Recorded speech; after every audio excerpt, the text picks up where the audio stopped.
Hi, welcome back guys. This is your friend, Lettuce Head Fanfics. Back with amazing fanfiction. This is the second part of What If Deku Had Mechanical Energy Quirk? Now before starting, please give this video a like and subscribe to the channel if you want more videos like this.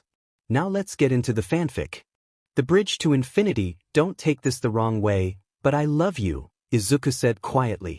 I love you too, Melissa said just as quietly. Ditto, May said. Momo blushed, but she couldn't respond. Sitting on the workbench was an entirely new alloy that had never existed. She was exhausted, hungry, sweaty, but she was so DMN happy. The take it slow process was slightly accelerated when Izuku, via his quirk, created a device that provided the molecular structure for two synthetic alloys he wanted for the creation pit. This was miraculous because the gateway to possibilities was thrown open with a jarring kick. What happens now? May asked. How close is Hephaestus to being completed? Izuku asked. May and Melissa grinned. Very dim and soon, Mel said, her eyes watering. Then I won't have to assemble it, I simply need to design it. Izuku grinned. You are going to get your hand? May said, wiping away a tear. I am going to get my hand, Izuku said with a smile. The joy in the room was welcome, as it hadn't always been easy. Hard Time Momo was passing by Izuku's room when she heard him yell and crash. She knocked frantically before she rushed in. Izuku was on the floor, clutching at the tube over his hand, broken glass and water next to him. Izuku, she said, running to him. She could see tears in his eyes as he held onto the missing limb. She looked around quickly and hit the call button to summon staff and Inko. She ran to the adjoining bathroom and grabbed a towel. She quickly did her best to contain the glass. Ow f dash, she heard him say through grit teeth. That hurts? Momo felt a pit in her stomach as she did her best to comfort him. It wasn't long till the staff assigned to him came running in, followed by Inko. They immediately got him back on his bed and began to examine the chamber around his missing hand to make sure the device was not damaged. Momo slowly backed out of the room, but she couldn't shake the feeling of responsibility for his pain. If he was just better trained, she thought. The stay at Yaoyorozu estate was pleasant, but they were uncomfortable being waited on in such a manner, so it was an adjustment PRD. The girls had physically healed, but their emotional state was still fragile. Izuku still needed a hand, and the process of taking things slow was wearing on him. His lack of a hand was hampering the need to plan for such an elaborate creation process. Every day, they would go to the lab to work on the painstaking process of giving him a hand that would work. They had considered using a high-end one for a time, but when Izuku looked them over, it wouldn't work the way he wanted, and the amount of time it would take to adapt to it would hinder his process, so they had to go one step at a time. Izuku was constantly pushing himself. The girls would try to wrangle him back, but it was hard. They could see the frustration on his face. More than once, he would get frustrated and throw the device across the room, holding his head in his hand before he would start over. That, coupled with the phantom pain or when he would get to grab something with the missing limb, was piling onto his growing frustrations. They would wake up, eat, study, lab, and train. Melissa and Momo were diving deeper into their training, with May even joining them. She didn't want to be that vulnerable again after the incident. Momo had started an unintentional nightly ritual where she had started reading her book to Izuku as he asked. She had done it one night when he was having difficulties with his pain. They did it to try and distract his mind and give him something else to focus on, and it worked. May and Melissa found him asleep with his head in her lap, her hand on his head, and the book at her side. Momo read to him most nights. Even if it didn't lull him to sleep, it seemed to help ease his mind. Soon, May and Melissa were lying beside them, listening to the story. They would often fall asleep, the day's hardship taking a toll on them. Nothing inappropriate happened, except Momo waking up with May playing Spider Monkey.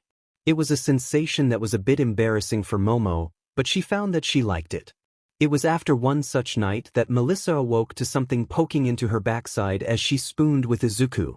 A thought coupled with longing danced across her mind. The rest of the scene continues with their emotional connection deepening as they share tender moments, but the XPLCT details have been removed to maintain the integrity of the story while ensuring it remains appropriate. Building the bridge, explain this again? Melissa said, looking at Izuku's datapad. I had a moment of clarity this morning. He blushed, then she blushed, Momo blushed, and Mei smiled. I have been trying to build a blueprint to build the alloy to blah blah blah, Izuku said. All I needed was to use my quirk to tell me the molecular structure of the alloy we need.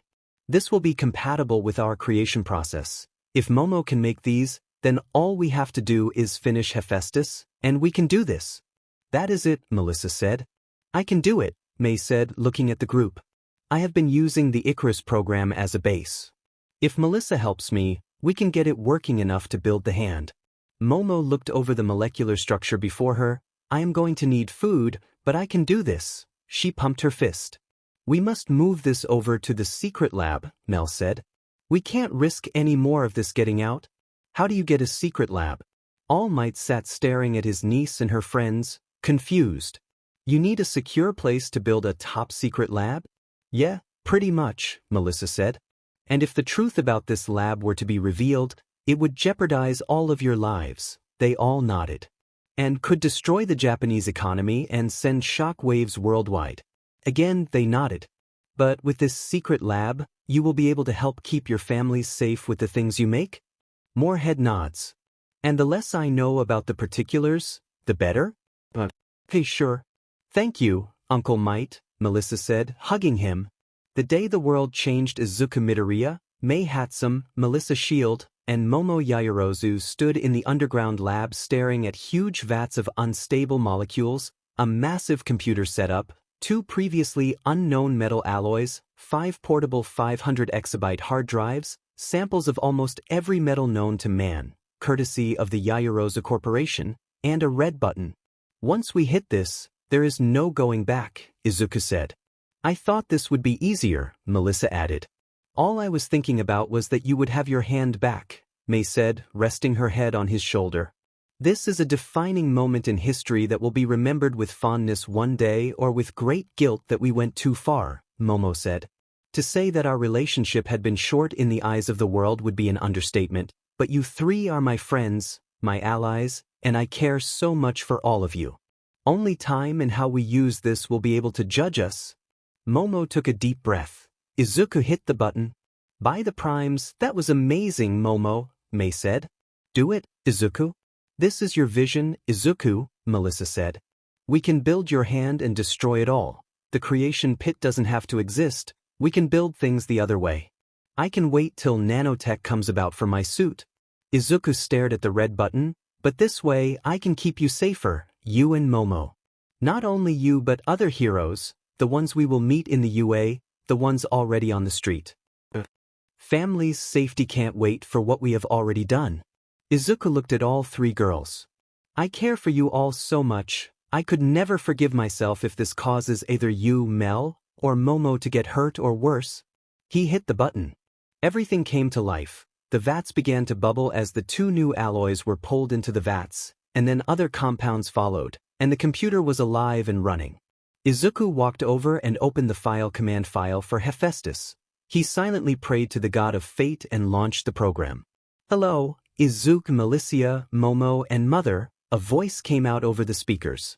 I am Hephaestus, all samples are being analyzed and broken down. Vibranium alloy and mithril alloy are being analyzed, and a complete breakdown will be completed in 2 hours. To fulfill my programming, I will begin creating the creation pit immediately upon completion of the breakdown. Izuku, your new hand will be ready in 5 hours. Thank you, Hephaestus, Izuku said. Momo created a simple stool for Izuku, who told them he would stay and watch the process. The girls sat with him briefly before Melissa and Mei left to get them food, leaving Momo and Izuku alone. What does it look like? Momo said as Izuku had this dreamlike look on his face. Truthfully, it is appealing, Izuku said. I have always found it interesting, but the more complicated the device, the more appealing the process. I can see it all working.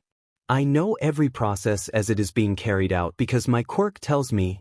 I am glad I met you that night on the beach, Momo said, sitting beside him and resting her head on his shoulder.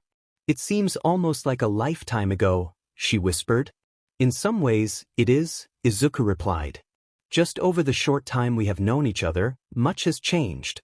Some terrible things happened, But if I had never met you, so much wouldn't have been possible so soon. Would I still be on the way to being a hero if it wasn't for that meeting? Momo mused. Nothing would have stopped you, Momo, Izuku said. You are too talented, intelligent, and driven to have been stopped by anyone. It may have been more difficult, but you would have made it without us. Besides, you care too much to give up. What makes you say that? Momo said, her voice soft. You could very easily have lived the quiet, peaceful life of a rich and appealing heiress, but you care so much about improving the world that you wanted to be a hero. That you trained and studied to make that dream come true, Izuku said. Your quirk is amazing, but without knowledge and the intelligence to put it all together, forget about it. This whole process is to duplicate what you do. That computer we had to build an artificial intelligence to compete with what you do in your head. Let's be fair. Hephaestus is making much more complicated devices than I am, Momo replied. Only because it is robotics, Izuku said, looking at her.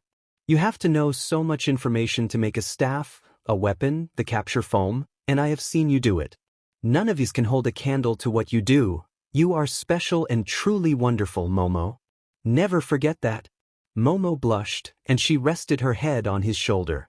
You know how to make a girl feel special.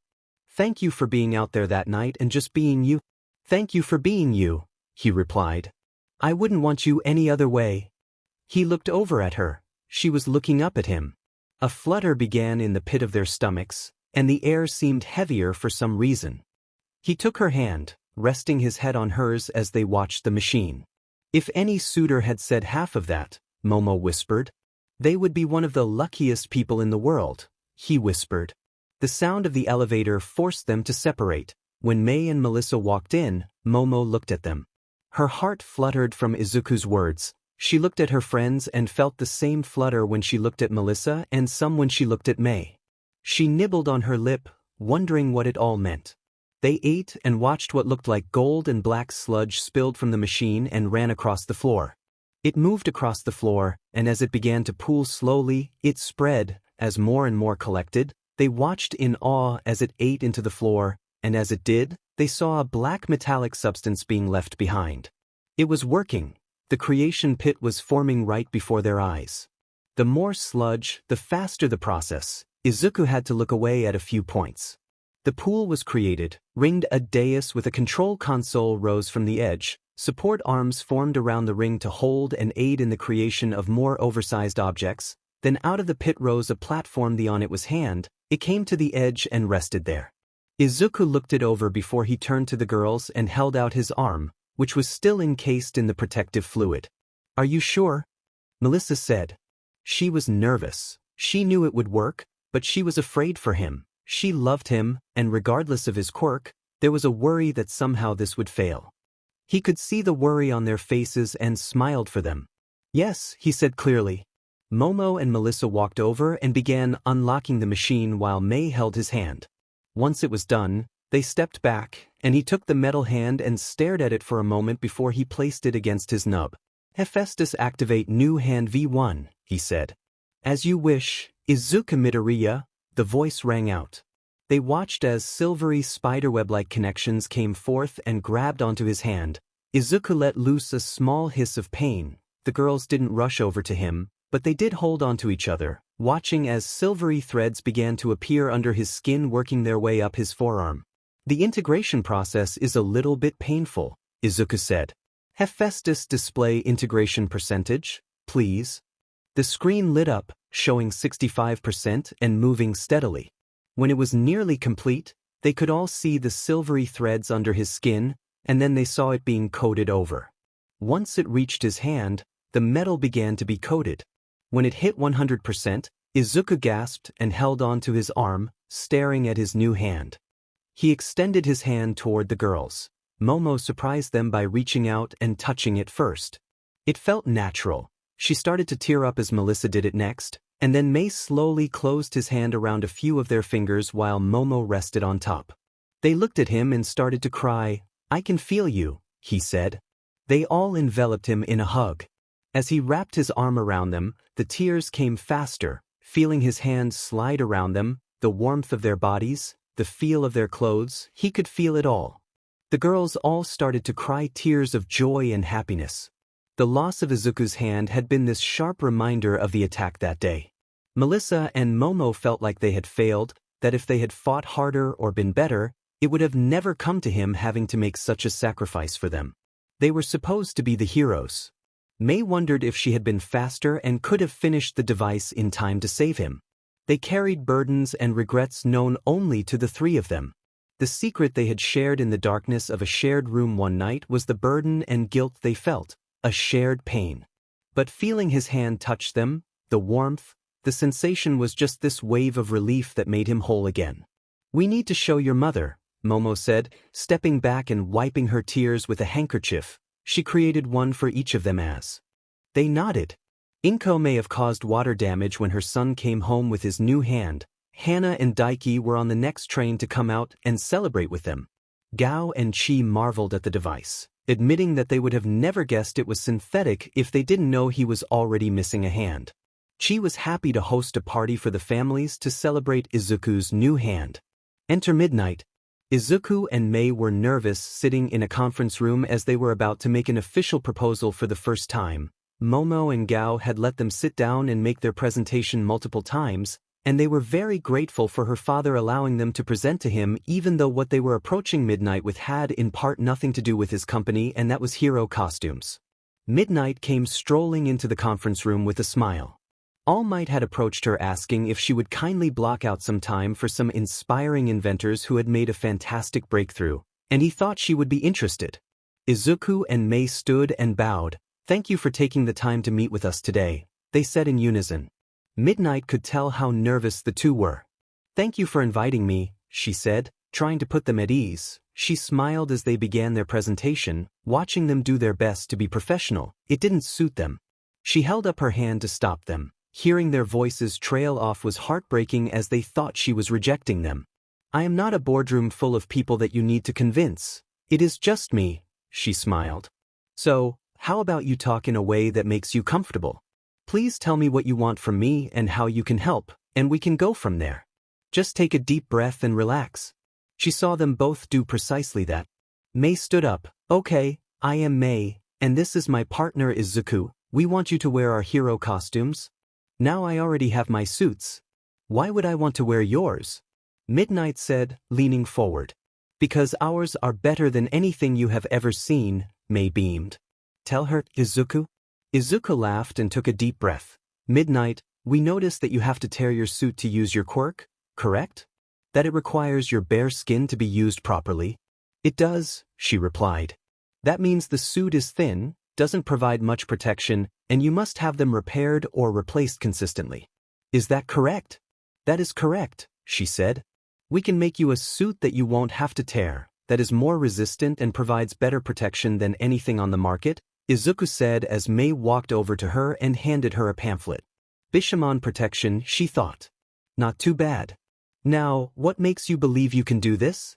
Midnight said, looking over the data and doing her best not to call them liars for the data they claimed or to fawn over the possibilities like a schoolgirl. "We have created a process using what we call unstable molecules. With a small sample from you, we can program the molecules to mimic your skin," Izuku said. "We created the process for a friend of ours who, like you, needed to have skin exposed for her quirk to function properly, but this left a large part of her body exposed," Mei said. "If you are willing to provide us with a small sample, we can create a sample piece for you right now." "Sample of what?" Midnight said, raising an eyebrow. "Your DNA," Izuku said.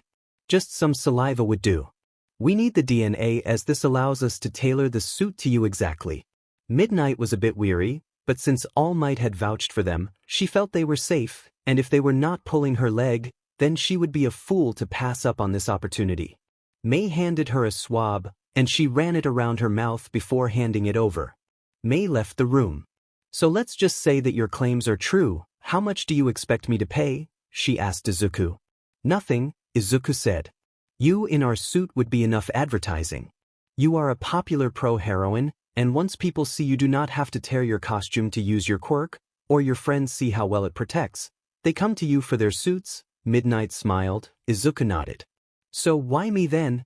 "All Might recommended you," Izuku said. Also, you are the type of hero that I think can benefit the most from our kind of suit. It will give you protection where there wasn't before and help increase the odds of you coming home at the end of your patrol.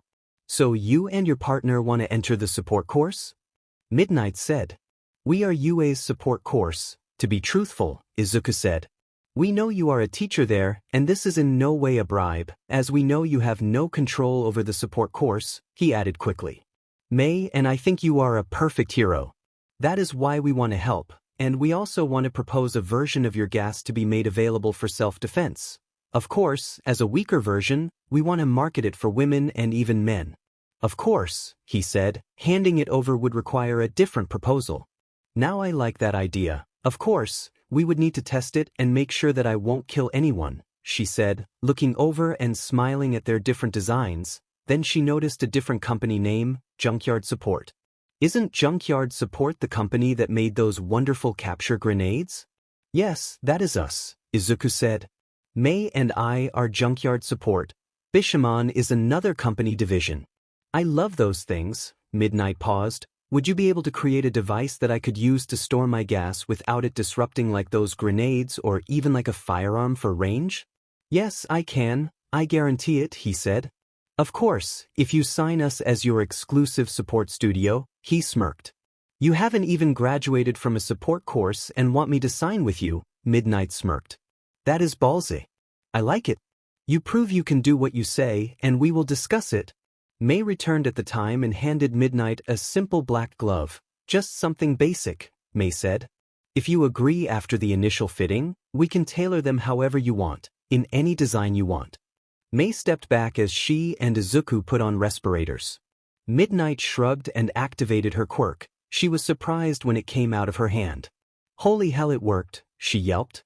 You said you can make me an entire suit like this in any design I want, and that it will be elemental resistant, knife resistant, bullet resistant, and shock absorbent. How is that even possible? Thanks to our patented vibranium and mithril weave, Izuku said with a smile.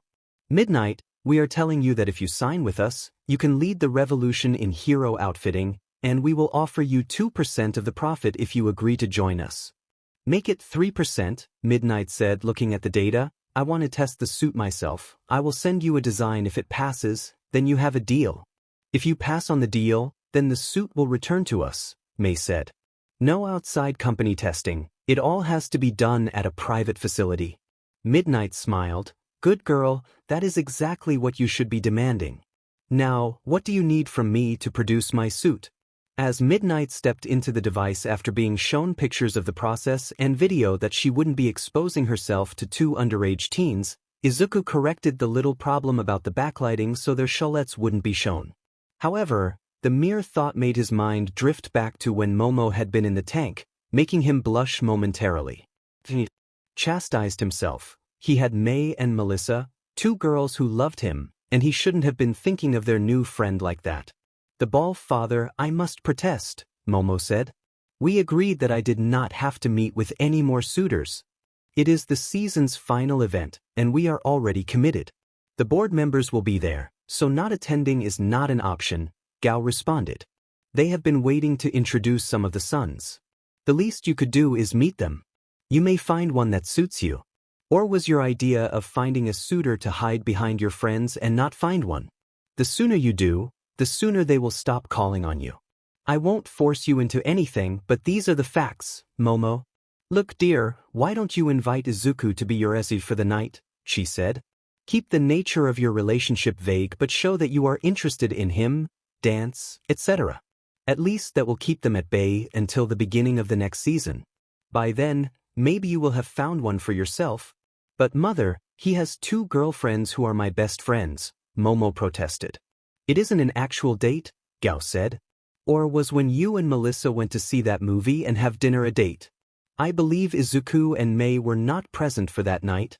No, of course not, Momo said, defending herself, though it was a delightful evening. Then just ask him if he would mind doing you this favor, she said, smiling. Either way, you must attend. It would make the evening better for you. Momo, of course, couldn't deny their logic, so she first talked to May and Melissa, who didn't see any objections. In fact, They hoped he would say yes so they could see him all dressed up. With a blush, she approached Izuku. She didn't understand why her heart was beating so fast or her palms were sweating. She explained her plight and asked him for help. Of course, he said yes. May and Melissa were working in the lab. May was working on her project for home defense, and Melissa was working on the weapons system for her new armor. So you like Momo, don't you? May said. Melissa froze for a second. Thankfully, she didn't drop the tool in her hand. Of course, she is a friend. We have trained a lot, and she is amazing.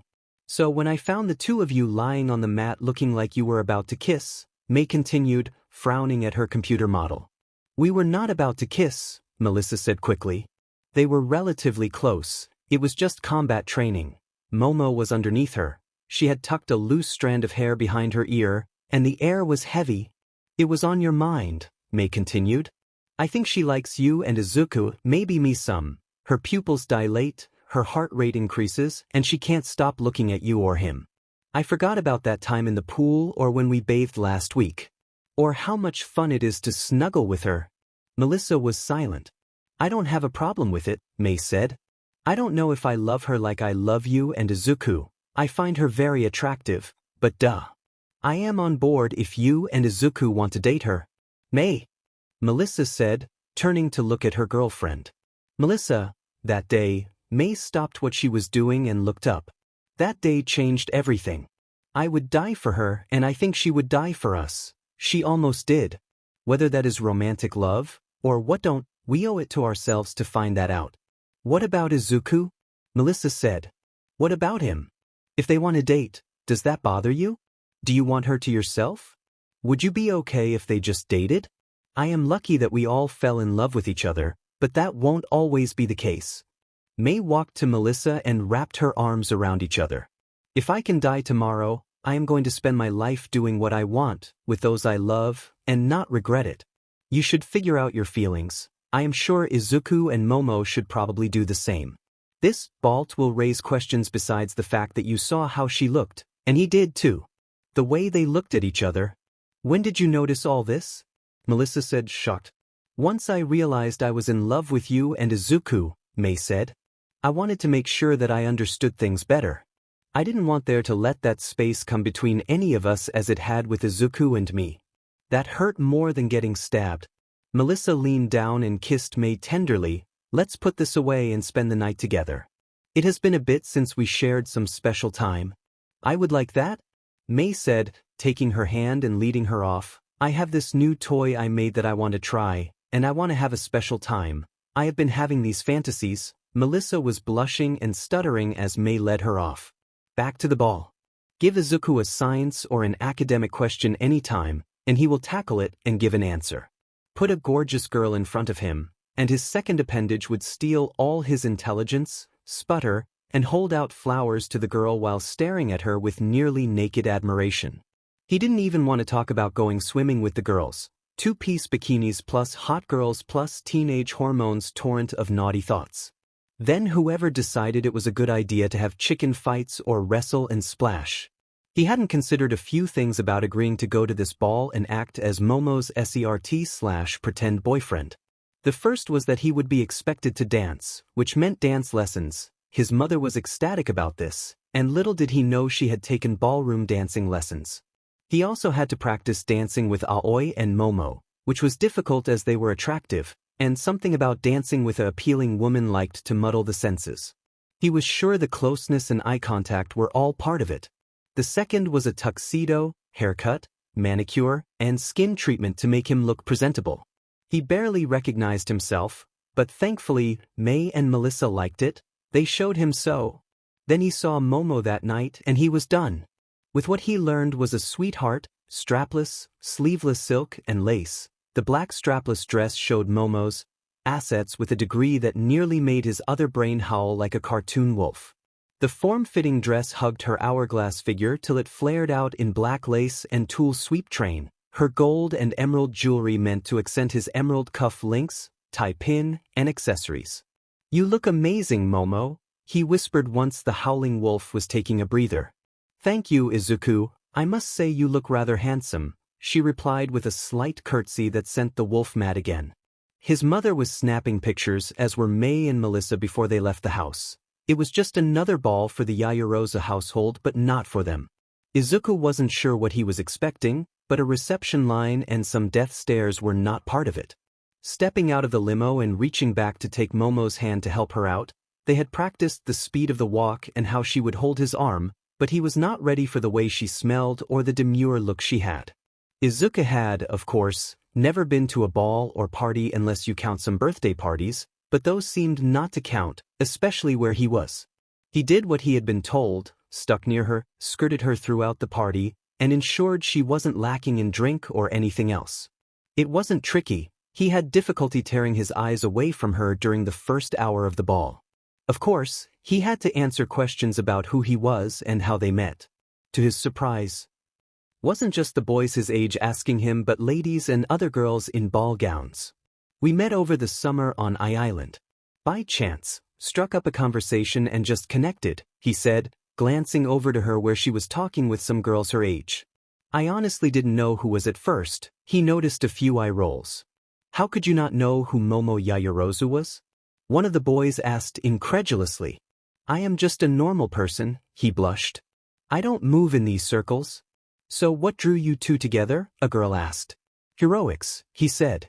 She wants to be a pro hero. I am aiming for the support course at UA, but it all seemed to fit. We got to know each other over the summer and have stayed close since then. So you are using her to get into the support division of her company, one of the more annoying boys said. No, I have my own company, Izuku said defensively. I want to do all I can to support her and keep her safe in whatever endeavor she goes into. That is heroics, and if I can do that, then I am doing my job. Have you ever invented anything? The annoying boy sneered. My partner and I created the Sunshine Laundry Unit and the Capture Grenade, he said. We also have some things in production, but I cannot speak about that right now. You had a hand inventing the Sunshine Laundry? The nice girl said. My family is in the hotel industry. My mom was telling me about them. This seemed to anger the annoying boy more, who walked away. The summoning bell saved Izuku from further conversation as they were called for dinner. Izuku was relieved that he was sitting with Momo, allowing them to talk. After dinner, they moved to the ballroom. Of course, it was time for their first dance. May I have this dance? Izuku said, bowing to Momo, his hand extended. Her gentle touch sent a jolt through him, skirting her to the dance floor. They were joined as other young people took their positions. Izuku had one hand on her waist, and their other hands joined. When the first gentle strums of the music began, he led them in their first dance. He couldn't stop looking at her face. Momo had this dreamlike look, and she seemed so happy and content as they danced. He thought his heart would beat out of his chest when her head rested on his chest partway through the dance. For both of them, the warmth that enveloped them as they danced was nearly intoxicating. When the song ended and they stepped back, that warmth faded slowly. They would dance with others as required, but they kept feeling drawn back to each other, seeking that warmth that wrapped around them when they danced. How they moved soon deterred those seeking Momo's attention. Even the few ladies curious about Izuku did the same. Momo admitted to herself that she had these feelings for Izuku and some of the same feelings for Melissa and May. There was the time that Melissa and she had been sparring, and they lay on each other. Momo felt the longing to kiss and be kissed by her blonde friend. The feeling of May atop her shoulders during the chicken fight in the pool. The sweet words that would flow from Izuku. Momo and Melissa had to battle together harder, and they struggled to improve and overcome in their training together at the house. He made sure that on their days off, he would encourage them to go out and bond, providing the protection that made them feel safe. It was easy to get them out, to let Inko breathe, having Momo help Izuku with his English literature, helping May with her history. He could see it, but he would get annoyed at the stubbornness of these children. Gao wanted access to the creation pit. He listened to their conversations and marveled at where they were going. He was floored when he asked for an update on Momo's costume. This new costume was so far beyond her first. The new vibranium mithril weave, whatever that meant, was going to revolutionize the hero costume industry, and it was in the hands of these children in his home and part of a company that this daughter would be receiving a profit from. Gao needed to get this done. The road to UA. May and Izuku were busy in the lab, and Izuku was working on defenses for their home. There was the redesigning of Melissa's armor as well. The different trials and tribulations were enough to keep them distracted for the most part, with only the occasional pauses to bring it screaming back. Midnight was astonished at the suit. She stared at Izuku and Mei and just shook her head. "I don't know what to say," Midnight finally said to the relief of the inventors. "You too, this suit will change so much. The protection alone, wow. I am in. Where do I sign?" Seeing them jump up and down made her smile, and then they calmed themselves and handed her the contract. Izuku and Mei had been holed up in the secret lab. After Mei had shown Izuku her project, they immediately ran off to work it out. The creation pit solved the problem that would have been presented about getting the things created. Mei's project involved the creation of robotic protection for her parents and Inko in the form of a robotic cat she called Ravage and a bird type called Laserbeak. Sadly, they haven't transformed yet, but he is stunned when she shows them to Izuku. She had pulled from their Wally and EVA units, Melissa's suit, and even her pogo stick with the chambers that held kinetic energy.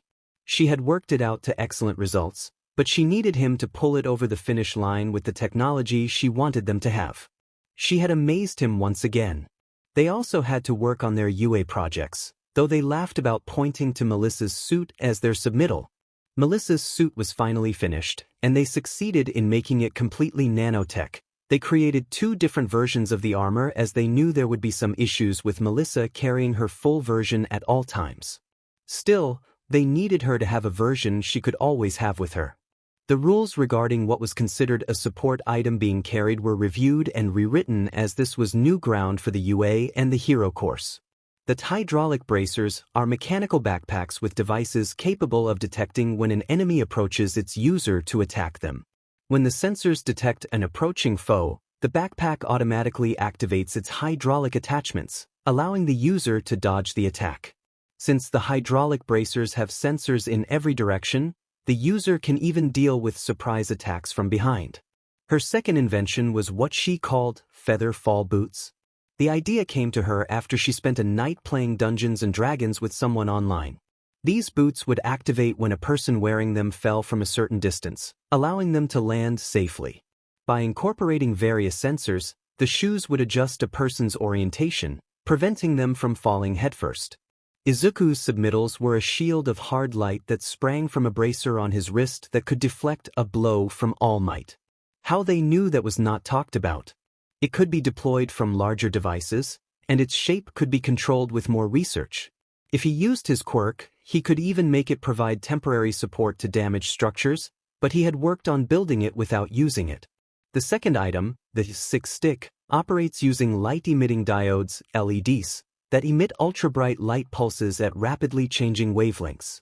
When someone touches it, the intense light triggers their body to react by inducing vomiting. It's a non-lethal way to incapacitate individuals without causing permanent harm.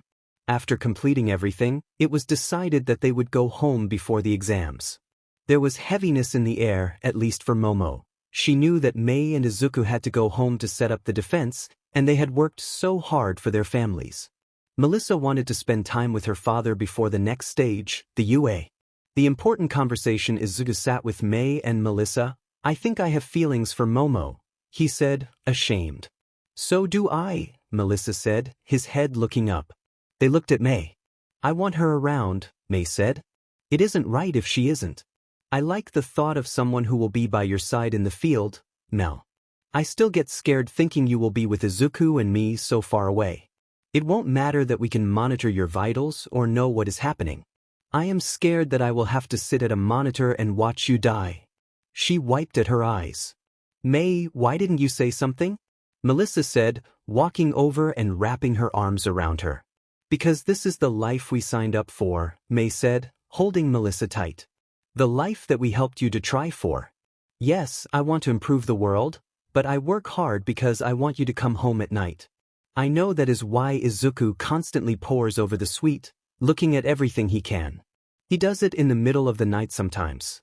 Even after we have fallen asleep together, he will start working on his data pad." Melissa looked at Izuku, who just nodded his head. "Every day, I try to think of a way to make things safer for you, and that has started to include Momo. I want the two of you to come home at night. I need to know that you are both safe. You two are so amazing, Melissa said. I get scared that you will look at me and wonder why you are wasting all this on a quirkless girl with nothing but a dream. I love you both so much. They all held each other tight. I would like to see if Momo feels the same about me. Are you two okay with that? Mei and Izuku nodded. I would like to as well, Izuku said. How? Mei pulled out her phone while Izuku and Melissa were talking. It didn't take long for the door to be yanked open. Momo was standing there slightly out of breath, her eyes a bit wild, and she looked about the room. Is everything okay, Mei? Momo said, out of breath. You said it was an emergency that someone was hurt. Mei walked over, pulled Momo down, and kissed her cheek. I like you. I don't know if it is more than that, but I want you around. The thought of you not being around hurts me. Those two want to be with you romantically. I am okay with it. She then walked out and closed the door. Momo started wide-eyed at Melissa and Izuku, who were speechless. Momo looked like she was about to flee, but suddenly, she felt her hands grabbed. She didn't know how or when they crossed the room so quickly. Momo looked at them, their joined hands. Momo, you are wonderful. Your determination and willingness to walk away from everything to chase our dreams is appealing. Your insides are just as appealing as your outsides. It is an honor to be by your side and support you. I would be honored if you would consider being my girlfriend, Izuku said. Momo looked at him, tears in the corner of her eyes. She looked at Melissa. Melissa took a deep breath. Momo, we are both racing to a future as pro-heroes. Knowing that you are there and by my side makes me push and inspires me. I would be honored to call myself your girlfriend, but not nearly as honored as I am to call you my friend. Momo was tearing up, and she looked back and forth between them. Can I just say yes?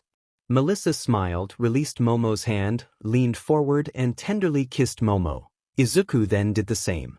The door opened and Mei stuck her head in. Did it get sorted out? Father and daughter build a robot. Izuku and Mei came home with their Ravage and Laserbeak models in tow. They had also upgraded their EVA unit to match its counterpart, with a laser cannon included. Izuku got to work on perimeter sensors and fine-tuning things with the Robot Sentry's programming.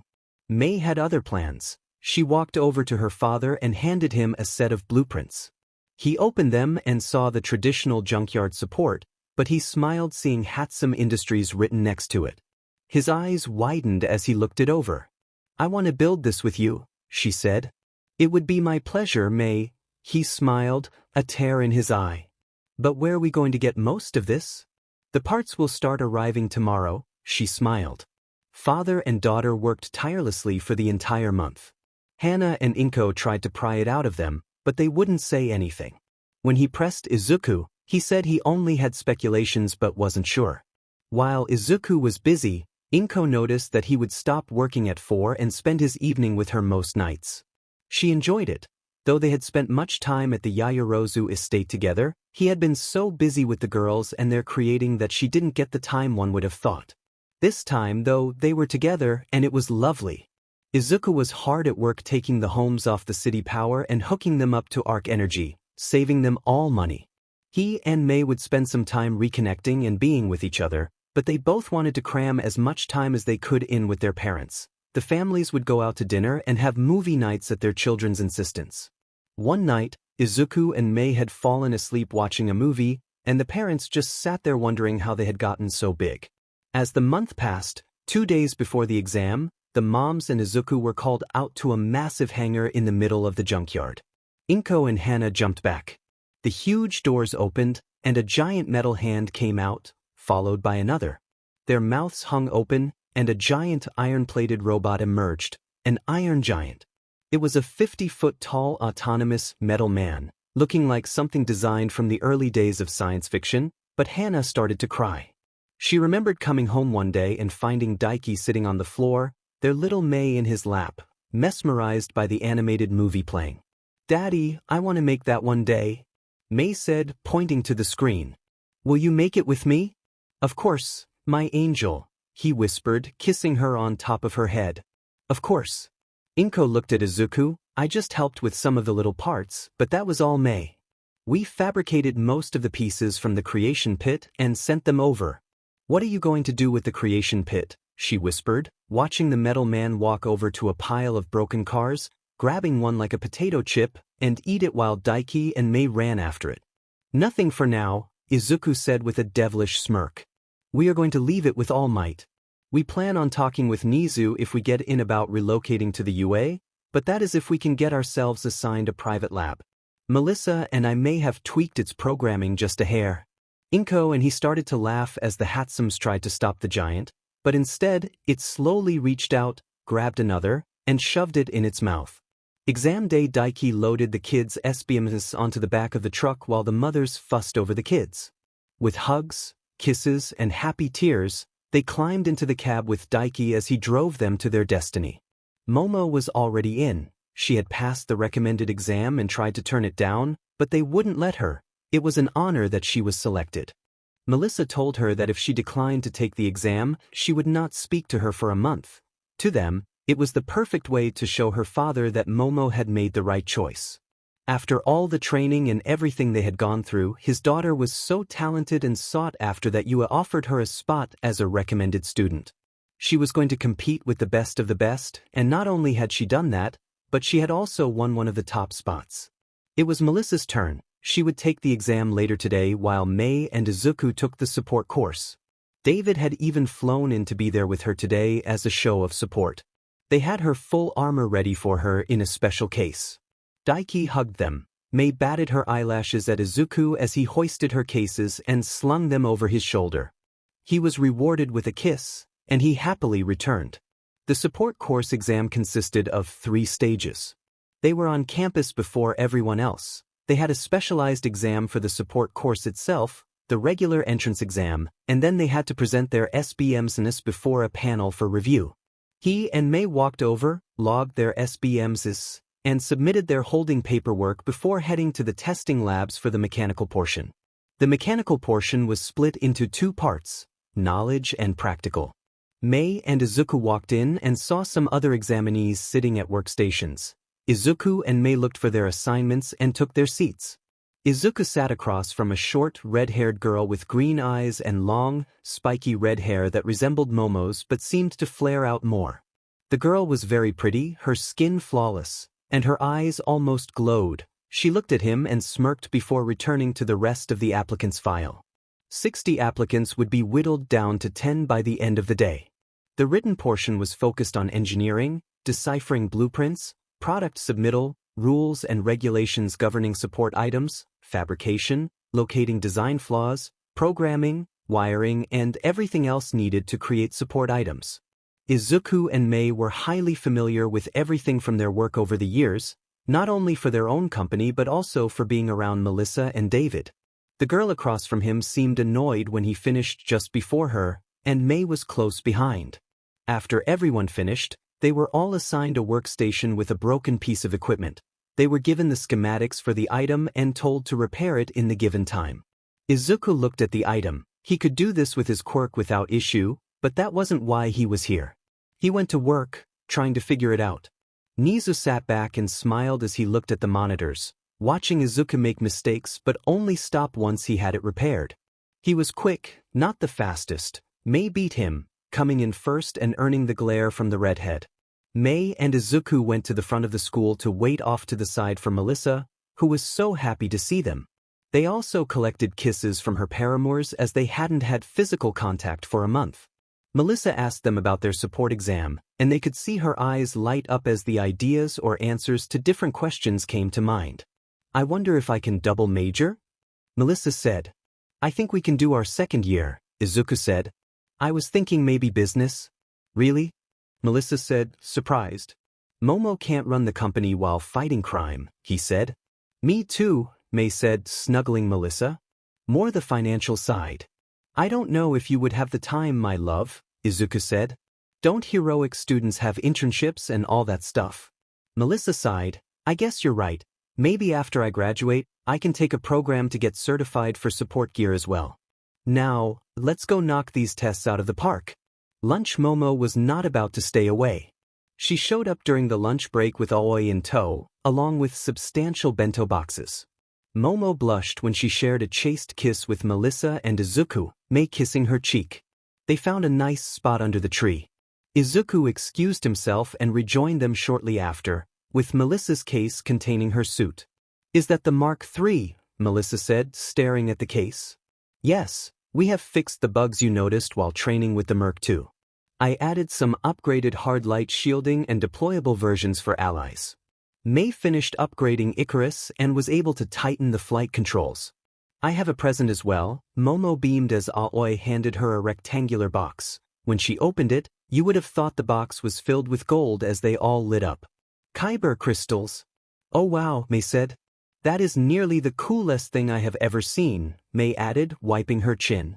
"I am not even offended by that," Melissa whispered. Momo couldn't contain her smile. Izuku looked over to Aoi. "Did you receive your check?" "Yes, Mr. Midoriya, but it was larger than when we negotiated," she said with a bow. "Consider it a bonus," Izuku smiled. "It came out so well, and you deserve compensation." Melissa looked at him quizzically. "Aoi is going to be the voice of the spheres." Speaking of which, Momo was handed her case. She pulled out a data tablet. "The spheres are approved and ready for production. Father has agreed to the 15% profit share. Also, with the success of the tricorder trial, Mother has approved an order for 2,000 units to be used in our medical division. Father has agreed to your 25% profit share on those," Momo said. Her voice was very dry, and when she was talking about business matters, a fantasy of Momo as a strict librarian may have danced through Izuku's mind. "Another 10,000 units have been ordered already. The legal department says that the effectiveness of the Midnight's protection spray needs to be reduced by 2% to be approved for public use," Momo continued. "Father says that the price point needs to be raised to maintain a profit margin, so he suggests raising it by 800 yen. Mei and Izuku looked at the numbers. Midnight stressed that she wanted it affordable. "If I am reading this right, if we increase it by 300 yen, and Mei and I reduce our share by 1%, would that work?" Izuku said. Mei scratched her chin. "I think it will make it more affordable. That is the important part." Melissa and Momo shook their head, but simultaneously, these kinds of things were the reason they loved Izuku and Mei so much. "You too," Melissa said, taking their hands. "So many other people would have just done the increase, tried to get Midnight to drop her cut, but not you two dorks. It is what makes them wonderful," Momo added. "Anything else?" Mei said, looking at the data pad. "The assembly plans for the EVA and Wally units are running perfectly," she said, looking at the pad. "The projections are increasing for the EVA units, and orders are starting to come in for the Wally units. Construction on another plant for each has already begun." "Sweet," Mei was all Mei said. She and Izuku were signing the data pad to finalize things. "Do they have any idea how much money they are making?" Melissa whispered. "Not a clue," Momo said, kissing Melissa's cheek. "It is appealing to see." Momo wished them all luck on their entrance exams and promised to wait until they finished so she could drive them home. Melissa shield after she exited the auditorium, she made her way to the locker room. She was quiet as she stripped down, sliding into her bodysuit. She opened the case and smiled at the arm and leg bracers, strapping them on before she put on the glowing chest piece. When she looked up, she could see all the stares from the other examinees as they were putting on simple outfits that were nothing like what she wore. She smiled politely and exited quickly to get to her bus. The looks didn't stop. She could feel all the eyes on her. She took a deep breath and walked with her head down, feeling self-conscious. She thought of Mei and Izuku all those years ago when she told them about her dream, and they told her they would help. They would come to the island for years and work tirelessly for her and her dream. They poured all the blood, sweat, and tears to get into this moment. The demonstration, attack, and recovery are to be standing here now. Momo was already waiting for her in the hero course. There was no way that Izuku and Mei would not make it into the support course.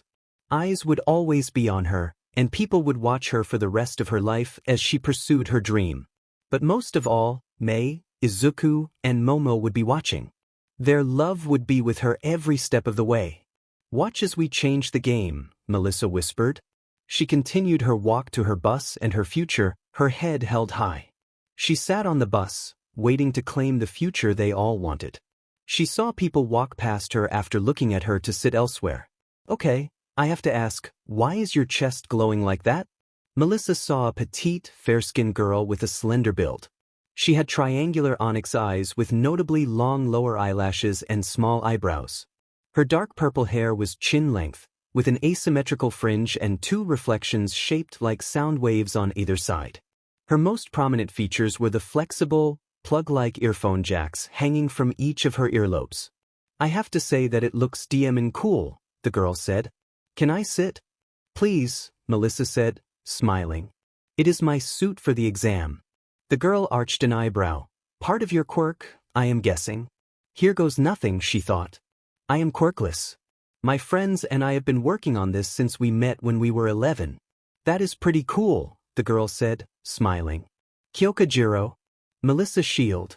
Are you guys all like genius inventors or something? Kyoka said. I like to invent, but my friends did the hefty lifting, Melissa said. Those 2 are the real genius. That is cool, Kyoka said. Are they going to be heroes as well? No support course, Melissa said. They are taking the exam part right now. I would love to meet them, Kyoka said. If they get in, hell, even if they don't. Having friends like that is amazing. They are amazing, Melissa said, smiling. I hope we both get in. You seem nice, Jiro. I hope you get in too. A quirkless hero would be so cool, change how everyone looks at things, she said. I was told my quirk wasn't good for heroics. Search and rescue, sure, but not field heroics. But I would not let anyone hold me back. That's awesome, Melissa replied. What does your quirk do? Aside from great hearing, I can jam them into stuff and pump my heartbeat through them, Kyoka said with a smile. Best of luck out there, Shield. You as well, Jiro, Melissa said, smiling. When Kyoka saw this metal suit form out of what appeared to be nothing, she was stunned. Everyone was shocked. The test began, and Melissa's shield took off into the testing area and the history books. Observation room, what in tarnation is that? Snipe said, staring at the screen. That is a DMN interesting quirk, Aizawa said, leaning forward. That is no quirk, Niza cackled. That girl is quirkless. That suit she is wearing was made by her and 2 others currently testing for the support course. Some students made that? Vlad whispered. Poor power loader, Midnight said, staring at the screen. That, ladies and gentlemen, is my niece, Melissa Shield, All Might said with a huge smile. We are all bearing witness to the history, the first quirkless hero, SBM since reviewed. As you can see, with no action taken by the user, the boots automatically activate, orient the user, and lower them to the ground, May said. She smiled at the committee. Sitting at the table were Power Loader, 13 and Cementos. The 3rd year floated to the ground with her periwinkle eyes shining. That was fun. Can I do it again? The girl said, ready to fly up again. No, Miss Hato, that is enough for now, Power Loader said. Please put on the next device. This baby I named hydraulic bracers, May said as she helped Miss Hato put on her backpack and secure everything. These sensors around the belt will detect incoming foes. Once that happens, the bracers will trigger, moving the user out of the attack. Is it heavy? 13 said, leaning forward. A little bit, Nijire said, moving around. But not too bad. I wouldn't want to run or fly for a long time with it. Could you make it lighter? 13 asked May. Of course, she smiled. This is the first version I made just for SBMSN. I have to ask why you made these devices, Cementos said, looking at the boots. We are aware of your SBMSN for Ms. Shield, which alone would be enough to show your talents. That was created by a team, Melissa, Izuku and myself, May said. I helped, and the arc reactor alone would have been good enough if it wasn't for the time crunch we were under to make it and that my partner made some small tweaks to it. If I had done it alone, I would have submitted that and accepted your invitation to join you. The panel looked a bit surprised. These devices I made completely on my own. These are my babies. I wanted to submit them so you know, and I know that I am good enough to make it into U.A. May smiled softly. It is hard sometimes to stand next to greatness and not feel overshadowed.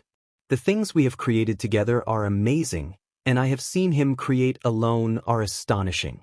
I want to stand beside and not behind him. He is my partner, my other half.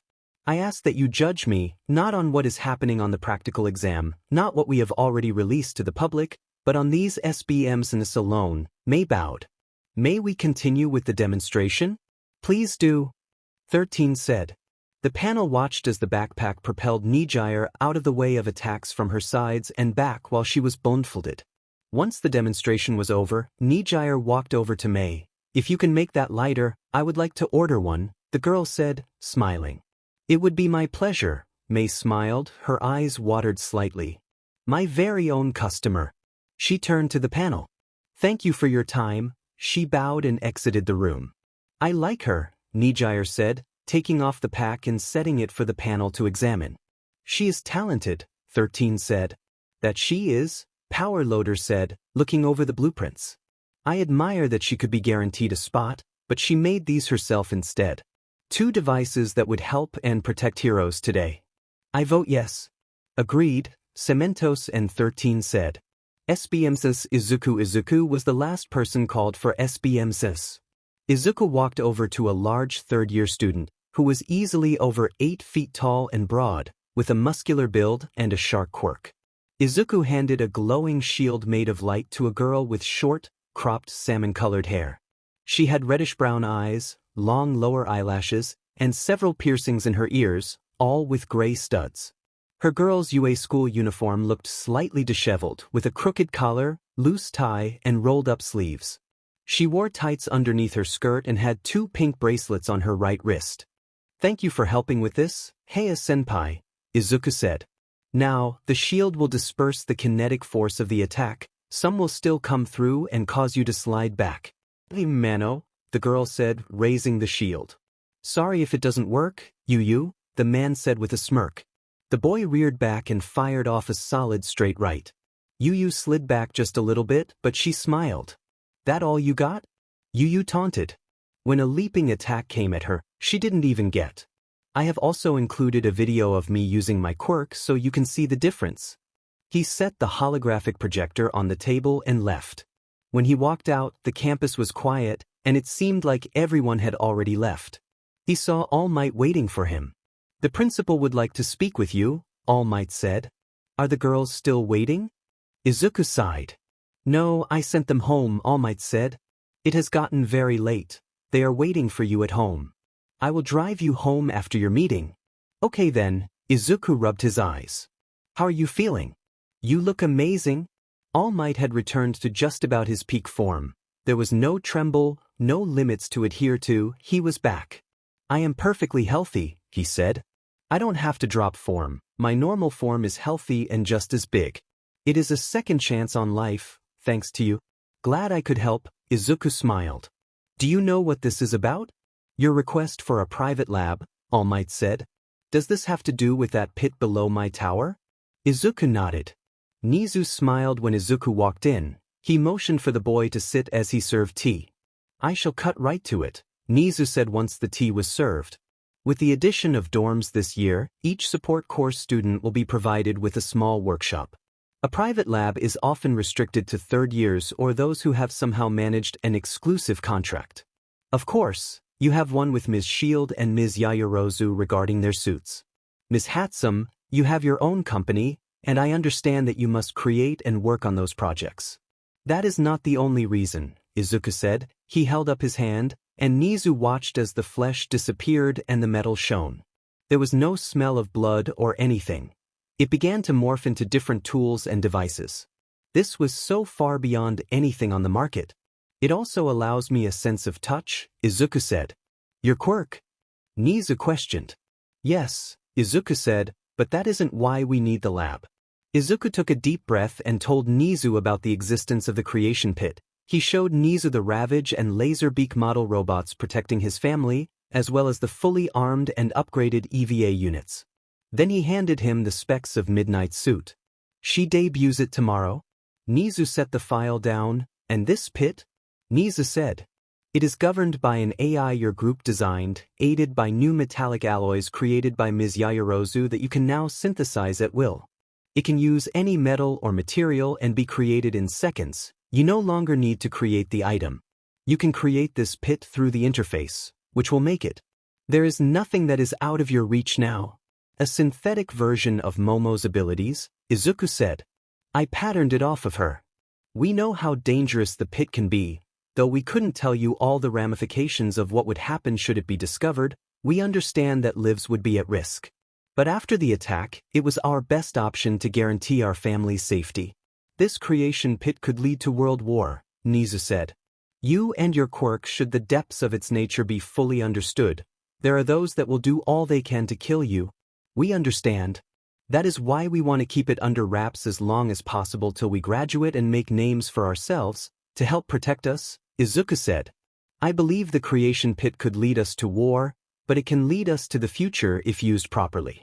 Currently, the pit is safe, but hopefully we will enroll in the UA, and we would like to close it to keep it safe. Also, can you access it in cases of emergency? Nizu said. Yes, sir, Izuku said. I have a small test for you. Nizu handed over a folder. That is a list of the staff. I would like to see a few notes to create something for them. Mr. Midoriya, I would like to discuss the purchase of an arc reactor for the school. I would also want you and Ms. Hatsum to understand that you could have just sat back and accepted our invitation on Ms. Shields' suit alone. You both displayed integrity in asking to be judged separately, but with inventions you created independently. You will both be sent acceptance letters in the next day. Thank you, sir, Izuku said with a smile. I will send you a proposal for the reactor. Is it possible to file for a living variance for May and myself? Once the lab is built, we would like to live there. That can be arranged, Nizu said. I look forward to hearing from you. Izuku returned home to the girls he loved and his family. The celebration lasted long into the night. After an epic, slow-paced lightsaber duel, they were all lying on their backs looking up at the night sky. They didn't say anything. They just held hands looking at the stars. Winning the staff, Aizawa walked into the teacher's lounge. Now, that may be a bit of an exaggeration, but stumble was a more accurate description. He turned to the coffee maker, reached for a mug, and froze. There was no coffee maker, the mugs were gone. Instead, there were insulated mugs with names on them. What the hell happened to the coffee maker? He called out. The new drink station is right before you, Namuri said as she smiled and took a sip from her new mug. I don't want a drink station, I want my coffee, Aizawa growled. And what the hell is with these mugs? You mean our spill-proof, perfect temperature, custom mugs, she purred. Namuri, what is going on? I am tired, I want my coffee, Aizawa said. Namuri took his mug and placed it on the tray. Mr. Aizawa would like his morning coffee, please, she said. Yes, Ms. Kiyama, a woman's voice came from the machine, causing Aizawa to jump back. Would he like an extra boost of caffeine this morning? Aizawa nodded. Yes, I think that would be best, Namuri smirked. His coffee is ready, the voice called out moments later. Namuri handed the cup to Aizawa, who looked at her like she had sported a second head. Slowly, he took a sip. Everything was perfect, the perfect temperature. How long will this keep the coffee warm? Forever, Namuri shrugged. Before you say anything, these are from 2 new support course students as well. Namuri pointed to a yellow sleeping bag on his desk. According to them, it is temperature regulated, has next-generation softness, is machine washable, and has a built-in pillow. Why are they giving everyone gifts? Aizawa said, grabbing the sleeping bag. He felt it and began to melt. You know what? I don't care. He unrolled it and climbed in. He shuddered in delight as he sank to the floor and was out like a light. Izuku and Mei, unlike Momo and Melissa, who had to wait to begin school, the support course was already on campus for weeks before the rest of the students. Part of their duties was to assist in the fulfillment of the incoming class hero costumes. It was pretty easy for Mei and him. They had 4 students assigned, and Melissa and Momo were assigned to them exclusively for apparent reasons. Izuku had Setsuna Togeki. Her suit wasn't complicated, but it was torn away as, according to the girls' file, her quirk allowed her to split her body into several parts. The costume had to be able to break with her. Next was Nito Monoma, a suit composed of the typical hero weave with nothing specified for his quirk. Katsuki Bakugo sighed and smiled when it came across his desk. The costume let many people open, but the gauntlets had been approved. His final customer was Tsuyu Azui. Her suit was wet, but after reading her file, he wanted to integrate more temperature control for her. With the materials he was provided, he was restricted with what he could do with their suits unless they signed a contract with Bishamon. He could use the unstable particles for suits, though as long as they mimicked the titanium weave that other students could request. But to do that he would need them to come in and get fitted. Setsuna was the only one he wanted to go in. The requirements for her suit to break apart would leave it weak to tearing. Otherwise, he looked over the suit and was not happy. When school started, he would have to talk to her and Sue about redoing their suits with the unstable molecules.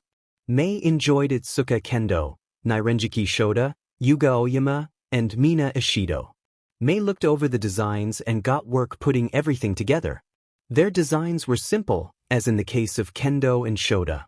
However, Aoyama and Ishido were flamboyant and extravagant. Aoyama's support item caught Mei's attention.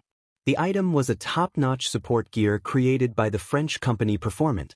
Included were blueprints for repair and a lengthy maintenance schedule. The other strange thing was that the item was to be kept with the student at all times, and they would come in and drop it off while it was inspected. Only Power Loader was certified to work on it. It was not that she or her Izuku couldn't handle it, but it was one of those pesky certifications, like the one that limited how much explosives she could order. Everything was in constant motion, as not only did they have all the work they were expected to do, but they had to get their private lab built, which consisted of Cementos providing some cement walls and walking away. The creation pit being transferred was the most extended 8 hours of their life. Not that some random company was handling it. They had created a transportation rig for the whole affair. The SWCH to dorms for the campus had been a massive undertaking. Hero course, business course, and general studies were all housed in tall structures, with general studies being the largest, but past all of them was where the dorms for the support course were built. Their buildings were much smaller due to their smaller class size, but 10 smaller buildings were situated to the sides and around the back. The smaller building was a private workshop for the students, so they had a place to work on their projects, as their homework was not just reports and answer sheets. The prospect of private workshops had thrilled all the students. Still, of course, they weren't big enough for Izuku and Mei, who once it was found out that not only were they given ample space for a private lab but they would not be living in the first-year dorms as they had permission to integrate their living quarters into their lab design, that earned them strange looks and protests for not only a few in their class but some of the upperclassmen as well.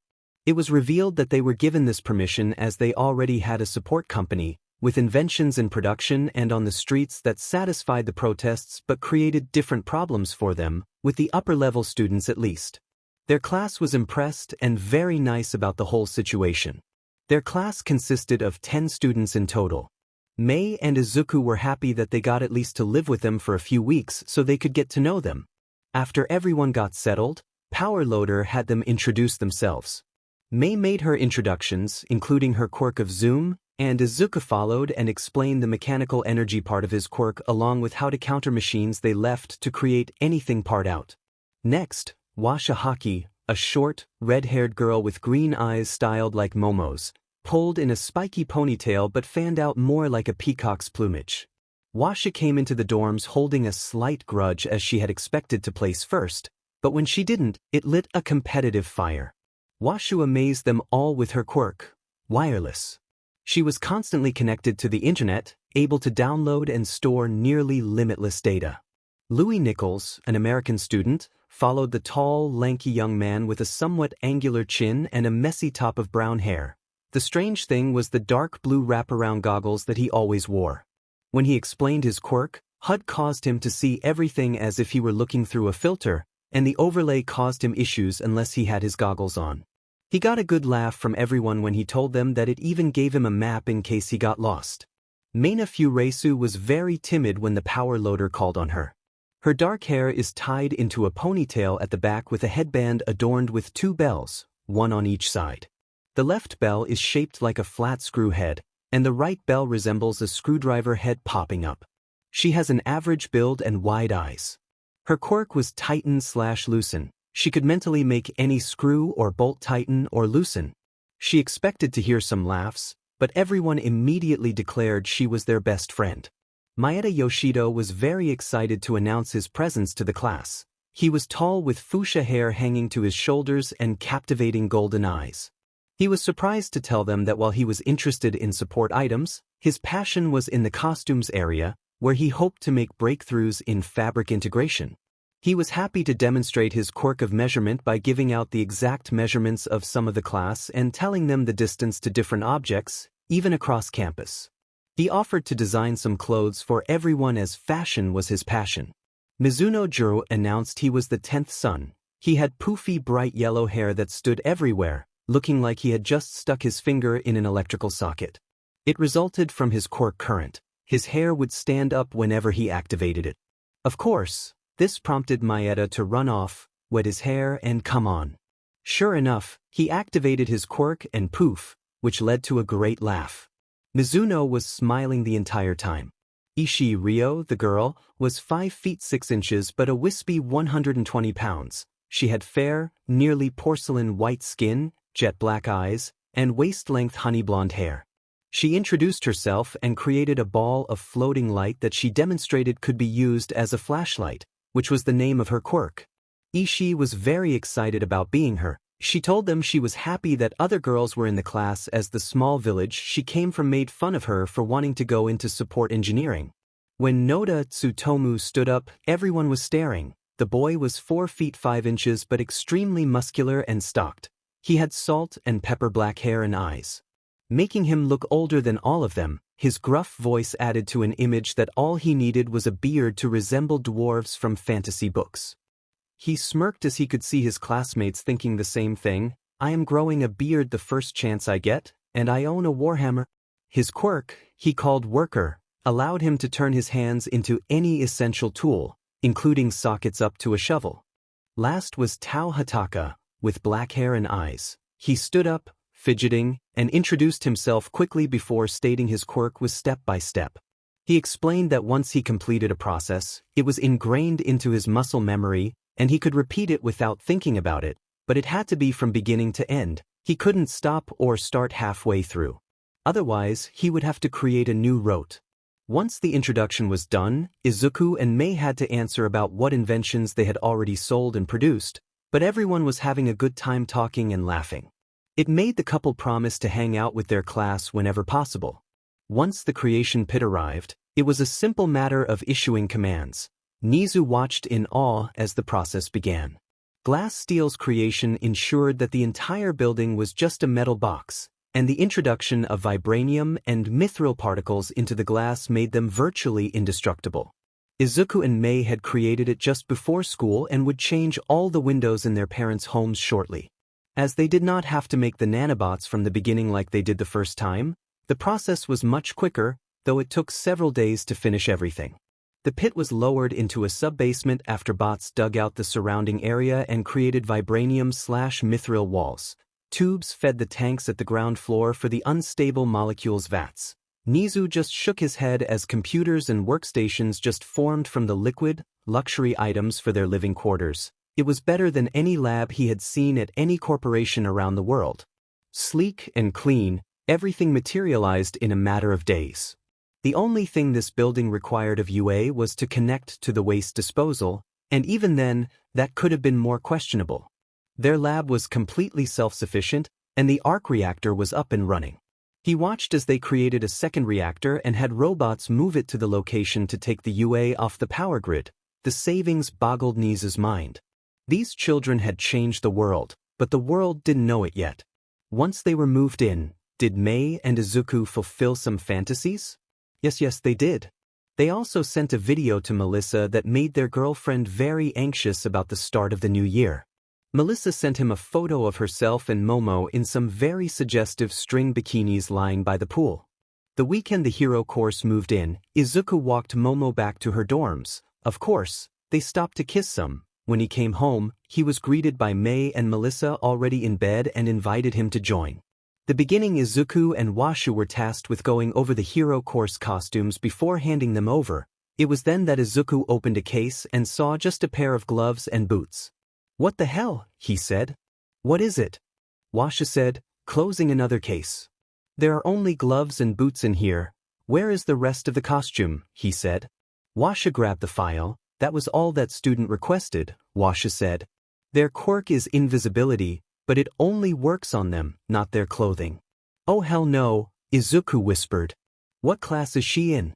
1A, Washu yelled after him. What are you going to do? Izuku found Aizawa with his class on the athletic field. He paused and watched as Melissa, in what they called the light suit, was performing her assessment test. He smiled before running up. Momo saw him and smiled, giving him a shy wave. Some of the girls saw her actions. They turned and looked before they started giggling and seemingly teasing the heiress. Mr. Aizawa, he called out. The teacher turned and scowled slightly. Mr. Midoriya, he responded. You are far from the support course. How can I help you? You have a Toru Hagakure in your class, do you not? Izuku said. I do. Is something wrong? Aizawa said, turning and looking at the long jumps being performed. I need to see her after class, Midoriya said. It is regarding her hero outfit. Did you know that her costume consists of boots and gloves only? She plans to take the field ND. Aizawa's eyes widened. No, I was not. Is there something you can do about that? I can and will, Izuku said. Have her report to the private lab at 4 p.m. I will. Oh, and Mr. Midoriya, Aizawa said, stopping Izuku from leaving. 1. Did you and your partner build that suit? Yes, sir, Izuku said, smiling and waving to Melissa. 2.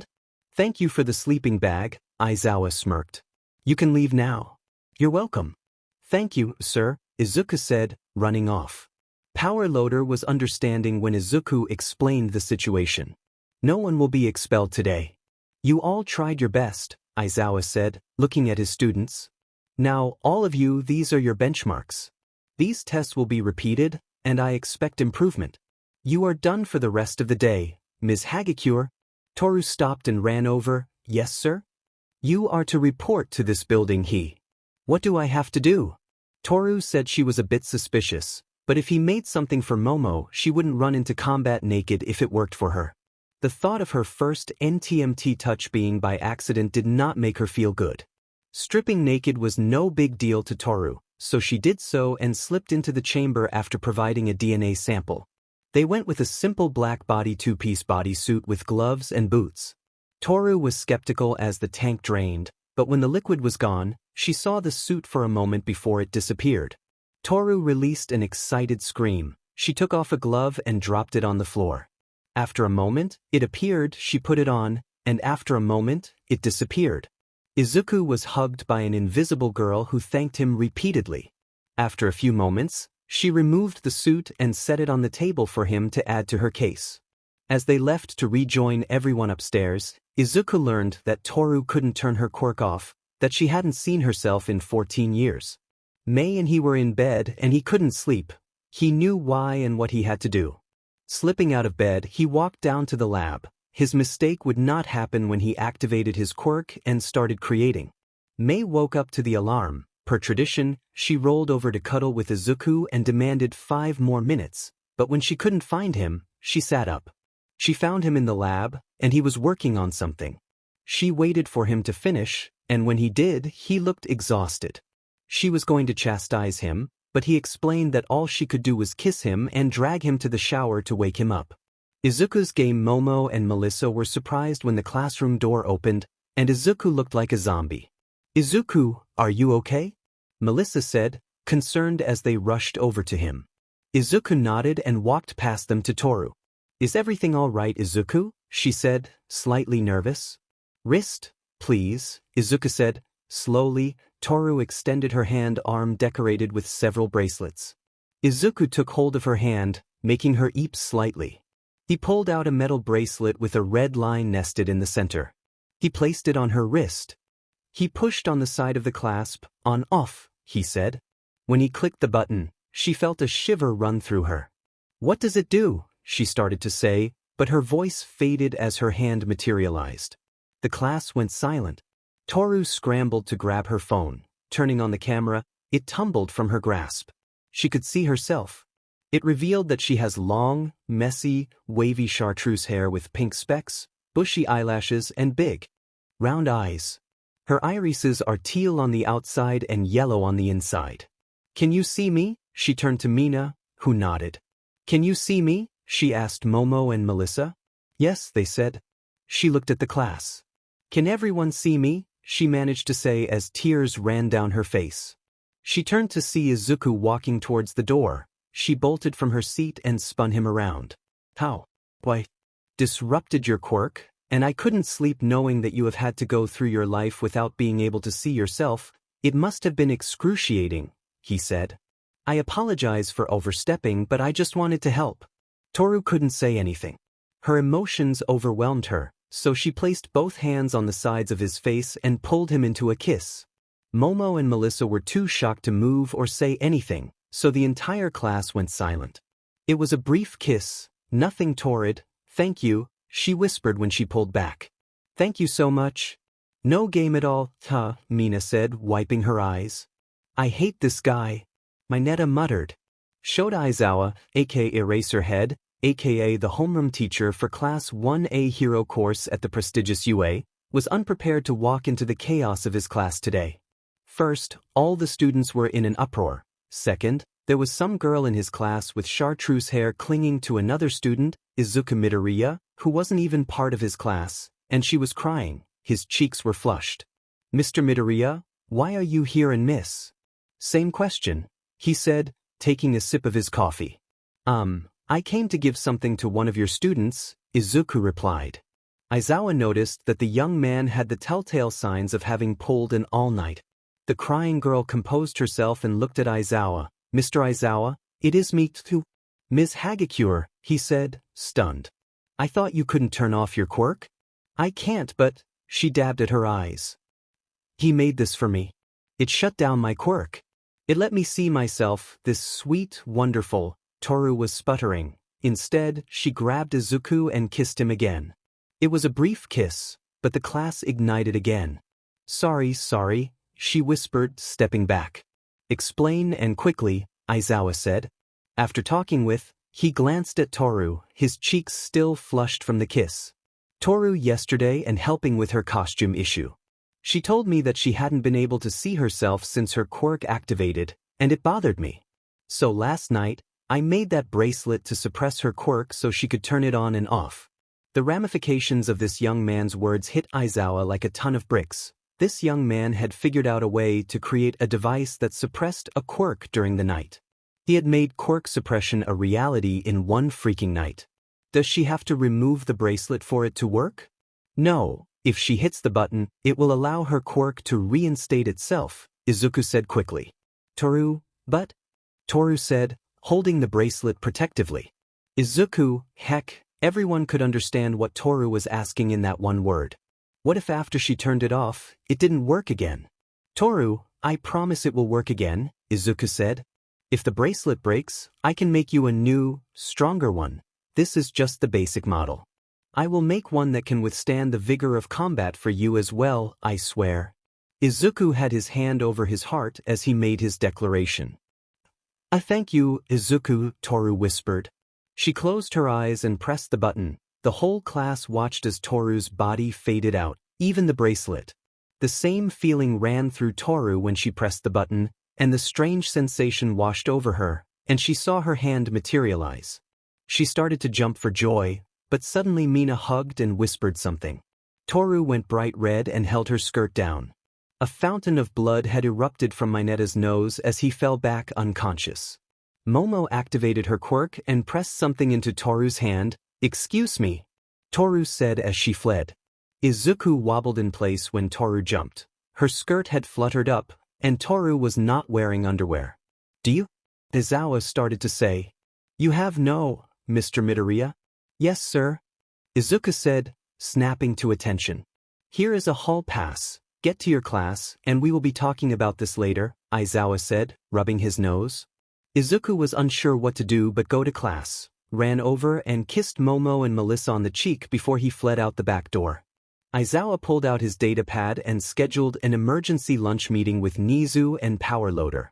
Katsuki stared at Izuku as he walked out of the class. It was good that he had fulfilled his promise about the gauntlets and that they had been approved. He was aching to try them out today during the first heroics class. But it was the fact he was kissing two of the DMN extras that had scored higher than him on the Quirk assessment test, and the DMN Quirkless girl who scored higher than him on the exam. He knew that Izuku had something to do with this. Either way, he would show them their place the first chance he got. It was bad enough that his legacy was already tarnished by her being in his class, but once he proved she didn't belong, it wouldn't matter, it would just be a footnote. Katsuki Bakugo, his future had taken hold when he was 4, and his quirk explosion manifested. It was a powerful quirk, so powerful that it screamed future top hero. He knew, everyone around him knew it, so when he would shout it from the mountaintop, everyone below him would know to accept his words as gospel. Of course, some were a bit hard of hearing and needed him to repeat himself, but thankfully, once they heard him clearly, there was never a need to do so again. His life was dedicated to one goal: ascending the mountaintop of heroics and being declared the new #1 hero, a hero greater than all might. A hero so grand and powerful that he would win every battle, destroy every villain, and be adorned with the praise and admiration that was due to him. Everything was going exactly as he had envisioned. He was at the top of his class every year and would sit atop the mountain where he should. When he graduated, part of the ceremony was dedicated to him by Aldra High, as they had recognized his greatness and were extolling it to the masses. He knew it was part of the game, that when the movies and books were written about his ascension, they hoped that a small measure of his greatness would drift down to them. His entrance into the UA was all about guaranteed, but he looked forward to adding another part of his legend to the story. He was assured that he would test first in the written exam, take first in the practical exam, and be declared the #1 student going into the hero course. He placed 3rd in the written exam, 2nd in the practical, and wasn't even ranked 1st in his class. He growled at his ranking of 4th. Who in the hell were these idiots that dared to try and take his rightful place? When he arrived at UA to move into the dorms, he hoped to figure out who had placed above him, but instead, he was greeted with the information that some quirkless girl was in his class.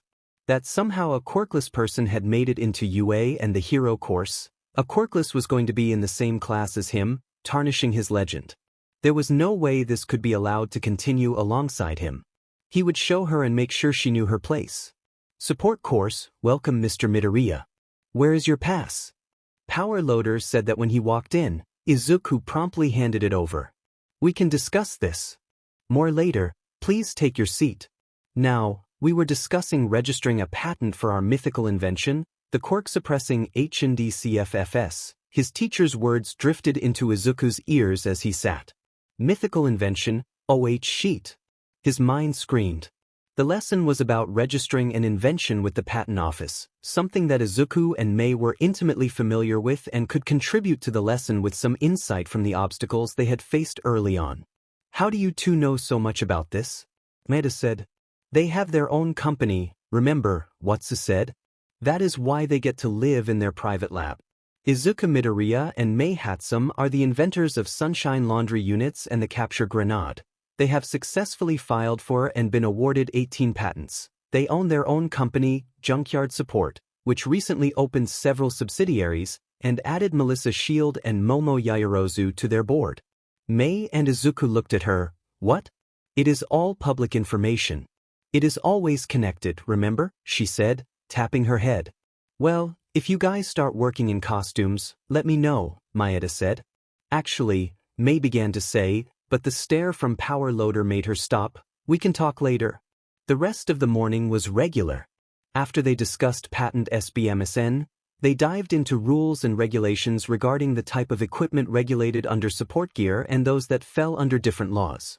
Before they broke for lunch, basic programming, circuit boards, and such. After lunch, they would enter the thrilling world of mathematics, English literature, quirk history, and their sciences classes. When lunch came around, the class made its way to the cafeteria. Mei and Izuku found a table to sit at, where they were joined by Momo and Melissa in short order, followed by Toru and the other girls of 1A. Sorry for kissing you, Toru said, blushing as she took a seat. Mei raised an eyebrow. Say what now? Mei asked. When he gave me the bracelet, I kissed your boyfriend. I am so sorry, Toru said. I just didn't know what to do. I apologized to Momo and Melissa but wanted to ensure I apologized to you. I can go sit somewhere else if you want. Don't be silly, Mei said. He did something wonderful and got rewarded, no big deal. Why are you all so calm about someone kissing your guy? Hachiko asked, confused. Interestingly, you all are dating or something, but shouldn't you be a bit upset about anything? Izu is a help first and figure it out later kind of person, Mei said. We knew Melissa for about an hour or two before he agreed to build her a super suit, Momo a few hours before he agreed to help her, and he helps me build anything I want. It is his charm that he goes the extra mile for people. I am sure Toru thought it was the only thing she could do. When he told me why he was up all night, I understood. I would have done the same thing if I could do so. Why couldn't you build the bracelet? Mina said curiously.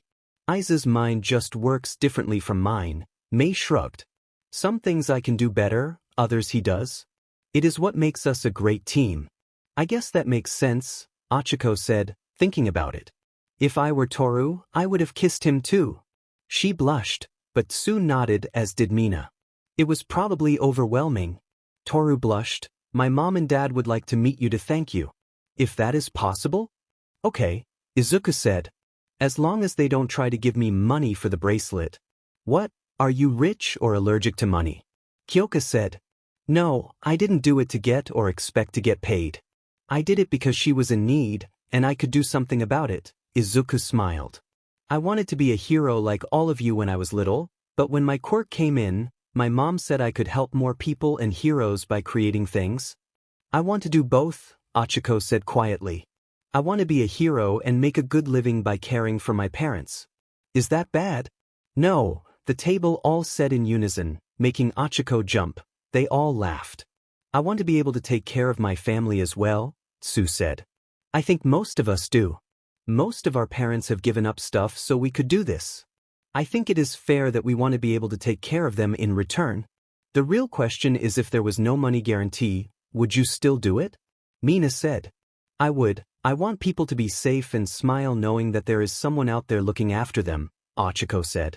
Then it sounds like your heart is in the right place, Kyoka said. Isn't today your first heroics class? Mei said, taking a bite of her cheeseburger. The girls from the hero class nodded and expressed their excitement at wearing their costumes for the first time and who their teacher would be. Lunch meeting, he did what? Power Loader said in shock. Your student created a way to dampen my student's quirk, and he did this overnight, Aizawa repeated. Now, care to explain how he is even capable of this? Power Loader looked at Nizu, who was calmly sipping his tea. Nizu nodded. Only those that have a direct connection to the support course are aware of the true nature of his quirk, Power Loader said. Aizawa's eyes widened. Hiding a student's quirk was scarce. It had to be a threat to the student if the truth was known, and for this to be a support course student was shocking. Even Ms. Yayarozu's quirk was on record. His quirk allows him to see the path of mechanical energy. Just by looking at any machine he immediately knows how it works and how to counter it, Aizawa nodded, which was impressive but not worthy of being kept secret. The other half of his quirk is that it allows him to build anything.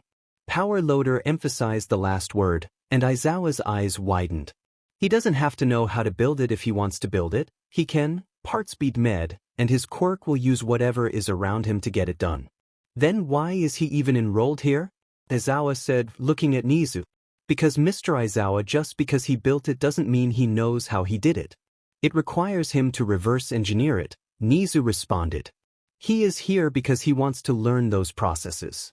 Mr. Midoriya, Ms. Hatsum, Ms. Shield, and Ms. Yayarozu will change this world. He reached over and hit something on the desk. A holographic projection of the arc reactor came on the screen. Clean energy, Ms. Hatsum's creation. I arranged for them to install one for our campus. We are off the grid. This device has the capability of powering all of the UA for years and years. Ms. Shield's suit, Ms. Yayarose's hero costume, Midnight's new costume. The specs for Midnight's costume came on the screen.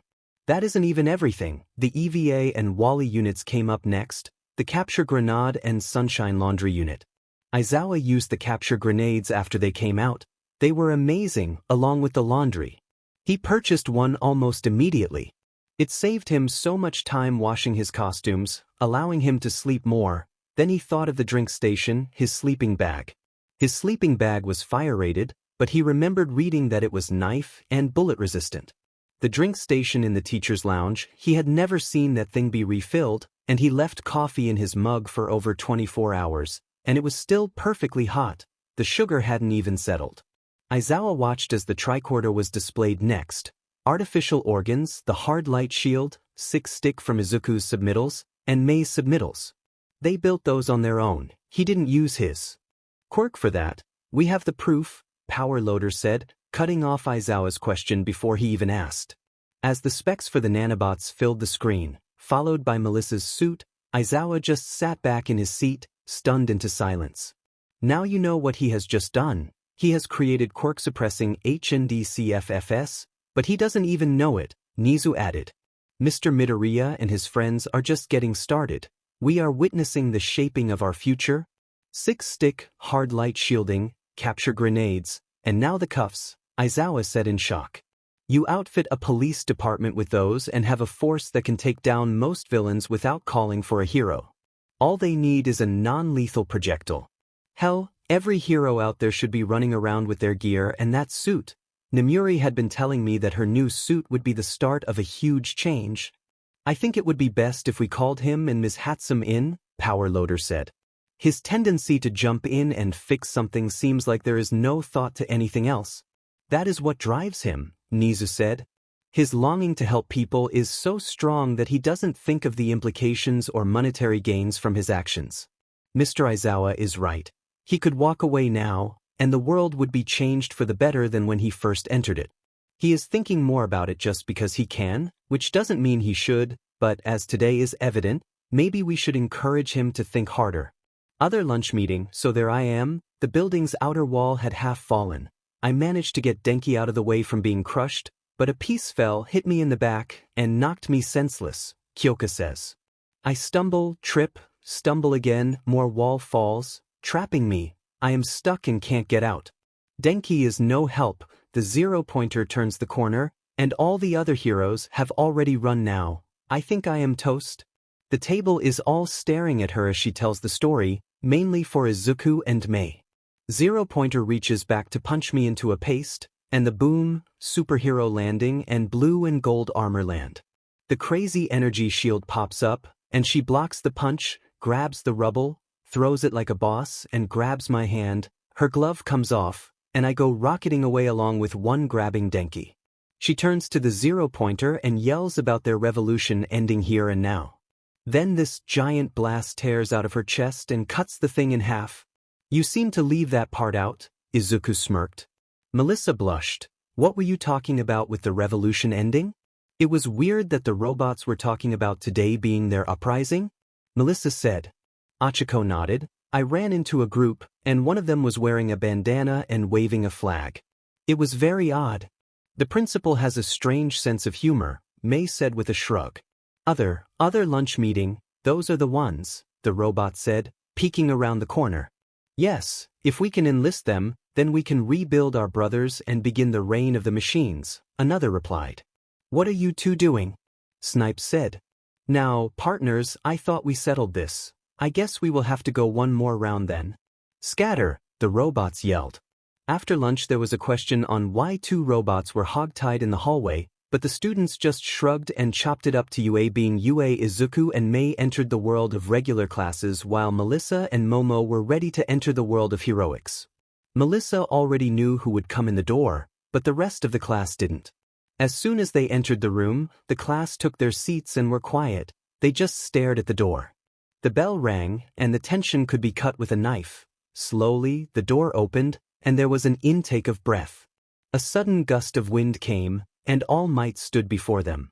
Anyone know where I can find Class 1A? He said. All Might was dressed in his Silver Age costume, his most famous costume, and one hand was shading his eyes as he looked around the room. I need to find them because I am their heroics teacher. The class erupted in cheers, even Bakugo and Todoroki cracked smiles. Now there is no way you can be heroes dressed like that. He pressed a button, and the back wall opened, revealing 20 silver gleaming cases. Now grab the case corresponding to your number, get changed, and meet me at Training Ground Gamma as we begin your journey. In a gust of wind, he was gone. Everyone grabbed their cases and got changed. Toru opened her case, and there was the basic suit that Izuku had made for her the night before. She took a deep breath, disengaged the bracelet, and slipped it off as she got changed. She paused, watching as out of the case, a black and gold metallic-looking liquid poured out and over Melissa's body. It solidified so quickly that there she stood, blue and gold armor. Melissa opened the visor, and Kyoka reached out and touched the armor, almost expecting it to be liquid, but it felt hard. "That is so cool," Kyoka whispered. "I wonder if they could do anything with my suit." "Karo," Tsu said, looking down. Her hero costume includes a bright green turtleneck bodysuit, tan-colored gloves with large green buckles on each wrist guard, and 2 matching belts. One belt is positioned above her BRSTS and has straps that go around her shoulders, while the other belt is around her waist with little holes embedded into it all the way around. 2 black lines run down her suit, each framed with a yellow outline. She also wears tight black boots with yellow markings shaped like a V on her thighs. Additionally, she has green webbed flippers resembling frogs' toes on her feet and a headband that matches the color of her gloves. She also wears goggles with dark green tinted lenses on either side and a thin dark green mask along the middle of her face. "Not armor, but maybe something to help regulate my body temp. I get cold easily." "They can do amazing things," Momo said with a smile, modeling her suit. "So, is your suit liquid or metal?" Achiko asked. "Metal," Melissa said. "That wasn't liquid that you saw but millions of nanobots that are programmed to form my suit. New instructions can be given, changing my loadout if I need to be more combat-ready or rescue." "How long did it take to make?" Kyoka said, staring at the armor. "Years," Melissa said. "We started when we were 10, didn't get a working prototype till 16, and then things just took off from there. The first suit was an actual suit that you had to put on before mostly Izuku figured this out." "That is so insane," Mina said. "Did you start dating when you were 10? "No, we started when we were 16, Melissa smirked. "So he agreed to try and build you a super suit before he even was your boyfriend? And May wasn't even your girlfriend?" Melissa nodded and smiled. "It is his way," Momo said, her gaze elsewhere. "He just steps in to help and doesn't ask for anything in return. He did the same with me. And what he did with Toru, it makes him wonderful." "Are you in love?" Achiko said shyly. "Oh yes, with him, Melissa." Momo walked over and kissed Melissa delicately. "May and I are still getting to know each other better. Who knows?" Momo smiled. "If you ask them for help, they will give it. It's the same with Melissa and me, but be careful what you ask him for. Please don't take advantage of him." The girls nodded and posed together for photos before heading out for their first heroic class. Heroic class, boys' costumes all canon. Katsuki Bakugo was not. Thrilled about playing the role of a villain, what made his day better was that on the other side of the exercise was that quirkless girl. It didn't matter how shiny and fancy her little playsuit looked. There was no way that Deku had been able to build anything that would stand up to him. He looked at the gauntlets. Deku should have been content with knowing that Katsuki would make him famous. But some people don't know how to understand their lot in life. He thought Deku had figured it out when he said he would support. He had that weird girl as a girlfriend, yet he was building toy suits for a lost cause. At least Ponytail had a quirk, but she was at the top of the class academically, for now. Stupid rich girl, what did she know of hard work or sacrifice? Mommy and Daddy probably paid to get her in. For Eyes kept talking, but Katsuki just ignored him. "Look, stay here, For Eyes. You will catch your beat down next time." "Where does this unbridled arrogance come from?" Tenya replied. "I don't understand what this anger stems from, but do you think it is wise to simultaneously engage in combat with Shield and Uraraka to prove some superiority fallacy? I am superior to you, round face, and that demon cosplayer," Bakugo spat. "I will show them in you, so sit up here and polish your glasses." "Cosplayer?"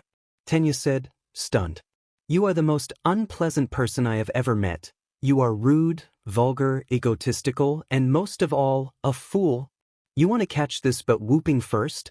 Katsuki said, storming up to Tenya and getting right up in his face.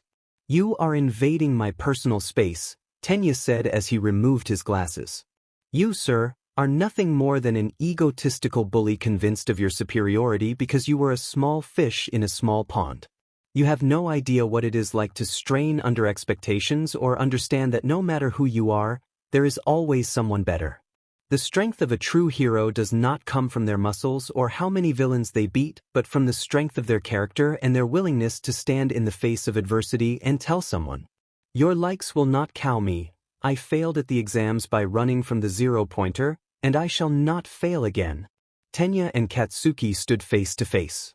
"Now, either you step back, or I will show you what a man of will and integrity is capable of, as I believe that despite a failing grade on this exercise, teaching you a lesson will be worth it if there is any hope of teaching you how a true hero acts. Begin." All Might's voice called out. "You son of a beach," Katsuki growled. He shoved Tenya back. "Such vulgarity," Tenya sighed. A lightning-quick jab snapped Katsuki's head back. A right cross landed clean, and Katsuki stumbled. He raised his arm to fire a blast, only for a thruster-enhanced kick to land on his shoulder with a sickening crunch. Katsuki's arm fell limply to his side as he was sent tumbling. "Your shoulder has been fractured. Do you wish to continue so that I mayn't catch this but whooping, or do you wish to continue to make disparaging remarks in regard to my mother or our classmates? I am going to blow you into pieces, you be." Katsuki roared, getting to his feet. His uninjured arm shot up, and he let loose a large blast. "I must confess I hoped you had not learned your lesson yet," Tenya replied, shooting out of the dust and the chaos. Katsuki raised to fire again, but Tenya slid and took out his legs, hitting him directly on the ankle, causing Katsuki to yell and face plant off the ground. Katsuki tried to push up with his good arm, but it kicked out from under him. Tenya took his back, grabbed his arm, and wrenched it back, pressing his other hand on his shoulder. "Should you choose to continue in the matter, I will dislocate your other shoulder. I will end you." Katsuki roared, an explosion ripped from his palm that Tenya had facing out and away. Tenya sighed, used the momentum of the blast, and popped Katsuki's shoulder out of place. Tenya got to his feet, pulled out his glasses, and secured them. "You're right. I do come from money, but you failed to ascertain that my brother is also a pro-hero, Ingenium. Maybe you have heard of him, so I have trained all my life with him and his numerous sidekicks. That is my dedication. Some lessons need not be repeated, but if you require a refresher, you know where my seat is. And, for goodness sake, learn some manners. Remember, manners mocketh man." Tenya happened to look up to the large window as Uraraka and S.H.I.E.L.D. came crashing in. Well, this will be quite the pickle. Tenya rushed them, only to be intercepted by Melissa. He fired off a kick, and his leg armor cracked, but hers was not blemished. He did not expect her speed, thinking the suit would slow her down, but a quick jab rocked him back. He moved back, thinking of how to approach her. He saw Uraraka break for the bomb and dash to intercept it, only to be tackled by S.H.I.E.L.D. Instinctually, he fired a back elbow and regretted it. She slipped him into a full Nelson. He felt a jolt as they flew into the air. He fired off his thrusters, hoping the heat would make her break her grip and throw off their flights. He felt a slight wobble, but nothing happened. Uraraka tagged the bomb. Hero team wins. Melissa set Tenya down. Tenya, what the heck happened?" "A lesson in manners," Tenya said, discarding his busted glasses and pulling out a fresh pair. "I could no longer tolerate Bakugo's disparaging remarks towards me or our classmates. I felt it would be best to try and nip this in the bud now in hopes that he will learn some lesson." On cue, Bakugo shouted obscenities, cursed at them, saying he would destroy them, and barked at Ochako to stay away from him. "Fine," Ochako muttered. "Just trying to help." "I have failed," he sighed. "Let us return to the observation room so I may receive whatever discipline awaits me." "Where did you learn to fight like that?" Ochako asked, falling in step as the medical bots came to claim Bakugo. "My brother is the pro-hero Ingenium," he began to say. "He employs over 60 sidekicks. When I told him I wished to join him as a pro, he told me the road was long and hard. I trained with him and his sidekicks daily. They were not gentle on me." "That is kind of cool," Ochako said, looking at Tenya. "Think you could show me some moves sometime?" "Of course, it would be an honor, Uraraka," Tenya smiled. "We should be looking to elevate and push each other higher," The better we all become, the better heroes we will be. The better we can make the world, Melissa finished. Tenya nodded. I believe what you are doing is extraordinary, Shield. The world is not ready for it, but that is how things change, Tenya said. You can call me Melissa, she replied. Yeah, call me Achiko, Achiko added. I would be honored if you both would call me Tenya. He and Bakugo received attention for the next 2 days. 13 The Space Hero 13 sat looking at 2 first-year support course students, her smile hidden behind her mask. We would like your help testing one of our inventions, May said. Are you doing this in the hopes I would endorse it? 13 countered. Yes and no, May said. You are a premier rescue hero, and your endorsement will go a long way, but we would like your feedback on possible improvements. Of course, should you decide to endorse us, we would happily offer you a percentage of every unit sold. We can talk about that later, 13 said. Is this a project for class? No, this is a personal project. Izuku said. We would like to conduct the tests at the USJ and were told we needed to talk to you. The device we want to test is called the sphere. Izuku reached out and activated the device sitting on the table. These spheres can be deployed when responding to an emergency search and rescue. They will be able to disperse and scan the location, locate injured parties, and relay the locations and the severity of injury, May said. How will they be able to diagnose injuries? 13 asked. Izuku set a square device on the table. This is a tricorder. We designed this to diagnose injuries and provide recommended treatment. We teamed up with Recovery Girl, and after she tested the device, we modified what she suggested. She has signed off and endorsed this product, which will be introduced in hospitals soon. We integrated it into the sphere to give responders real-time information about the injuries they are encountering. They can map an area and send it back in real time, Izuku continued. The sphere started to display a map. 13 watched as other spheres spread out amongst the building. 13 watched as obstacles were displayed, and different readings were shown on whomever they encountered. They can relay messages, and if something is wrong with the structure, they can carry supplies. We also want to integrate more defensive capabilities, but we would like your input to improve them. They are exciting, 13 said as she examined the specs. Well, we will be having training this Friday with the hero course at the USJ. If you can get a variance from Power Loader, I think it would be a great time to give your devices a trial run, and we can look over the data at that time. If these can perform as you say, I would gladly endorse them. Random encounter Izuku and May had exited Power Loader's office with a variance to join the heroic class at the USJ on Friday. They were about to head to their dorm, and the girls of 1A were supposed to come over after today's events. They wanted to get to know Izuku and May more. May had her arm around his waist and was snuggled in close, and she felt bliss just walking with him next to her. This slice-of-life moment of being in college was walking with her childhood friend, lover, and partner. This was one of the moments that she would never forget. Hey, are you the first years with the private lab?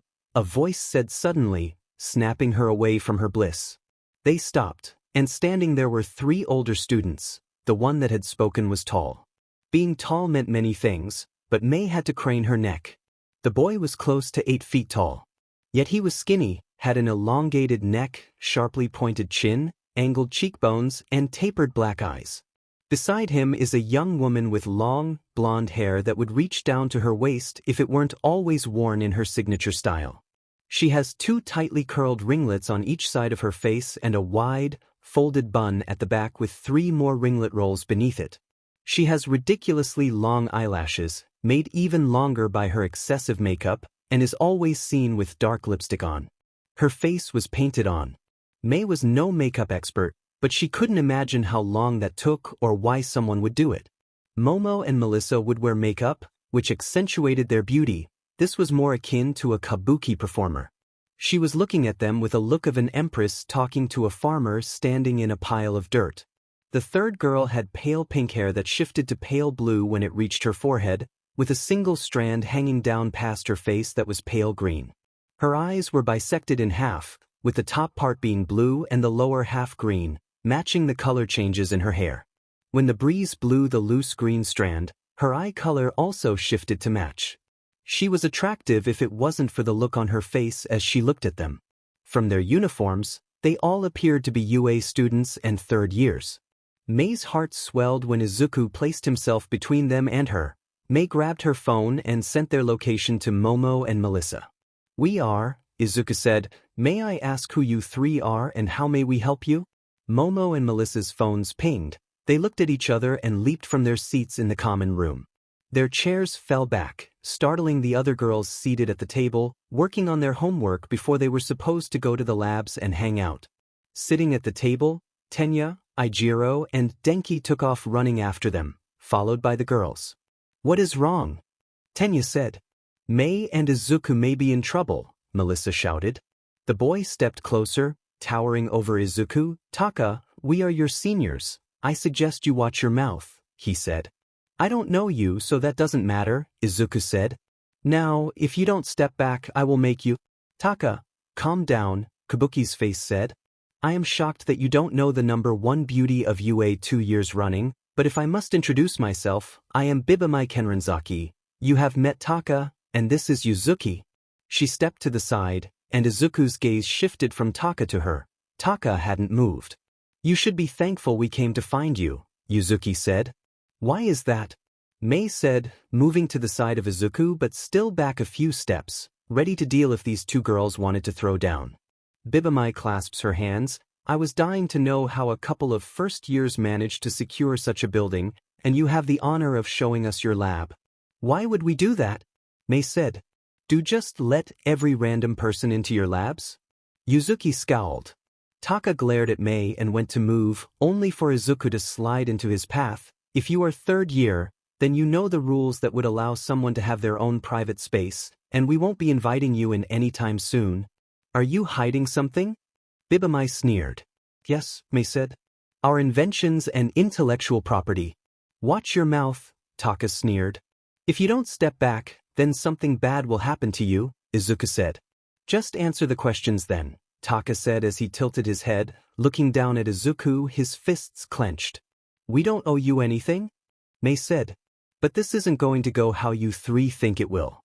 If you think you can bully us into anything, you have another thing coming. We just wanted to look at your lab. You should be honored to show it to us," BGMI said. Yuzuki looked over her shoulder and leaned over, whispering something. "Yeah, that is a hard no," Mei smirked. "Taka, if you don't step back, you will have a bad day." "Are you sure that you two are all right?"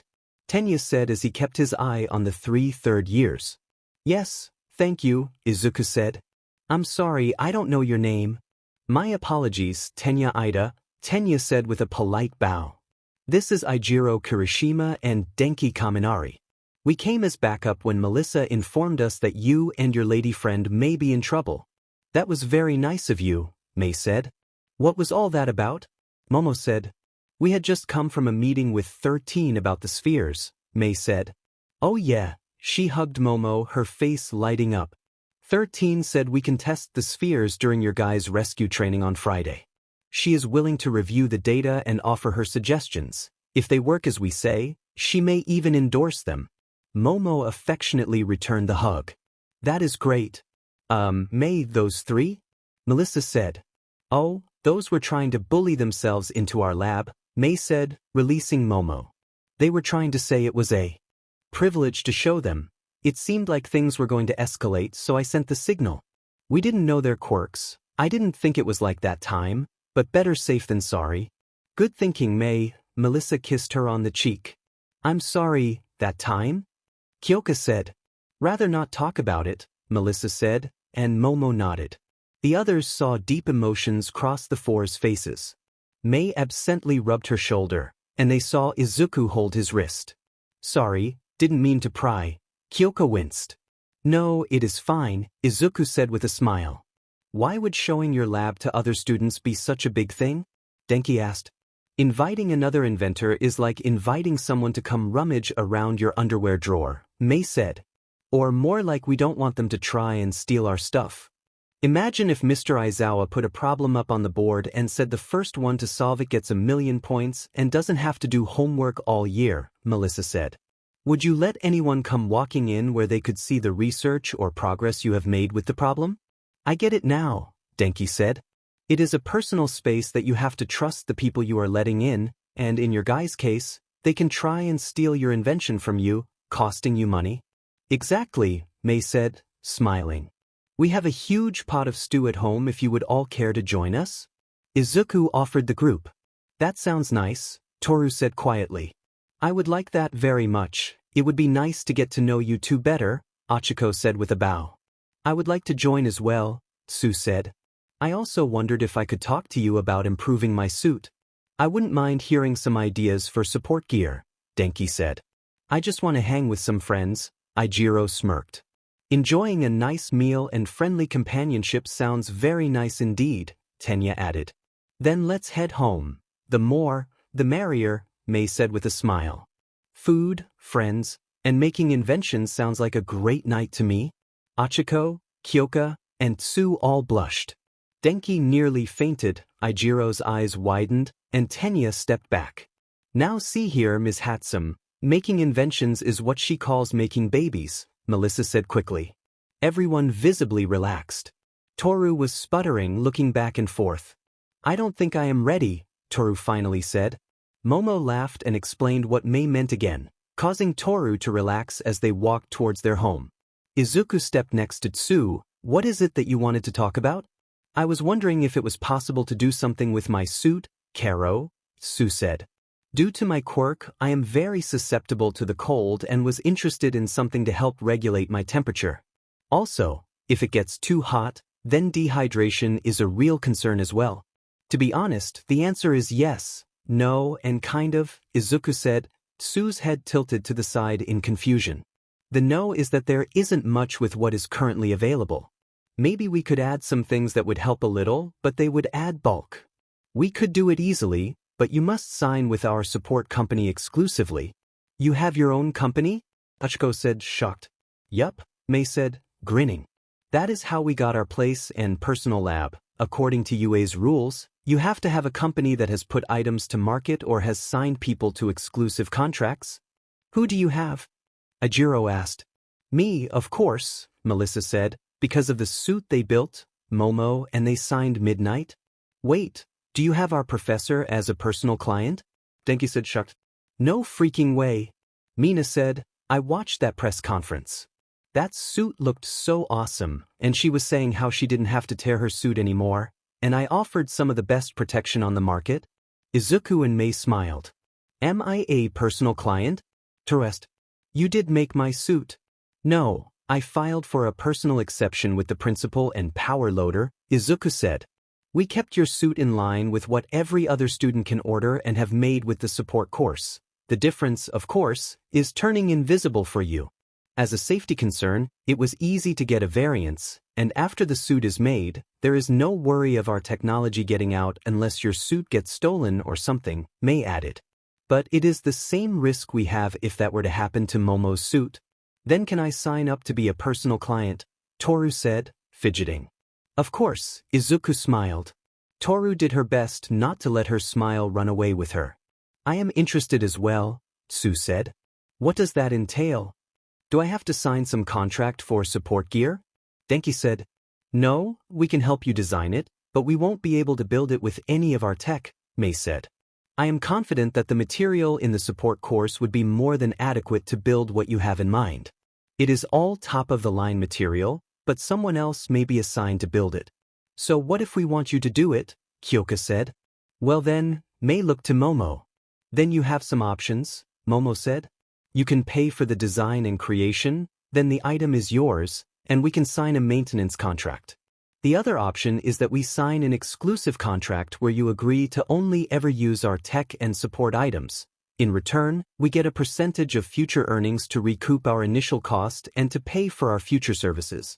That sounds complicated, Achiko said. No, not really, Tenya said, adjusting his glasses. Most agencies will hire support engineers to work for them. They are paid a salary, and the agency foots the bill for all the materials. They can also contract out to an established support company, which sends a bill every month. They also have items you can order that are not tailor-made but just bulk items such as HNDCFFS, tear gas, belts, replacement or consumables. Then there are other support companies you go to for exclusive gear and personal items. They are couture items designed, created, and manufactured by that support company exclusively for that hero. Everyone was looking at Tenya wide-eyed.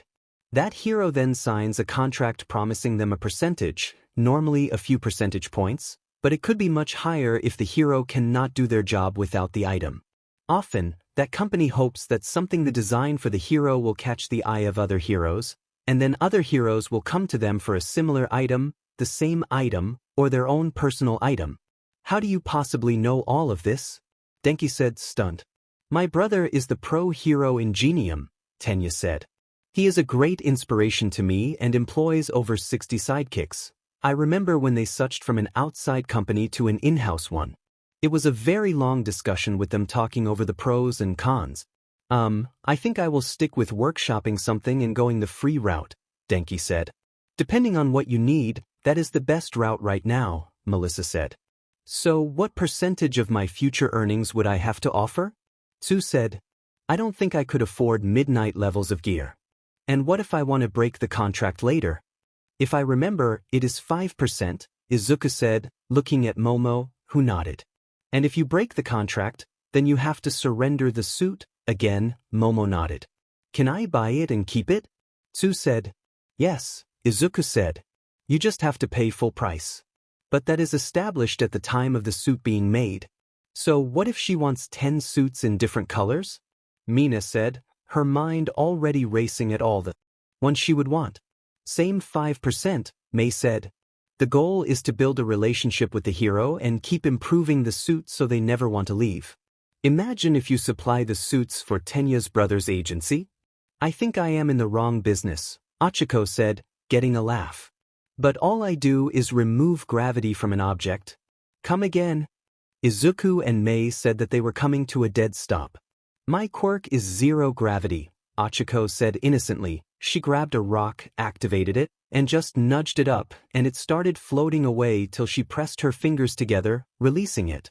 Mei was breathing hard, and Izuku stepped forward. I am guessing weight matters? Achiko nodded. Does time? More the weight than the time, Achiko said. But time does play a factor. Why? She said, a bit worried. How would you like to make a lot of money? Izuku said. Are you serious? Achiko said, shocked. Excuse me for one moment, Izuku said, grabbing Mei, Melissa, and Momo. They walked away and huddled up, each looking at her occasionally.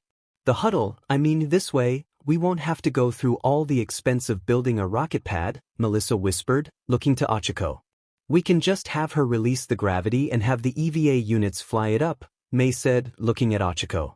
With the projected earnings just from the other projects, Momo whispered, looking at Achiko. What is your weight limit? Izuku asked her. About 2,500 pounds, Achiko said nervously. It is more than enough, Izuku whispered. The rest of the group was highly confused. Let's make the offer, the girls nodded. Ready break. Izuku walked over. He coughed in his hand.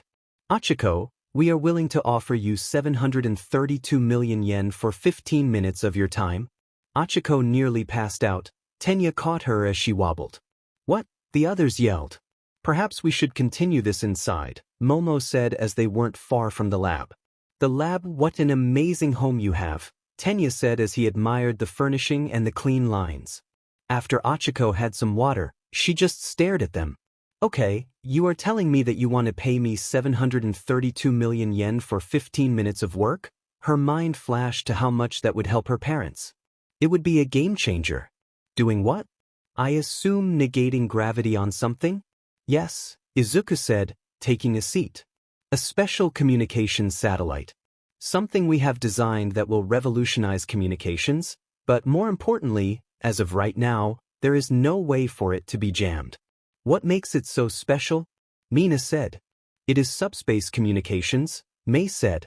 It bypasses electromagnetic interference and travels much faster. Even if you are on the other side of the world, it would be the same as if they are in the next room. Also, how it is transmitted allows it to penetrate where normal transmissions cannot, underground or deep sea, for example. Once we get everything up and running, you could communicate with a colony on the moon or Mars in real time. How in the world do you have that much money? Kyoka said, stunned. I mean, you are first years like us?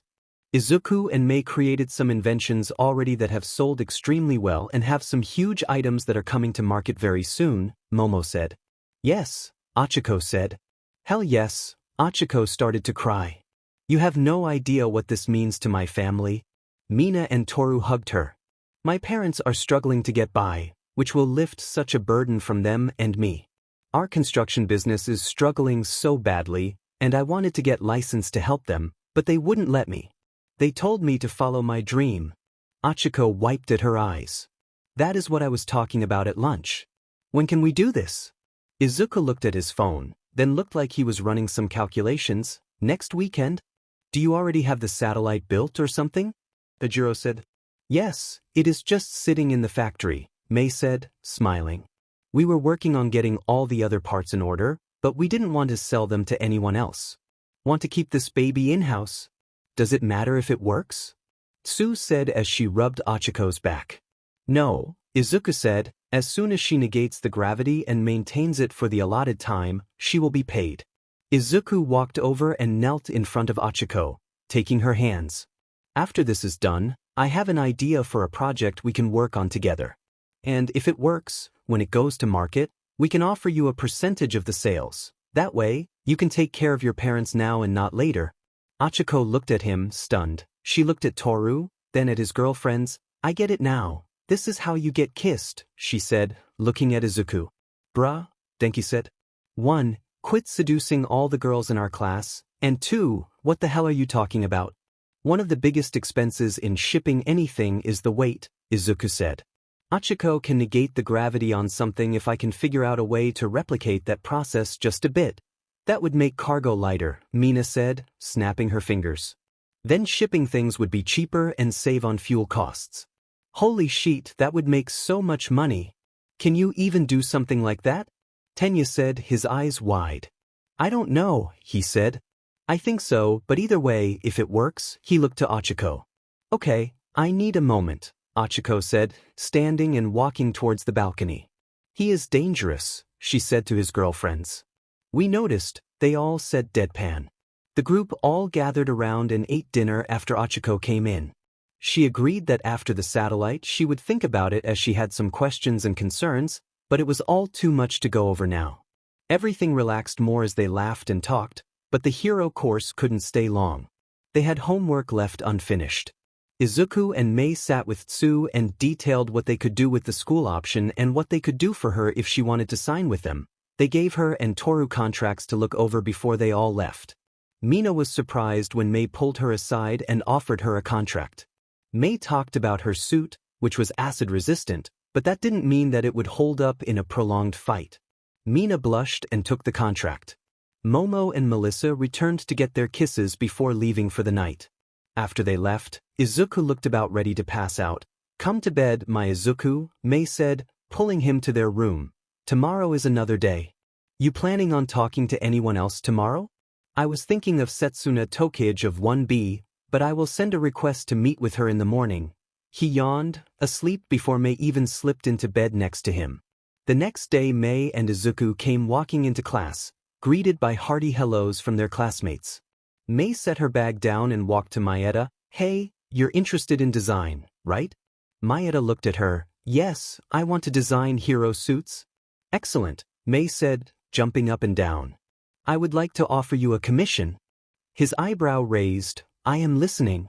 You see, one of our subsidiaries has just got into the hero suit business. Right now, the major signing has done her stuff, but there are some small ones that will be coming aboard, and I want you to design something for them, Mei said, smiling.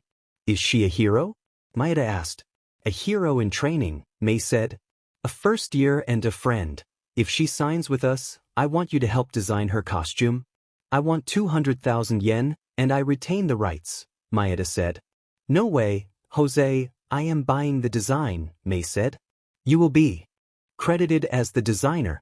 Maeda looked at her, the fact that she didn't blink at the price but knew enough not to surrender the rights.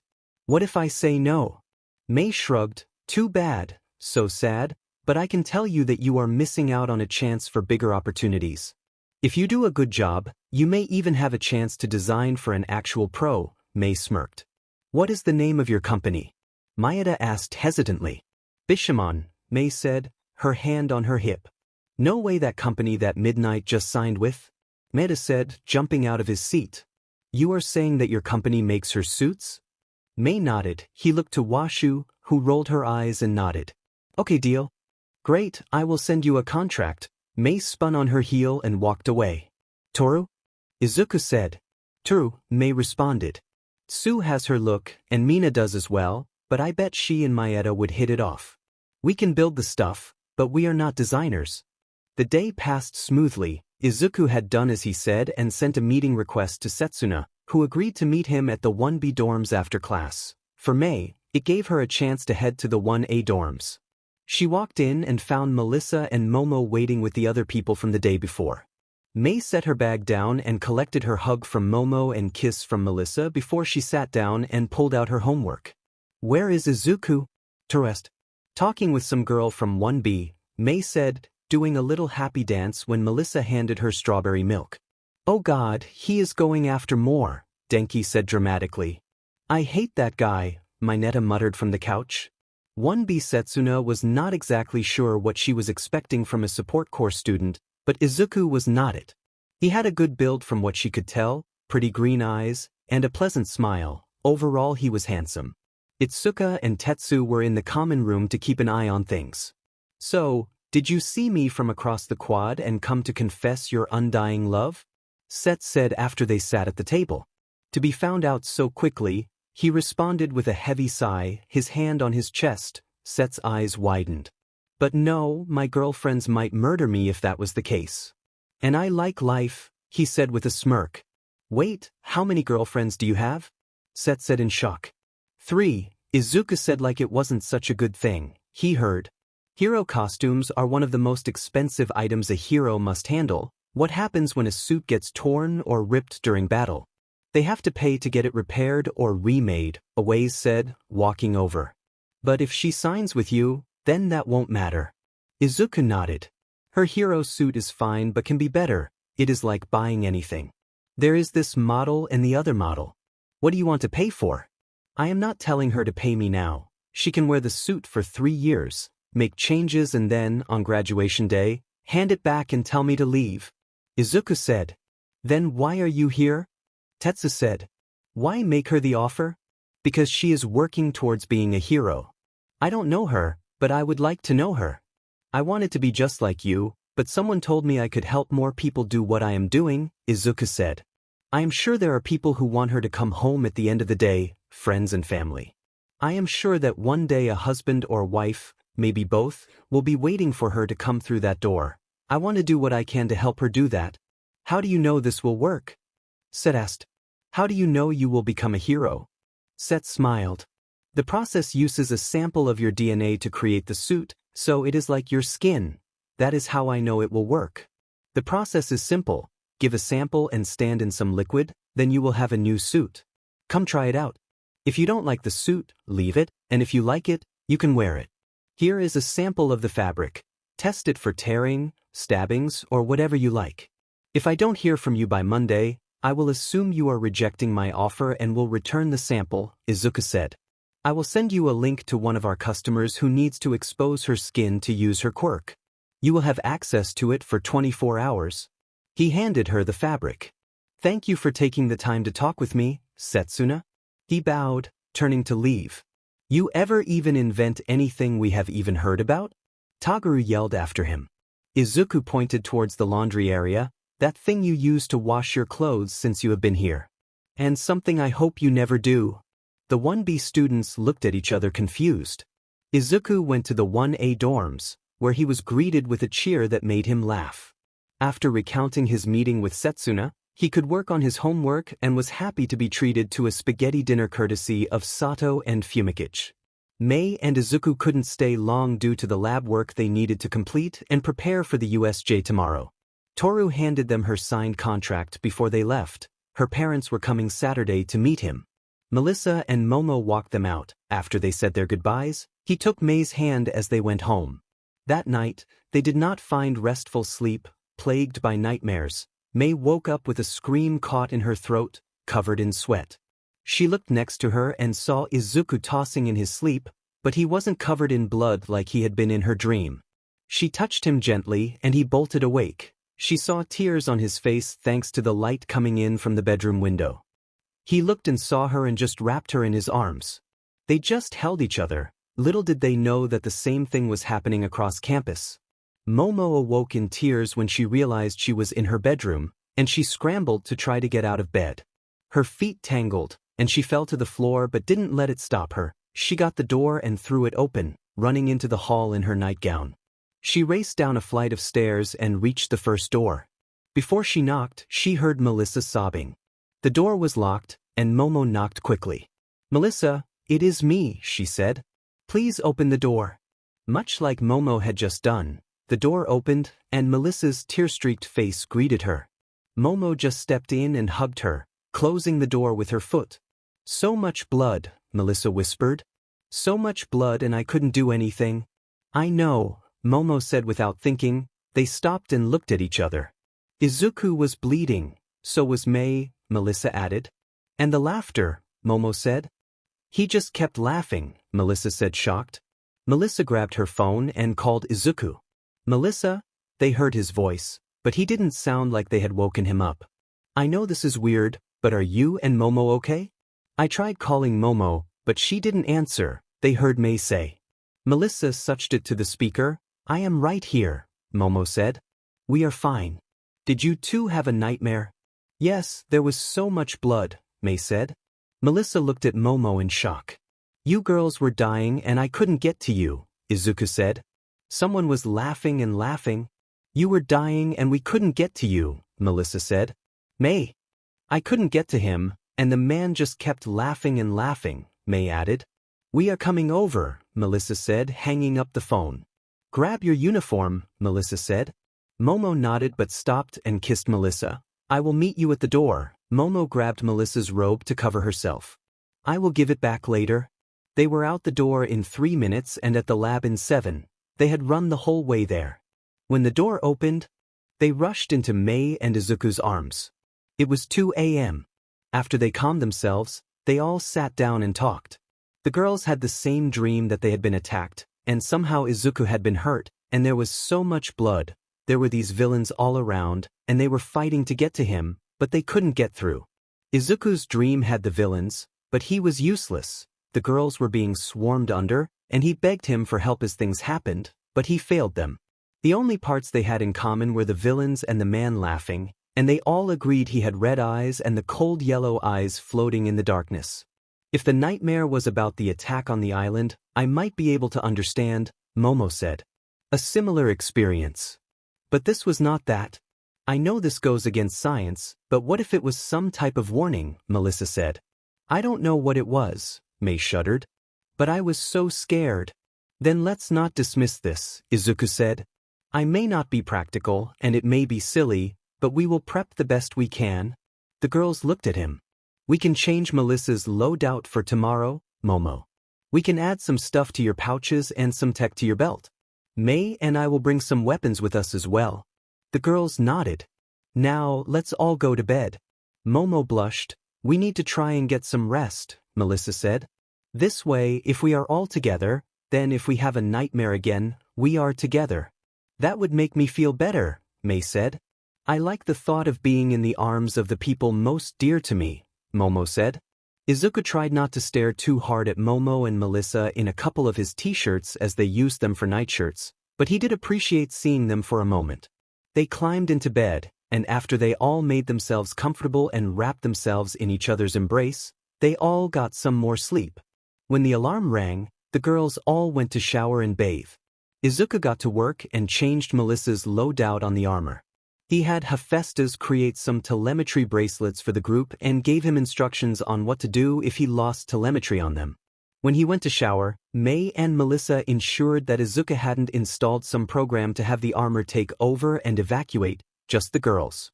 They did find one, but they didn't get upset as they knew it was just him. Momo was in the kitchen making breakfast. She smiled slightly despite the night's trouble before waking up with them, which made her feel a warmth she enjoyed. Now cooking for them, she was thankful for the lessons the cook gave her and for EVA and her assistants. She marveled at the upgraded unit, then all the other things that had been created that she knew about, and wondered at the things they hadn't shown her yet. Hephaestus, can you hear me? She said. I can hear you, Momo Yaoyorozu, the voice responded from a speaker on the counter. I don't know if I can give you orders or if you will understand me, Momo said. I love them so much. Please promise me you will do what you can to ensure they are safe. That order is within the scope of your authority, Hephaestus responded. I will do everything I can to ensure the safe return of all 4 of you. If I can ask a question? Go ahead, Momo said as he set the platter of bacon and ham on the counter. Each of you have made the same request and have used this word, love, Hephaestus said. In each request it is that I protect the other 3. Is that what love is? Momo paused and leaned on the counter. It is a part of love. We will strive to do everything we can to survive, but when you are in love, you wish for their survival, sometimes above your own. Interesting, Hephaestus said, then there was silence. Sitting around the table as they ate together and talked about the precautions they were taking today helped banish the last horribleness from the night before. Though they were still weary, being together helped make things better. They shared a hug and kisses when they separated. The girls had to report to class before changing their hero costumes and meeting them on the bus. Izuku and Mei had to get their things loaded and wait. The bus, Izuku, are we moving too fast? Mei asked. Not as a couple, we have lived together our entire life, but with the technology. I don't know, Izuku said. The subspace communications will change a lot but not the world overnight, and we won't be announcing its existence anyway. But honestly, I think we crossed that bridge the day we agreed to help Melissa. We could walk away with that and find ourselves in some textbooks, Mei sighed as she leaned her head on his shoulder. I know we are taking precautions and trying to think about it before doing it, but I get scared. I get scared that we will push too far and that someone will come and take you, Melissa, and Momo from me. I am scared of losing you all, but then I get worried I stopped creating because I was scared of going too far. If I had kept pushing, I wouldn't have to worry about losing any of you, Izuku said, slipping his arm around her. It is just a snake eating its tail. I get that, I think about the same thing, Mei said. Last night but waking up together, the 4 of us felt good. I think I am in love with Momo like love. Mei squeezed him. In my dream, losing her hurt just as bad as losing you or Melissa. That is not something I can tell you what to do, Izuku said. But you know you have my support no matter what. On a side note, Mei said, I want to take over a whole heroics class. Let us build what we want for them, outfit them with our gear, and watch them go. I know, Izuku says. I see them and look at their quirks, and all these ideas run through my head. I mean with Ida's suit. Oh no, freaking kidding, Mei sighed. All that armor, it doesn't do much for protection, but if we got a hold of it, the things we could do with that. Izuku laughed. They started talking about each student and suggesting hero gear until Aizawa called their attention. Are you 2 planning more trouble for my class? Aizawa said. Before the others arrive, we must discuss that bracelet you made for Toru. I talked with Nizu and Power Loader. They filled me in on your quirk, Mr. Midoriya. Are you aware that you made quirk-suppressing cuffs? I didn't at the time, but the thought crossed my mind, Izuku said. We talked about it, and we are going to add them to Junkyard support, but we are looking into manufacturing them ourselves, Mei said. They still need some refinement, but there are some interesting applications for the technology. We could make them a disc that can be fired, negating the need for the police or pro to get in close, Izuku said. Aizawa shook his head. You say this so casually. You 2 do understand that once this technology gets out, there will be villains who will use it as well. Well, that is something we are working on as well, Mei said. You try to open them and they fry. X-ray they fry. We are very conscious of this technology getting out there and into the wrong hands, but that is inevitable with any technology, Izuku said. But does the worry outweigh the usefulness and benefit of the technology? I hate to say this, but us heroes may just be keeping the place warm for you too, Aizawa said. Mei smirked. That isn't so bad. But you know your costume is getting a bit shabby, and that scarf could use an upgrade. I may even be able to work something up to help with your dry eye, Izuku smirked. Have some ideas that we would love to pitch you. Can we set up a meeting for this weekend, maybe? Izawa laughed. You two support course students with a nose for business. But seriously, these things can put your name on people's radar, people that you don't know your name. We do and are taking precautions against that, Izuku said.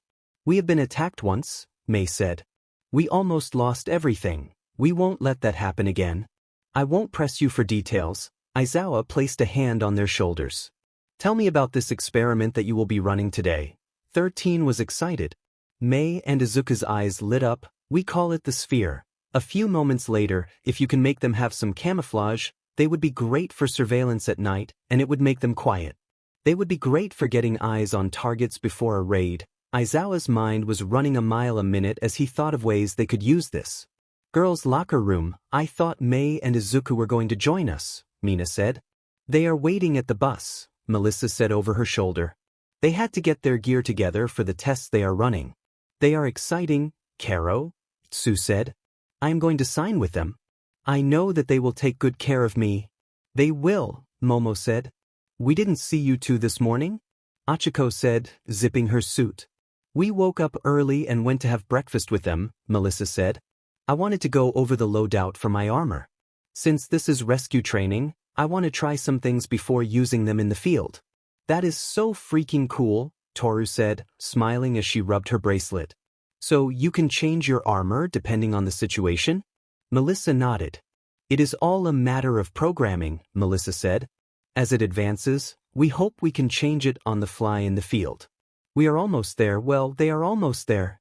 Do you think they will make those suits available for everyone? Mina said. I guess it wouldn't work for me and my acid, now that I think about it. Or my invisibility, Toru said.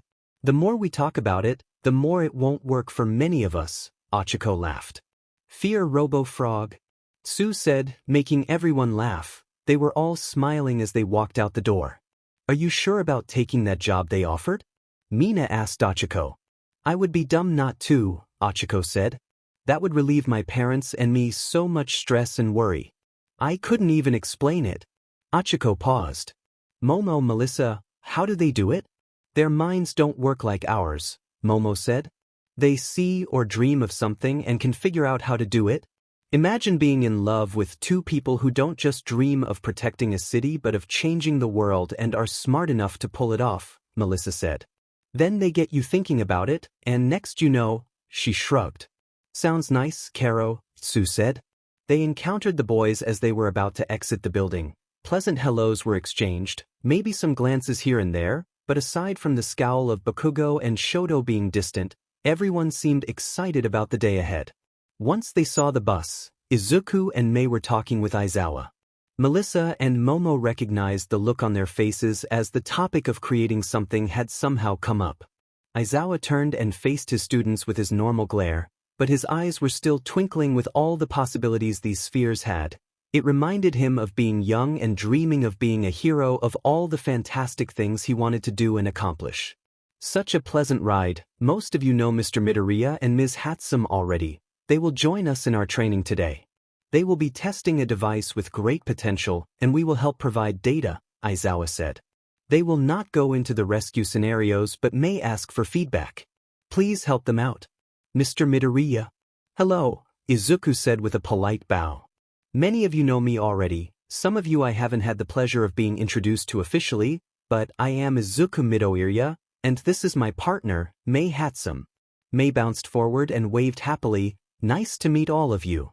The spheres will be out of the way, mainly transmitting data for us to review later. Some of you we may want to connect the spheres to so they can relay their information to you in the hopes it will help with your training, simply providing you more information, Izuku said. If they break or fall and stop working, just ignore them. We will retrieve them later. Do not worry about them. We want to thank you all in advance for helping us out today. We have 15,000 yen gift cards for all of you to Jungle, and we will buy pizza for everyone's dinner. Mei smiled at some cheers from that. Denki, Tenya, and Fumikage, if you wouldn't mind sitting with me on the bus, we would like to attach some spheres to you for them to relay data. You are not obligated to do so, but if you hear me out, I would appreciate it. Mei bowed, and the boys nodded and followed her onto the bus.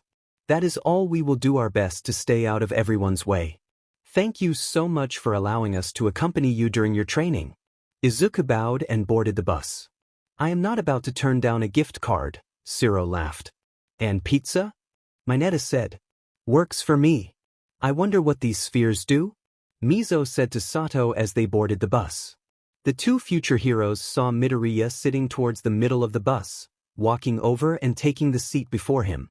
Excuse me, Midoriya, Sato said. If you don't mind me asking, what do these spheres do?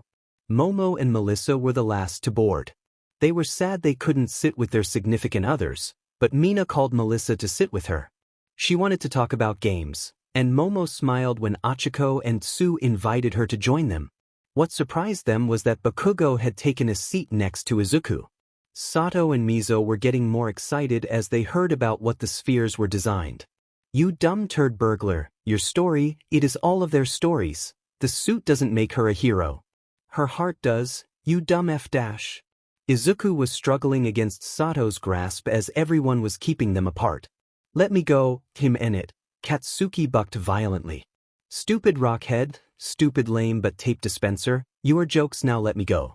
I am going to kick his butt, you stupid Deku, you can make anything to compete with me, I thought you knew better, I will remind you now.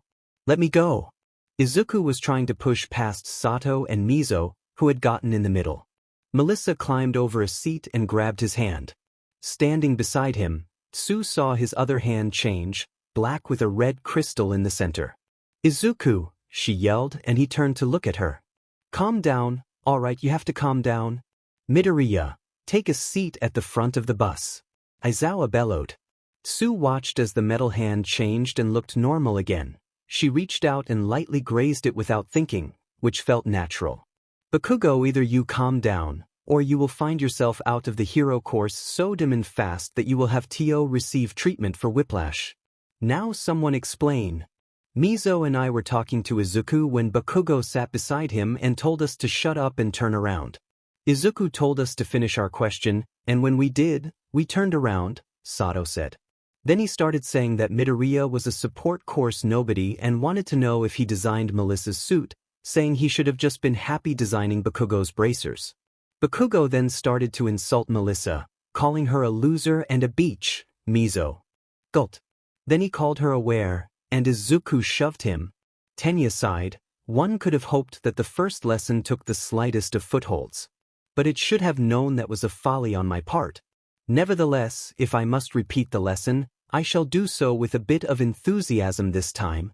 Aizawa glared at Bakugo. He turned to Midoriya. Take a seat, I understand your reaction, and refocused on Bakugo. I am half considering sending you back to the school, but then Vlad would have to deal with you to make up this training. We will discuss this incident during the battle trials and this superiority complex once we return to campus. Say one more word towards Ms. Shield or anyone else in this class, derogatory in any fashion. You will find yourself suspended, barred from the sports festival, and facing possible demotion to general studies. Aizawa stared at Bakugo, watching the weight of his words fall upon the young man. Now sit down. Bakugo glared at Aizawa. The teacher could see the struggle not to make some retort. He flopped into a seat, clicked his tongue, and stared out the window. Were you about to fight for my honor? Melissa whispered. Izuku nodded. That is hot. She leaned in close as she said it. I am going to make sure I reward you this weekend. Kyoka's face lit up like a Christmas tree. The rest of the ride was short and thankfully without incident. When they arrived, they saw 13 standing outside with a motorized pallet jack beside her.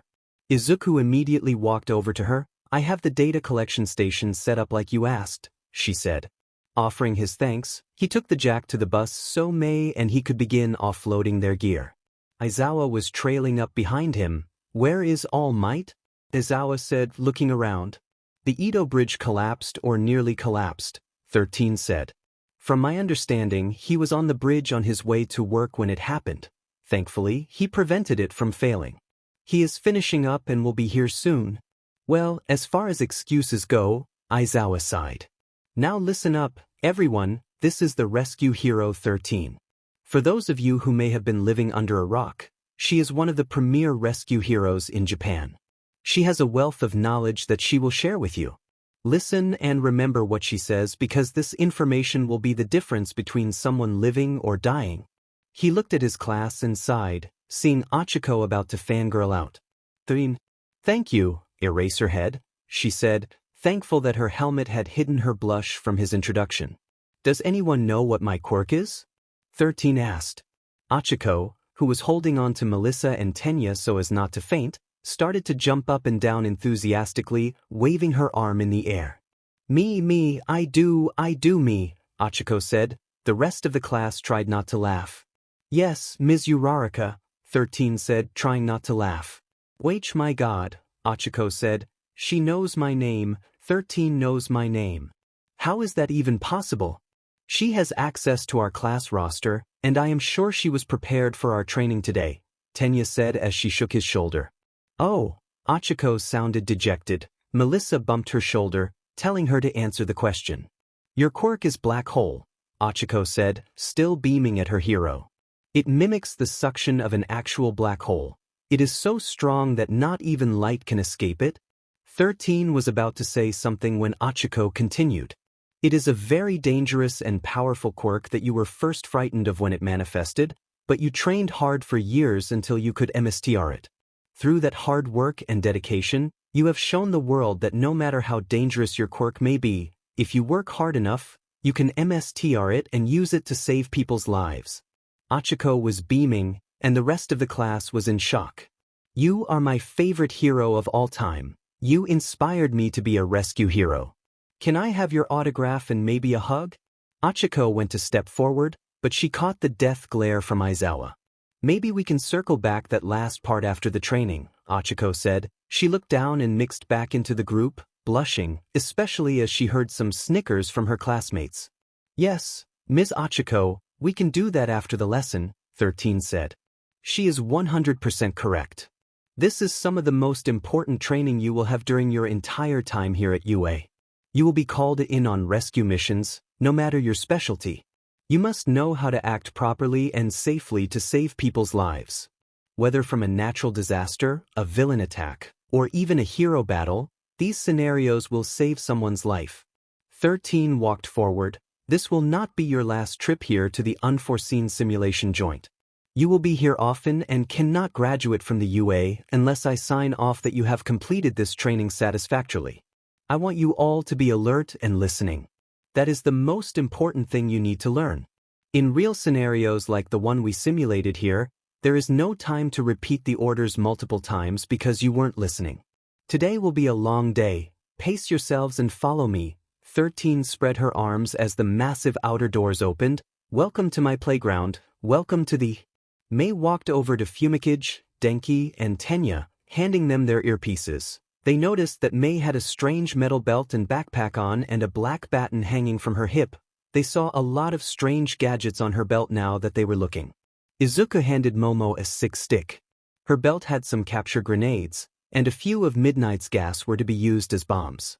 Izuku had changed her brace to include a hard light shield module. Momo surprised him when she leaned in and kissed his cheek very tenderly.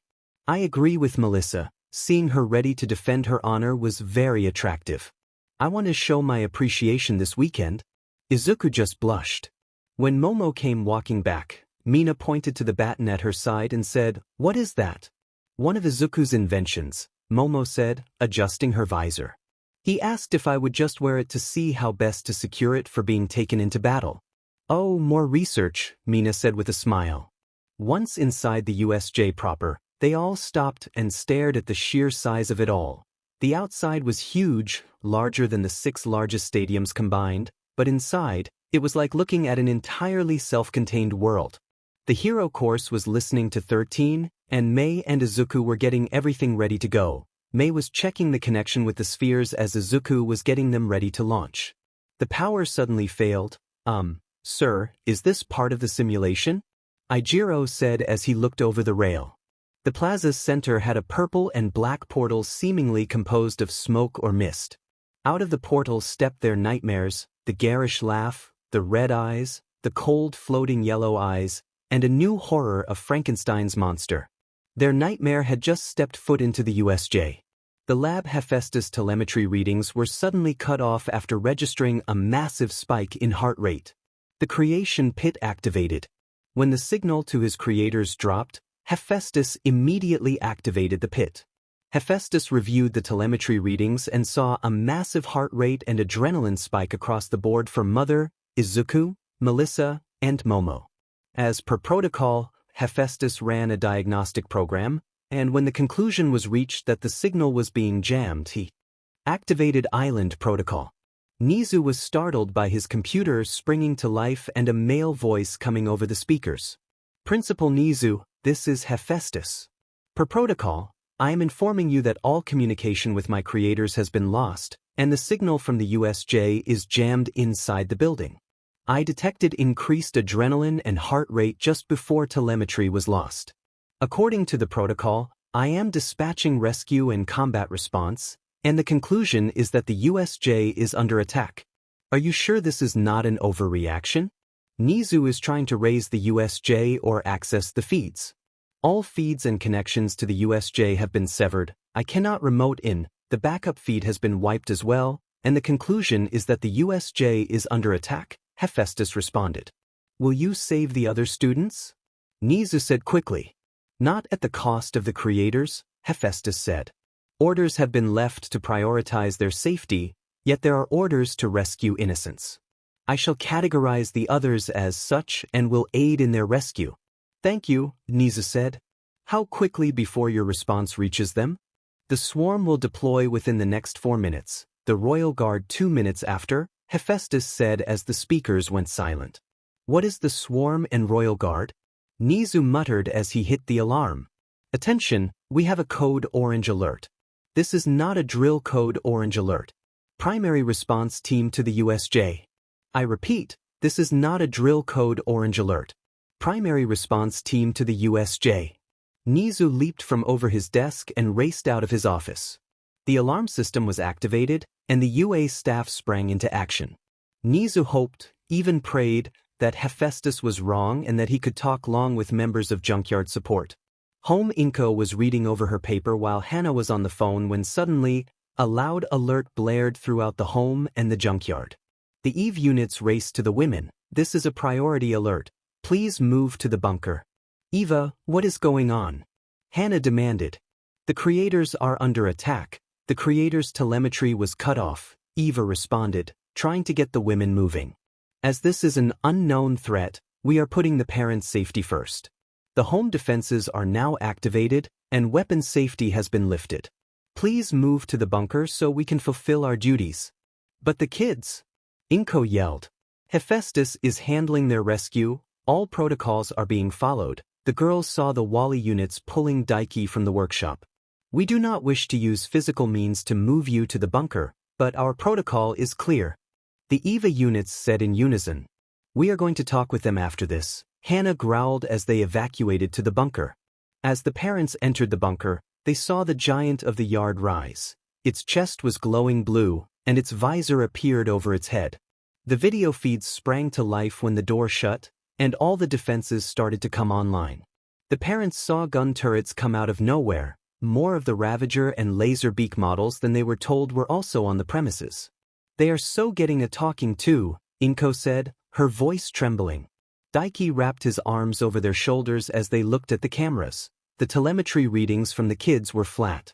They could only wait. All Might he was in the middle of aiding in rescuing the bridge collapse when his phone suddenly emitted an alert he had never heard, followed by another alarm blaring. Alert! The creators, Izuku Midoriya, Mei Hatsum, Momo Yaoyorozu, and Melissa Shield, are under attack by unknown entities at the USJ. The first read.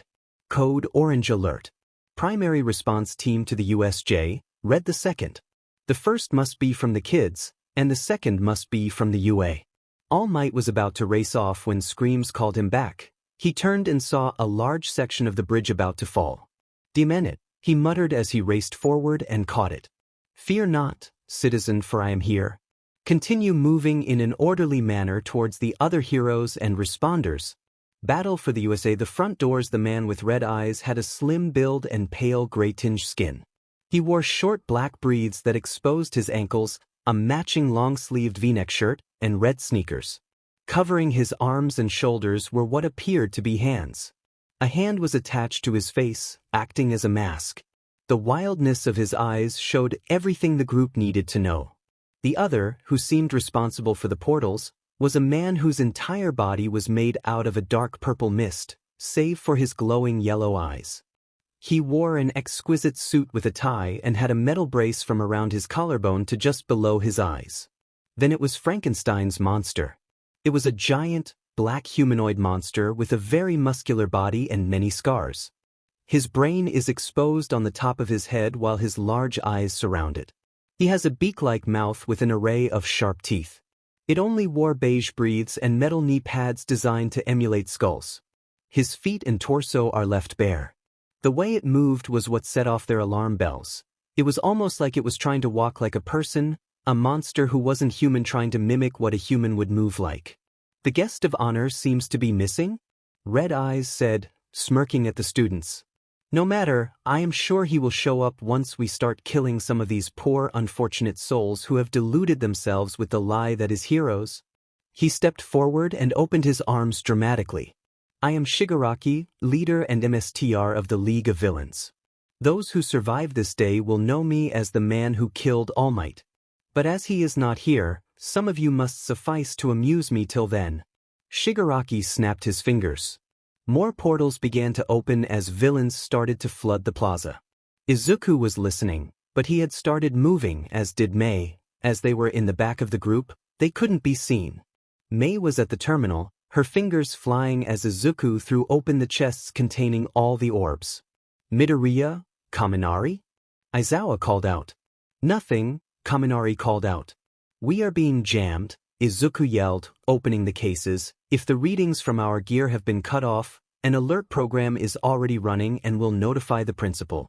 13, get them out of here, Aizawa yelled as he went to plant over the railing. Let us take them out, DMN it, Katsuki roared.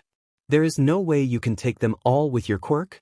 That is your problem. No hero is just defined by their quirk, Aizawa replied, pulling his goggles down. Now go or be expelled. Oh, Eraserhead, Shigaraki said mockingly. I will make sure your last words are shared with the world. Maybe someone might give a sheet. Kurogyri. Now, children, to the exit. 13 yelled out. The students turned to move. Melissa reluctantly stepped back, looking at the plaza where their Aizawa had leaped into battle. She turned to follow when a portal opened and outstepped Kurogyri. I do apologize. We can't have you leaving so soon. The young emissary has ordered your deaths, and I am here to facilitate.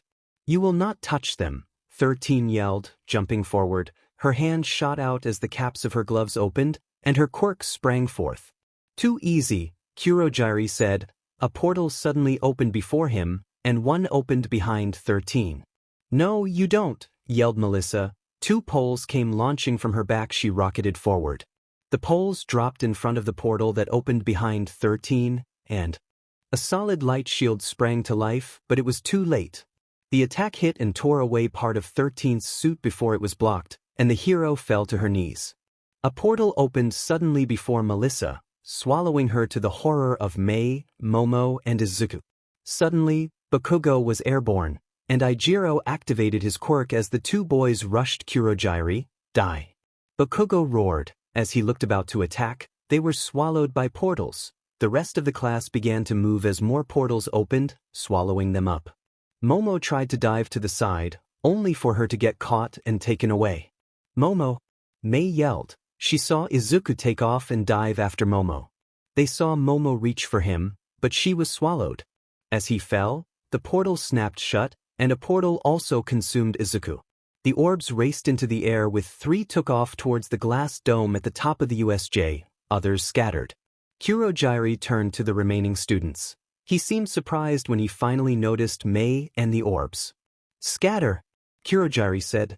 A portal opened under 13, but Achiko dived, tagged her, activating her quirk, and rolled with 13 to safety. A portal opened on one of 4 orbs hovering around Mei, and a capture grenade launched towards the villain. A portal opened to redirect the grenade, but Kurogyri was distracted. Suddenly, a loud clang echoed around the area as Tenya leaped forward and, with his quirk, landed a thunderous kick straight to Kurogiri's neck brace. Kurogiri went crashing into the railing, denting it. Achiko grabbed 13 and pulled her away. "We need to make a call for help," Mina called out. "A distress signal has already been sent," Mei said, taking 13 from Achiko. "If it didn't go through, I have 3 orbs about to bust out of here and send another." "We will handle the villains," Achiko said to Mina. "Can you treat 13? The girls looked and saw the pro hero's back, which was torn up and bleeding.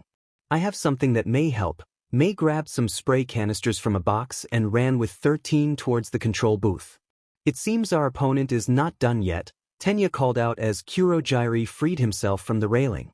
"Ladies, your assistance?" "With pleasure," Mina said. The 3 raced to attack. A portal opened, and Mina and Tenya dodged to the side. Mina threw an arching spray of acid that forced Kurogiri to dodge. Tenya continued to close, and Achiko came out from around Mina and moved to attack. The glass dome broke as the 3 orbs broke through, and Tenya's earpiece sprang to life. "Distress signal has been sent," came a very calm and lovely woman's voice. "Rescue units are incoming. Island protocol has been activated." "The signal has gotten through," Tenya called out to Mina and Achiko. "Help is on the way." They couldn't see Kurogiri scowl, but they did see his eyes narrow. His distraction cost him as Mina hit him with an acid spray, making him yell in pain. Achiko aimed for the eyes and landed a punch right between her target, striking true. She immediately landed a slap. Achiko slipped to the side as a rocket-aided move kick sent Kurogiri through the railing and flying across the U.A. Up the stairs came a rush of villains. They descended upon the trio, trying to take them out. The first attacker met a vicious rising knee from Tenya that sent them falling back. Achiko ducked under a clubbing swing from a broad man whose arms had morphed into metal clubs. Not a trained fighter like Tenya, but her parents ensured she could throw a punch. Coming in low, she twisted her hips and drove her fist into the man's gut. She stepped back and fired a straight jab right into the man's nose. As she went to follow up with a left cross, another villain, this one who had this black ooze leaking from his eyes, hissed and tackled her, sending them both down. When the ooze hit her costume, it sizzled, and she screamed as if it was hot. She started to eat through her suit, where it landed. Turning her head to the side, she got her knee under him, rolled, and pushed him off overhead.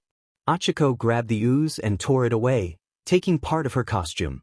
Mina slid to the side, using her acid to glide as if she were on skates, and dodged past some villain with small black spikes sticking out everywhere that seemed like he wanted to make contact with her. The second villain behind that one was a woman with soaking wet black hair missing long clumps, wild, large black eyes, and no nose. Her nasal cavity was exposed. The woman screamed, and her hair fired out like spears toward Mina. She slid and bent past them, but one managed to slice her side. Mina flung her arm up, and a spray of diluted acid landed in the woman's face, causing a hiss, but the woman began to scream as some landed directly into her nasal cavity. The villain Tenya hit was down for the count. As he was airborne, another villain whose legs were springs speared him in the side and took him to the ground. His armor cracked from the impact. As they landed, Tenya grabbed springs around the head and twisted, rolling over into top position, and landed an elbow to the villain's head. He saw movement out of the corner of his eye and got his arm up to block as Clubman swung, sending Tenya toppling over. The armor on his arms broke and fell apart, but thankfully his arm did not meet the same fate. Achiko was pushed off towards the ooze, angry about the holes in her costume and using the anger to block out the pain from where it had burned her skin, even through the fabric. Ooze threw a clumsy punch. Achiko slid like a skilled soccer player and took out the man's legs. Her foot aimed to hit Ooze's knee. Ooze's face planted. Achiko was up in a flash, ran, and landed a kick on his ribs, keeping him down for the moment she needed. She tagged him with her quirk and yanked him up by the back of his shirt and breathes. She spun and threw him like a lawn dart, sending him crashing into Clubman. May grabbed the experimental medical foam and began using it to seal 13's wounds. "Mother," came from her earpiece. "Hephaestus?" May responded. "Yes, Island Protocol has been activated, your distress call has been received, and the swarm and royal guard will be deployed in minutes, Hephaestus reported. You are to target all students and faculty members of the UA for rescue and assistance. They are to be treated as high-value targets. Lethal measures are authorized, May said, focusing on 13. Tap into the spheres and deploy appropriate counter units, and Hephaestus' mommy wants her gun. Understood, Hephaestus said. Should any student or faculty member die today, you have failed, May called out. Mina got her arm up as Spike came down with a slap. The needles on his arm pierced her skin, and she felt a tingling sensation immediately. She bit down, not to let a sound of pain escape her lips.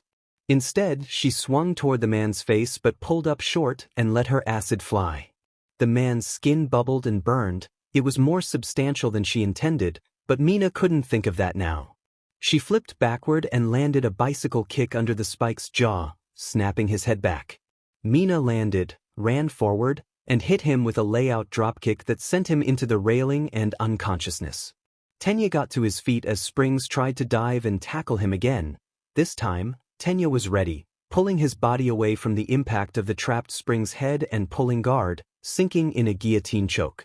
Achiko negated gravity on herself, leaped high into the air, negated her quirk, and dropped a flying elbow on the back of Uza's head, knocking it into club and taking them out.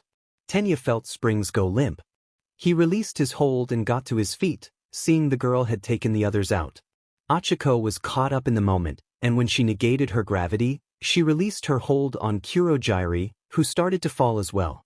He had tried to use a portal to stop himself, but his momentum had bounced him. Now free from the effects of Achiko's quirk, a portal landed at Shigaraki's side. They got a signal out, young MSTR, Kurogyri reported. Who brought those demon orbs? Why wasn't that part of the report? Shigaraki bellowed. Are the children dead at least? No, sir, Kurogyri answered. These demon-nothing villains are a waste of air, Shigaraki lamented to the sky. Bring in the real deals. These children have tasted hope. Let's turn that to ash in their mouths. Get it? I am so damn witty. See, we got this, Mina said, shaking her arm as she smiled at her group. Yeah, victory. Achiko smiled, holding her stomach. Their victory was short-lived. A portal opened in the center of the area and out dropped a man with green skin, a disproportionately large upper body and arms, fangs, 2 toes on each foot, and a fin on his head as he dropped in large claws extended from his fingers. A half-man/spider accompanied him. The man's lower body was that of a spider, much like a centaur from mythology. Both halves were sickly-looking, and his pale gray skin had these open sores that oozed some foul-smelling substance.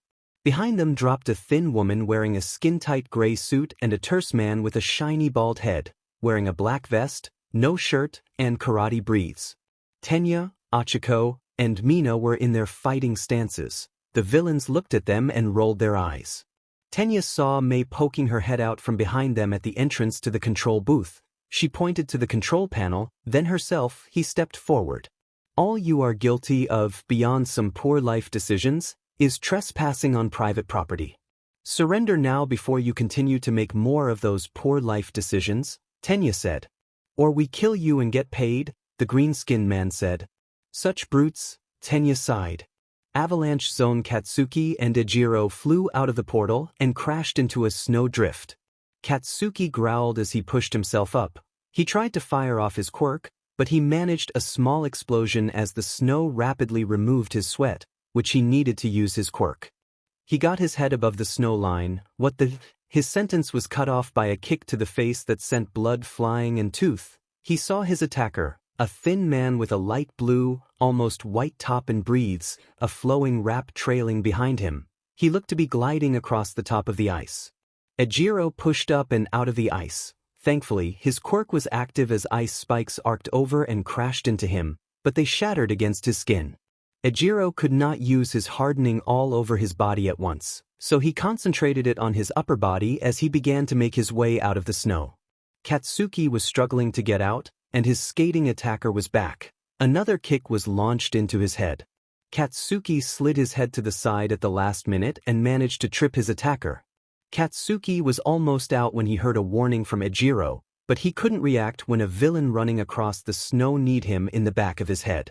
Ejiro was almost free when this burly, short man covered in furs popped out of the snow. His hands were clasped together as he swung towards Ejiro, and a club of ice formed in his hands and clattered off Ejiro, sending him to the side. Katsuki growled, scrambling out of the snow, expecting skater or runner to return, but he saw them. "I'll take the big one," Melissa said. "Try not to get dead." Ejiro looked at Katsuki. "After I beat that yokai down, I will come to handle the big guy. I hope he doesn't peel that can of tuna off your bones before I save your butt." "I guess I got creepy," Ejiro said. "Got anything I can use?" A piece came out of Melissa's backpack and attached to Ejiro's arm like a bracelet, and a hard light shield sprang forth, and another piece wrapped around his hand started to spark electricity. "Shield and shock punch." "You want anything, Captain?" she said to Bakugo. "I don't need your or Deku's cheap toys. Watch the next number one hero handle this," Katsuki growled back. Fire Zone Shoto came falling out of a portal above a cityscape aflame. The immense heat surrounding him called upon his ice to slow his descent. Another portal opened, and Zero came falling out. Zero launched his tape at a building, yanking himself towards it before cutting it off and going to the building on the other side, trying to slow his descent. Shoto's ice immediately began to melt from the raging inferno around them. Zero let loose a few choice words as he was trying not to die from the fall or the fire. He spied a light pole that wasn't on fire and fired his quirk. It struck true, and he was in the middle of his swing to safety when flames came tearing away from a building, looking like a blade, and cut his tape, sending him crashing to the ground and driving the wind out of him. As Shoto landed, a man came running out of the burning building, cackling wildly and charging straight at Zero. The man appeared seared and charred. His skin clung to him like leather. Zero tried to scramble back. Shoto stomped his foot and waved in ice, racing past the charred man, and kept running as he was encased in ice. Zero caught his breath as he stumbled back. Shoto saw the area the man was trapped in begin to melt when all the flames on a building came up and off, crashing over the ice and melting it, a hiss of steam as more fire came crashing down, splashing across the floor. Zero dived away, and when he landed, he batted at his leg as the flames danced over his suit. They watched through the haze of flames, and the charred man could be seen dancing in the flames like some twisted ballerina. The fire came tearing away from him and towards the two. Shoto summoned his ice again, a massive glacier racing out to combat the torrent of fire. When the two were about to meet, Shoto saw more flames being pulled from the surrounding buildings. The two forces collided, super hot, and met super cold with explosive results.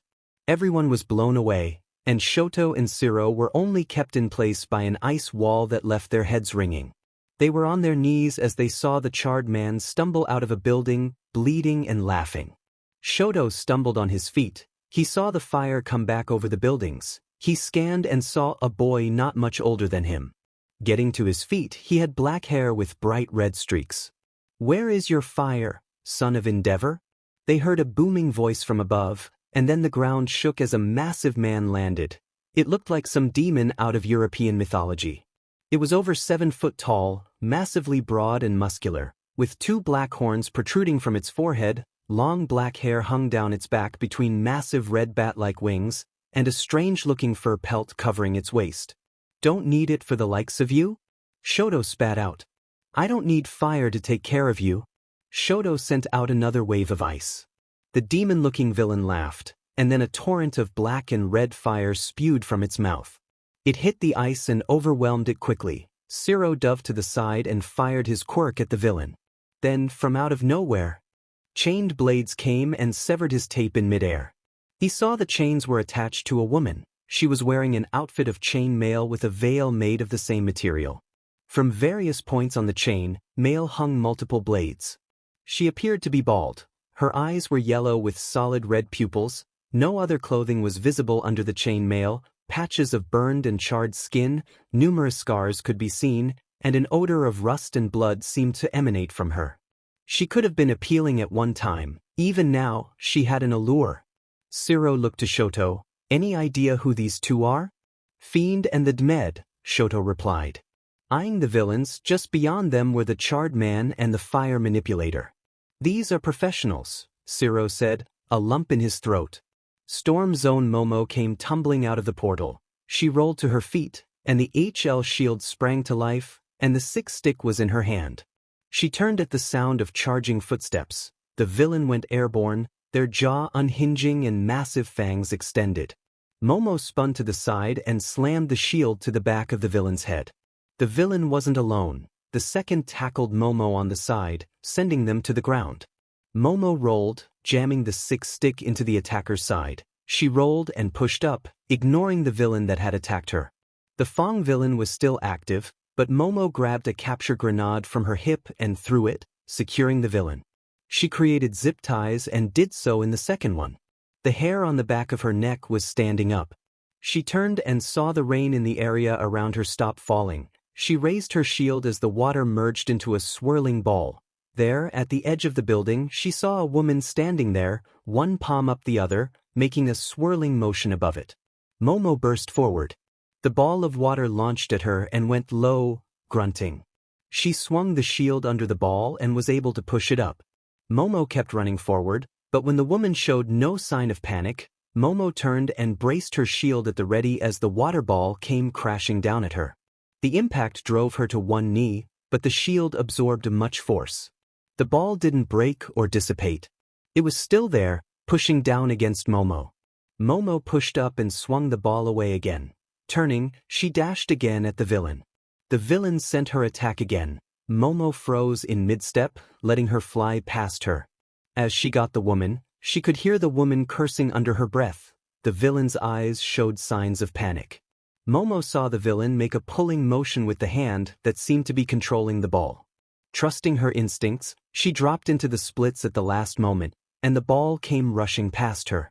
It struck the villain. Momo heard the villain scream in pain and panic as the villain's attack struck them and sent her flying off the building. A sickening thud was heard, and the rain again began to fall. Momo looked over the edge and saw the crumbled form of the woman below. I need to address this with the team after this, Momo told herself.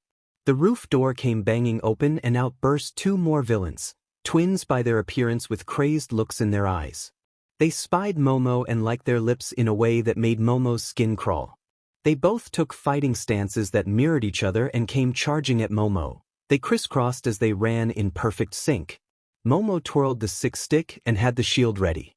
Come to us, little girl, they said in unison. We have permission to play but must turn you over. Turn me over to who? Momo said as they looked about to cross again. Her hand glowed, and she threw a Russian nesting doll into the path of the one coming from her left. The villain ignored it, but it burst open and an oily substance burst out. The villain's footing failed as they slipped and tumbled to the ground. The other kept moving and came in. He ducked under Momo's attack with the six stick. He grabbed at her uniform in an attempt to tear and yank Momo to the side. Momo planted her foot, slipped her shield arm under the man's armpit, and pushed him off balance. She used her other leg to kick his legs out and send him cartwheeling in the air. Momo felt a tear in her leg, so she bit her lip to ignore the pain. The man's head crashed at an awkward angle, scraping across the roof. Momo just swung the six stick like a club down across the man's jaw, eliminating him. The one that slipped had regained his footing and tackled Momo to the ground.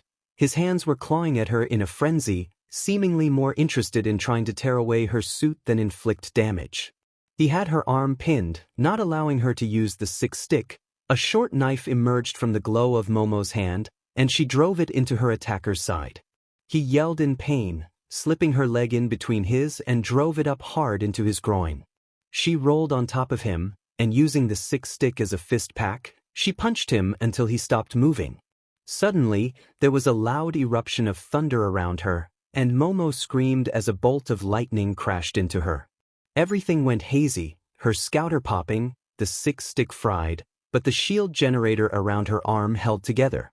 She was thankful she hadn't been knocked out and that Izuku and Mei had upgraded her suit. The vibranium and mithril weave could channel most of the attack through the suit and to the ground and the poor villain under her. She looked and dove as another lightning bolt struck the ground. Momo ran and dived off the roof, not wanting to try and push the boundaries of the suit more. A grappling hook and line came forth via her quirk. She fired it to save herself from the fall. As she landed, she looked for her attacker but saw Tsu come flying from around the corner. Her uniform had been cut in some places by what looked like claws across her stomach, down her back, and her right thigh. The suit did its job for the most part, but blood was still flowing from the wounds. It was then that Momo saw her classmate's pursuer. The man had some lizard mutation, a long, flat snout and head, a long neck, sturdy-looking arms and legs, and a long muscular tail. He was covered in large stone-colored scales, a yellow forked tongue flicked out, and a hungry grin was on his face. Tsu grabbed a light pole and spun around it. Using her momentum, she flew around it and landed a double drop kick on the villain's chest, sending him flying. Momo ran towards the fight. The lizard man tumbled and was quickly on his feet despite his dense appearance. It bull-rushed Tsu, but the girl could leap high over the attack. Her tongue wrapped around the light pole and yanked her out of harm's way. The lizard immediately turned its attention to Momo, and with surprising agility, it leaped at Momo to attack with its long claws. It came at her with all four limbs and claws extended, its head and mouth open wide in an attempt to stab and bite her all at once. Momo noticed that it wasn't logical in its attack. It was almost like a feral animal. Momo dove and tumbled to the side, not wanting to get pinned under the creature. Flashbangs sprang from her side nearest the attack as she dove. The beast landed on them and howled in pain as they exploded. Tsu leaped off the light pole, somersaulting in the air, and landed feet first into the back of the creature's head, driving it into the pavement. Tsu jumped again and landed at Momo's side. The beast stumbled to its feet, and the smell of burnt skin filled the air. Despite the rain, Momo grabbed the last of the capture grenades on her belt. She was about to throw them, but only one had survived the lightning strike. The trigger mechanisms, on the other hand, were damaged. "Hold him off for a moment," Momo called to Tsu. Tsu nodded and rushed the lizard. The frog girl tumbled under a clumsy claw strike, planted her hands, and launched herself up in an uptick, snapping the lizard's head back. "Clear!" Momo yelled, and Tsu exited the area as the capture grenades flew. The broken ones had a small explosive attached to them that Momo detonated. The 3 grenades exploded and covered the creature, pinning it. Momo moved forward, her arm glowing like a liquid had fallen just above the creature's head, and the binding had dissolved. "Now you won't suffocate, at least," Momo said. "Momo, look out!" Tsu yelled as she tackled Momo away as lightning struck where she stood. They scrambled to their feet as they caught sight of their attacker. The man was massive, tall, nearly towering easily over 6.5 feet. 2 long horns protruded from his forehead, making him look like an Oni from legend. Lightning danced over his arms and chest. He was clad in only an open vest and loose breeches with sandals. He sneered at the girls. They were about to run when from the other side emerged a woman with a withered, gaunt skull face and long, stringy white hair. Her white robe was soaked, and her skin clung to her body as if there was nothing under there but bones. Her black eyes showed a horrid and angry stare, which showed malice and hatred. "Kill the pretty," she slurred. "Kill and eat the pretty ones. Become pretty, I will." "Kill the frog, Wraith, but leave the other," Lightning said. "But she is prettier and will taste so much better, Rajan," Wraith whined, taking a jerking step forward. "Orders are orders," Rajan said. "Who is that wants me?" Momo yelled, looking back and forth between the 2 villains. "Do not fret, pretty girl. After we snag you, you won't be lonely. Your inventor friend will be there to keep you company." Momo's eyes narrowed at Rajan's words. "Tsu, they are after me and Izuku," Momo said. "Run, I will hold them off." "I don't think so, Momo Ribbit," Tsu said. "They are not taking you on my watch." "Thank you, Tsu. Take this." Momo unlocked the bracelet for the hard light shield and passed it to Tsu. "I never wanted to use this on a person, but you will tell me who sent you, or I will carve the answer from your flesh." Momo reached into a pouch and pulled a purple crystal from it, and a strange handle emerged from her hand. She inserted the crystal, and the purple lightsaber sprang to life. Tsu's eyes widened as Momo's demeanor shifted, and she stalked toward Rajan. "Okay, Skeletor, it is you and me," Tsu said, slipping on the bracelet, and the shield sprang to life.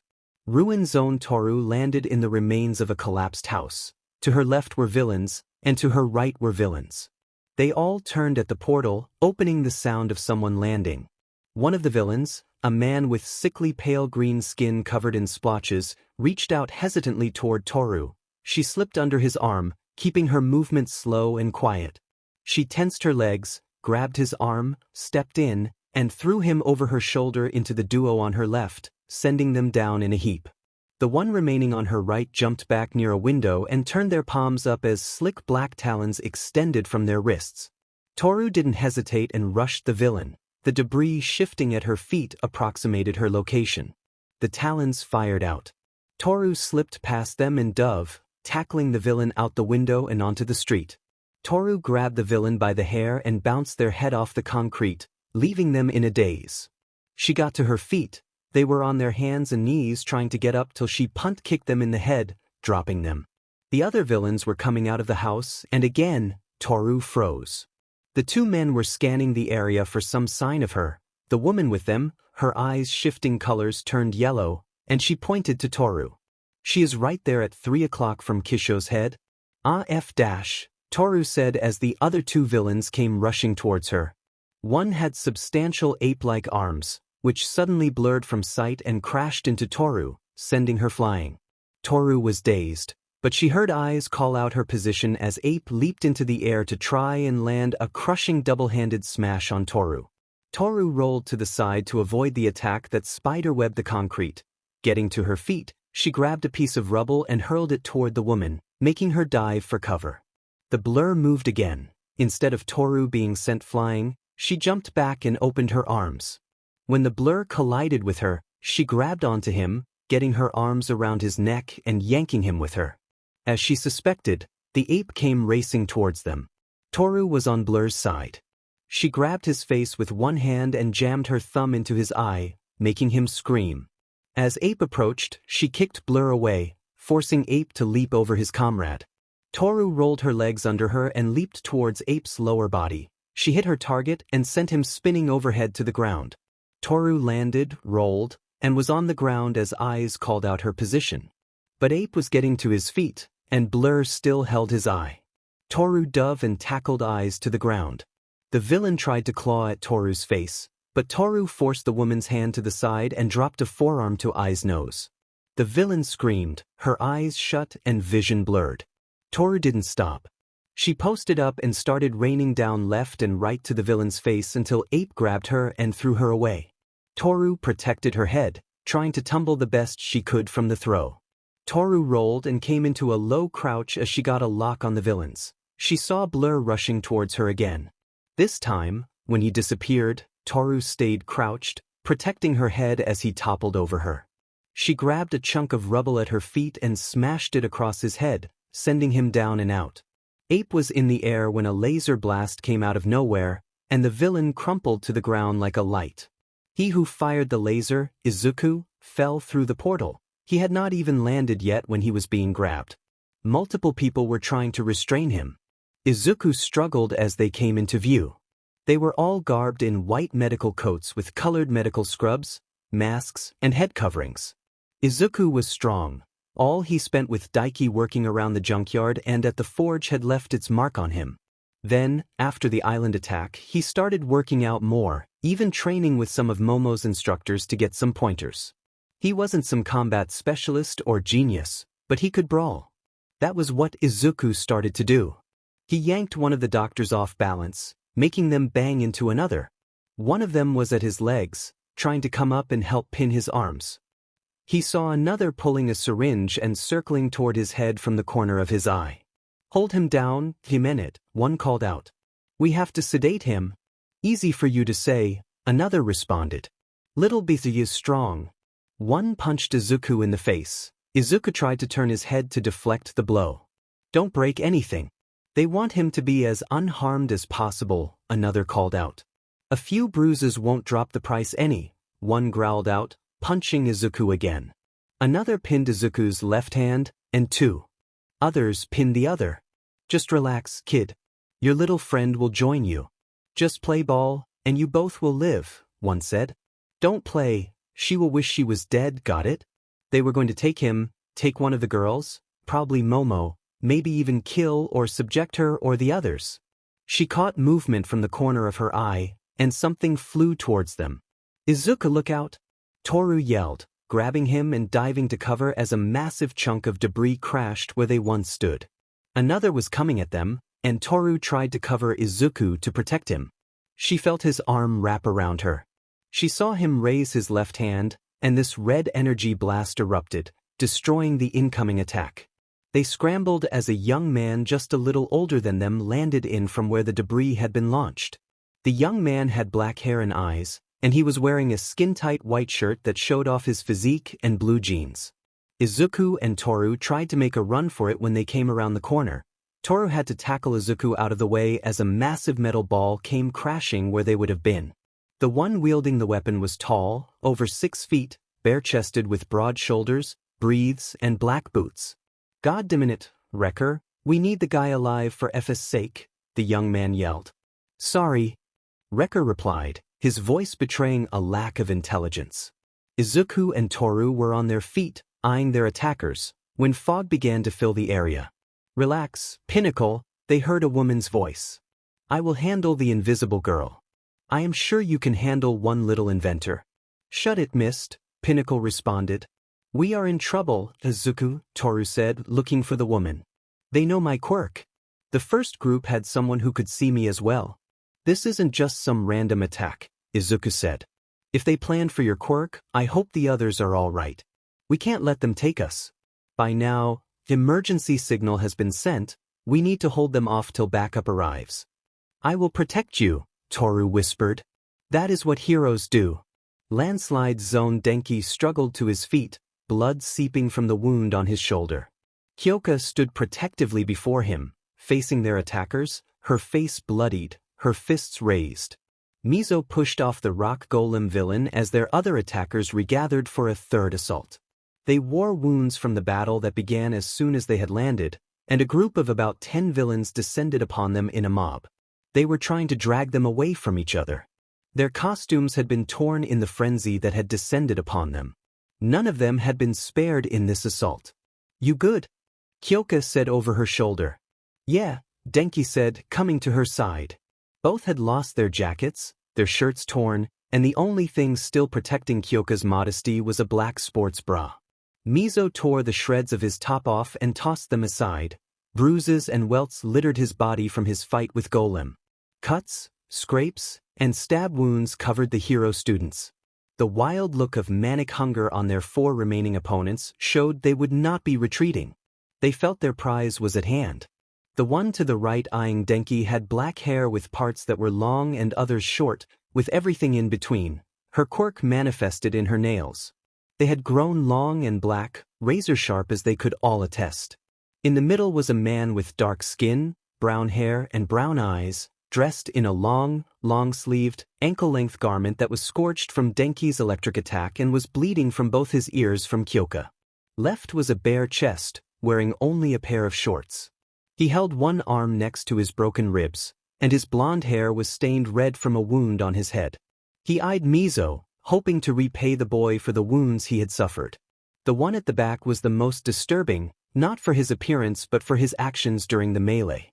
He wore a white ruffled shirt that was now dirty and stained with blood, curly black hair, and eyes. When the melee started, he called Kyoka by name, telling her how wonderful she had grown up and hoping she was still unspoiled. He had clawed at her clothes, and when Denki had tackled him off, he did the same to him. It was this man they heard called Ruckus who was trying to grab them and drag them away with a passion. His quirk was some sonic scream. He had nearly done Kyoka when he unleashed it. His missing eye was because Kyoka was not about to submit to this BSTRD or anyone else. "Mizo, throw me, grab Kyoka, and get to higher ground," Denki whispered. "I can't take this anymore, man." Denki started to say, panicking. "I didn't sign up for this, man. This is only our first week." Denki was standing in front of Mizo. He gave a wink. "Pull your sheet together." Mizo yelled.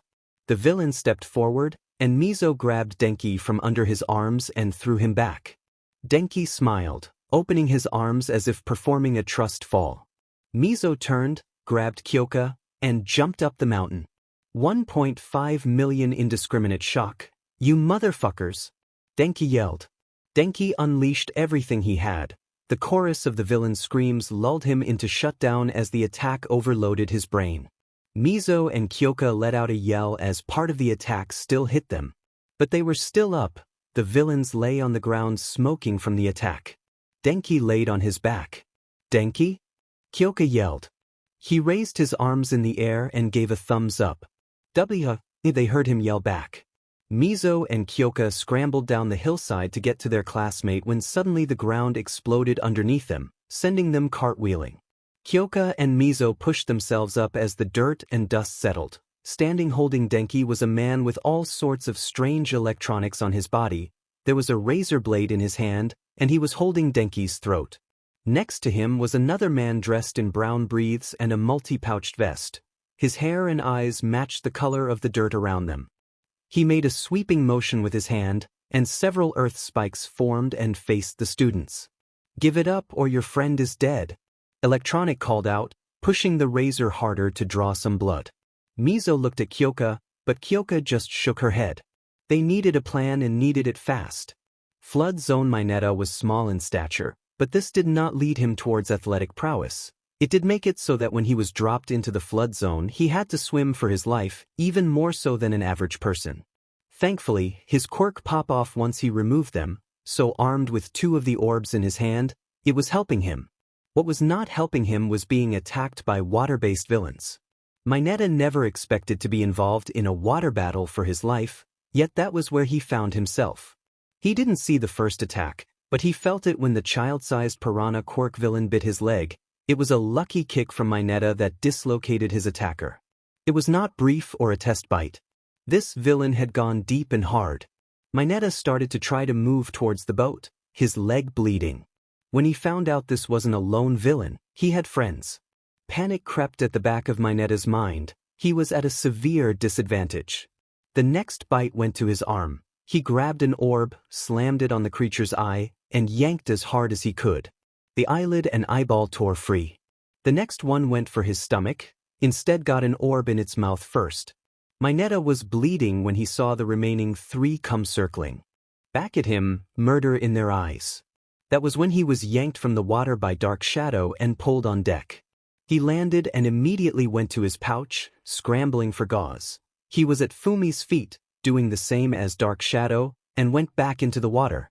Mineta noticed that parts of Fumi were bandaged on his arms, and blood was seeping through the bandages at an alarming rate. Sato's hands were impaled on the teeth of the shark villain as he was holding the mouth of the creature open to keep it from biting him. He had been able to consume some sugar to at least activate his quirk, but in the water, compared to such a villain, he was at a definite disadvantage. The shark was strong. Sato closed his eyes, got his leg up into the shark's mouth, and pushed down while he used his hands to push up. Even underwater, he could hear the sounds of the flesh tearing, the bones breaking, and the villain screaming as Sato tore the villain's mouth open past all reasonable measure. He pushed to the surface, doing his best not to vomit. He had barely broken the surface and got a tiny bit of air when a tentacle wrapped around his leg and hauled him down below the surface. Sato's lungs began to burn immediately. He felt more tentacles grabbing him. He yanked an arm free, grabbed the first tentacle and tore at it. Ripping it in half, he didn't stop, another and another. Even when the villain let go, he still managed to grab a third and tear it free. His vision darkened, and he tried desperately to reach the surface. When Dark Shadow broke through and grabbed him, yanking him up and out, once on the surface, Mineta and Fumi got to work helping bandage his hands the best they could. "Thank you," Sato said to Dark Shadow. "None necessary," Dark Shadow responded. Fumi touched his ear, and the earpiece May had given him suddenly sprang to life. "A distress signal has been sent," Fumi said, looking at the group. "Can we stay here till help arrives?" Mineta said, not looking forward to trying to get back in the water. "I don't think that is an option," Dark Shadow called out. They looked over the rail as something came rocketing. It seemed to ride a giant water spout. It landed on the mast above the boys. It was a scaled-looking humanoid. It resembled some ancient movie monster. Its scales were variations of blue and red eyes. Orange and red fins protruded from the creature's back, and arms, vibrant orange glass, dug quickly into the mast metal from which it perched. On the back of the spout emerged a woman. She resembled some sort of water elemental. There was an ethereal beauty about her, suggestive curves, and her hair looked made of sea snakes as they danced about. "Drown!" she commanded as the water spout crashed onto the deck. Forest Zone Yuga dove to the side as the arrow went whistling past. How he could strike a pose and return fire while in midair was something that Ojiro would have to ask him about later. Ojiro quickly ducked under the claw strike of a bear Quirk villain and lifted his elbow under the creature's jaw, slamming it shut. The bear stumbled back, and Ojiro went low, using his tail to take out the villain's legs. Not stopping once the villain fell, he grabbed a hold of a leg. He planted his foot on the villain's kneecap and pushed down while simultaneously pulling up with sickening brutality. Koji Koda ran and tackled another villain into a tree, causing the wood to crack. A third villain came tumbling for another tree as the horde of squirrels leaped to safety. Koji, the villain he had tackled by the legs, swung him like a bat against the tree, eliminating him from the fight. Yuga got to his feet and managed to dodge another arrow shot, but a second one came and struck him in the thigh, sending him down to one knee. Yuga fired his naval laser again and rolled behind a tree for cover. Ojiro spun away from the bear villain as a club swung at him from some man garbed in furs. Ojiro deflected the blow down and away, came in close, and landed a knee strike to the man's gut. Ojiro hissed as it felt like his knee didn't strike a person but a solid object. Thankfully, he had built up the skin and area around his joints with calluses. The barbarian seemed to expect the blow to do nothing and landed a head but that made Ojiro stumble back, his eyes watering from the blow.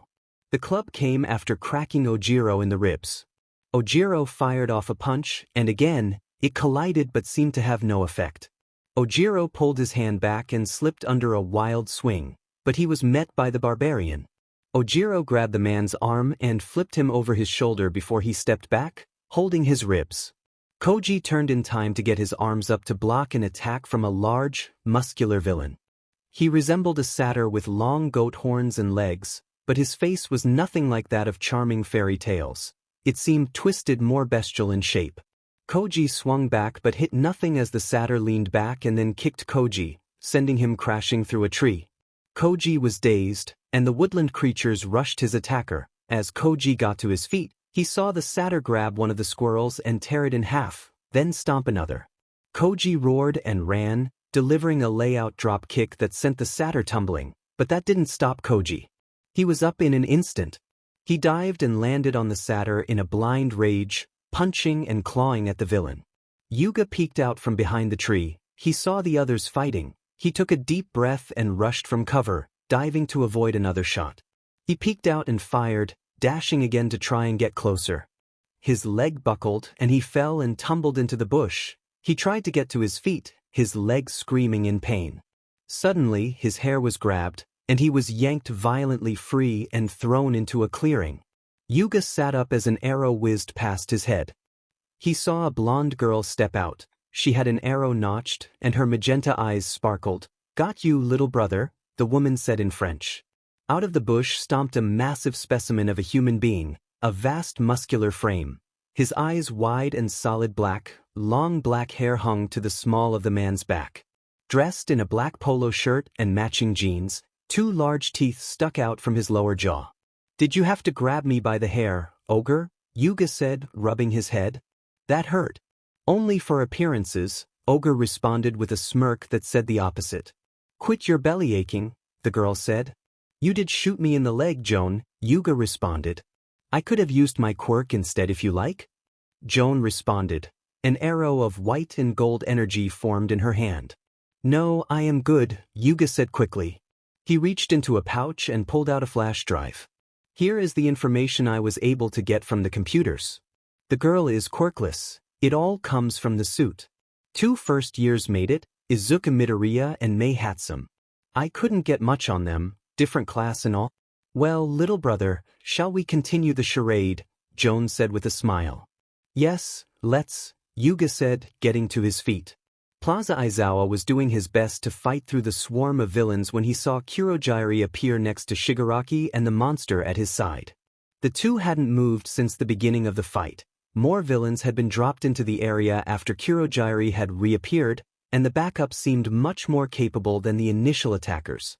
They would swarm, driving Izuku back and down. It was turning into a mad scramble.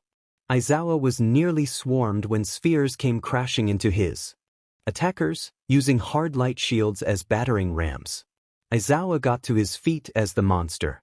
He saw his attackers get thrown aside like toys as the monster crashed into him and through him, sending him flying back into the wall. Blood flew out of Izuku's mouth.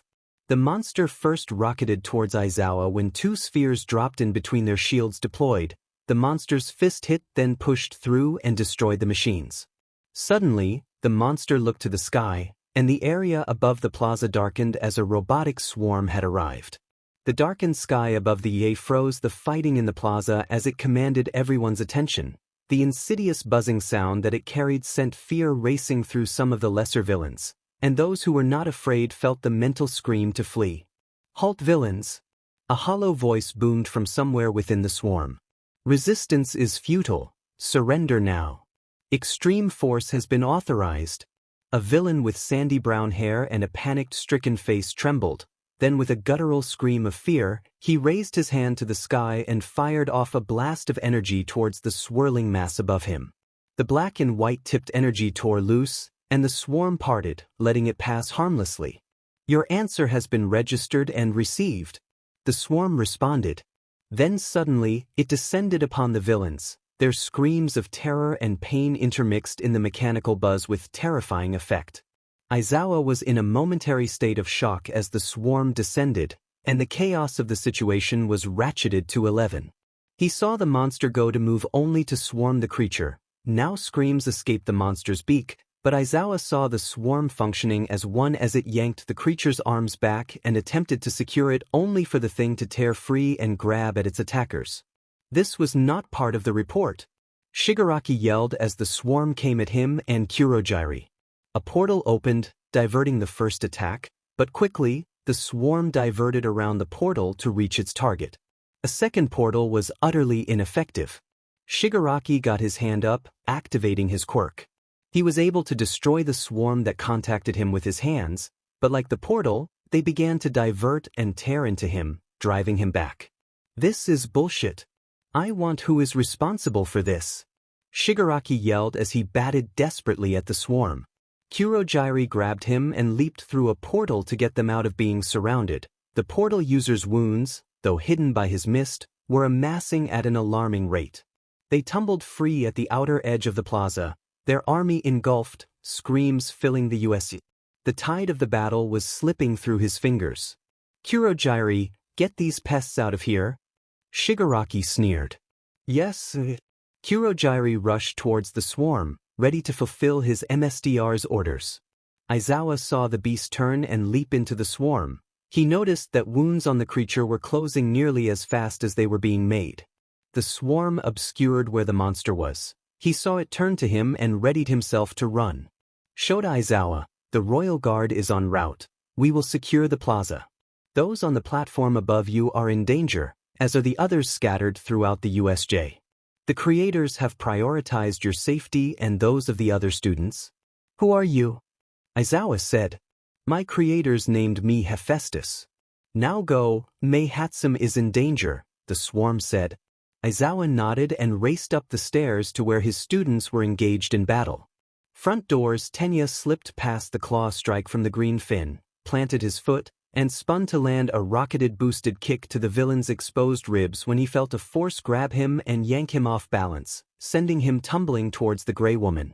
The man-spider leaped into the air and came crashing down with its talons onto Tenya. Mei came from behind the control booth with a strange futuristic-looking gun with a wide barrel that glowed a peculiar pink color in a spiral pattern. She pulled the trigger, and the device jerked harshly in her hand, but 7 pink rings erupted from the barrel and collided with the man-spider, sending him flying away from Tenya and crashing hard into a wall. Mina dived and tackled the terse man. As she raised to try and land a punch, the bald man placed his fingertips to his head, and a blinding light erupted, causing Mina to scream and fall back, holding her face. The terse man scrambled to his feet, about to pounce when Achiko collided with a double leg drop kick to the man's back, sending him sprawling away. Achiko was on one knee when, like Tenya, She felt a sudden pull and was yanked towards the gray woman. Achiko negated her gravity and was pulled like a missile into the woman, sending them both down, but when Achiko collided with Gray, she screamed in pain. Achiko pushed off the ground, negating her quirk so she could come down with a thunderous forearm on the woman, bouncing her head off the ground. Tenya got his guard up as the Finn swiped at him again with his claws, shredding the armor on his costume. Tenya's armor was fragile and more designed for aerodynamics than protection. Another strike was coming, and Tenya stepped in and blocked the attack with his forearms against Finn's arm. Stopping the blow, Tenya pivoted and landed a hard elbow on the villain's stomach, hoping to drive the wind from his attacker. When the blow landed, he was not greeted with the sound of the attack landing true and doing the damage. He hoped to hear a low grunt but felt the resistance when his attack impacted. Finn grabbed Tenya by the back of his head with his other hand, the claws raking across the skin and drawing blood before the villain drove his knee hard into Tenya's stomach and tossed him away. Mei let the weapon swing to her back as it needed to recharge, ran, and leaped Finn's back. She did her best to hold in her scream of pain as the villain clawed at her to get free. She fumbled in the pouch at her side, grabbing some glass orbs filled with purple substance. Mei slammed them onto the villain's head, and they shattered. The substance burst forth in a gas form as Mei fell off and scrambled back, trying to hold her breath. Mina ate a few kicks to her stomach as the bald man laid his strikes into her, driving the wind from her body. Mina, still unable to see, did her best to protect herself, but her attacker was relentless and cackling madly above her. When the next kick landed in her stomach, Mina pushed through the pain, grabbed the man's leg, and released her acid as quickly as she could. His screams as the acid tore through his breathes and into his flesh were her reward. This villain would not give up so easily. He fell to the ground, landing a blow to Mina's head, bouncing it off the ground and dazing her. He grabbed her roughly by her horns and started to slam her head into the ground. Achiko, though not trained, was ferocious in her attack on Grey Woman. The villain was doing her best to cover up and protect herself from the young hero in training's onslaught. Achiko had mounted the villain and was swinging down with left and right. A blow slipped past Grey's guard. Achiko tried to land another hit when suddenly a black talon came piercing through her shoulder and threw her off violently, tearing the wound open. Tenya heard the scream and raced to help his fallen comrade, spun past an attack from the spider, dodged another, and landed a sliding kick to one of the two legs on the ground, sending it toppling over. Tenya pushed off the ground with one arm twisted, bringing a hard kick down the villain's abdomen. The man-spider was scrambling to get up. One of its legs came lashing out to stab Tenya, but it missed. With a devastating axe kick, Tenya's leg crashed right onto the joint of the leg, and a sickening crack echoed in the area. Tenya didn't have a chance to dodge the villain, lashing out again and taking a talon through the thigh. Tenya let his cry of pain fuel him as he brought his armored elbow down, but he missed the joint this time. Tenya fell back, the man-spider's human half above him, and landed a solid right to Tenya's jaw, snapping his head to his side. Tenya blocked the follow-up. Like a horror movie, large disgusting mandibles emerged from the villain's mouth, dripping with a black ooze. Mei grabbed one of the hard light shields, activated it, and ran straight into Baldy with all her might. She had braced the best she could, but the impact was still jarring. She felt something tear in her shoulder. Mei was doing her best to hold the villain down. He grabbed the shield's edge and rolled her onto her back. Mina stumbled, grabbed the villain by the side of the head, and unleashed her acid. He screamed and tried to hold her to throw her off. Mei grabbed at his hand, keeping him from defending himself, and she ignored the acid dripping down on her. Mina tore the villain off of Mei and tossed him to the side, her vision slowly returning to her. Mei reached into her pouch and threw a capture grenade as she scrambled away, pulling Mina. Achiko stumbled to her feet and was yanked towards Grey again. This time, Achiko was met with a hard punch to the gut. Then the villain cackled and grabbed Achiko by the shoulder, driving her thumb into the wound, making Achiko scream. Achiko grabbed the back of the villain's head and head-butted her for all she could. They both saw stars, but Achiko did so again. This time, Achiko's forehead landed clean on the villain's nose, breaking it, making the villains release the hold on Achiko's shoulder, and they both fell back. Negate her gravity. Achiko heard someone yell. Achiko reacted as a metal capture scarf came out of nowhere, grabbed the villain around the waist, and yanked her away. Achiko saw Mr. Izawa use the woman like an improvised wrecking ball and swing her into the man-spider, then drag her up and over, sending her crashing down again. Like the man-spider, Gray was unconscious on the second attack. By the third, it may have been overkill. Mei dug into her bag and threw an aerosol can at Izawa. Use that on the wound on Tenya's leg. It will plug the wound and stop the bleeding. It also has a numbing agent, she shouted as she pulled another from her bag and began to treat Achiko. They had barely managed to start treatment when the sound of the swarms suddenly died down considerably. They looked and saw portals opening and closing at incredible speeds. From the swarm came the monster, landing on the platform with Shigaraki stalking up the steps. Now, who brought our little friends to the party? Shigaraki sneered, blood seeping from numerous wounds. I owe them a handshake. Avalanche Melissa fired off a repulsor shot, hitting the ghastly creature, but to her surprise, it seemed to be able to shrug off the shots, and with a strange burst of speed, it closed the distance and stuck Melissa, sending her flying. Son of a beach, Melissa muttered as the thing was in the air coming at her again. She righted herself and launched into the thing's gut, tackling it from the sky. They crashed into the ground. The thing's claws racked over the armor, leaving long scratches. Melissa ignored the attack and headbutted the thing. With an incredible display of strength, it was able to throw Melissa off. She was airborne, activating her thrusters, and she whirled in the air, raising her arm. The micro-missiles deployed and hit their target, sending the creature cartwheeling away from the explosions. Target is still active, Icarus reported. Good, Melissa turned to a tree, using a laser. She cut the thing free quickly. When the beast came leaping towards her, it couldn't see the smile she had behind her mask, but it did see the massive tree trunk being swung at it like a baseball bat. Ejiro's heart was pounding as he engaged Creepy. The thing was quick, and it closed the distance quickly. Ejiro threw a straight left and the thing dodged. It wasn't that it dodged. It was how it did so by flipping up and over the punch. As it did so, its large mouth opened, and it bit one of the spikes protruding from Ejiro's shoulder, which was from his hardened form, clean off.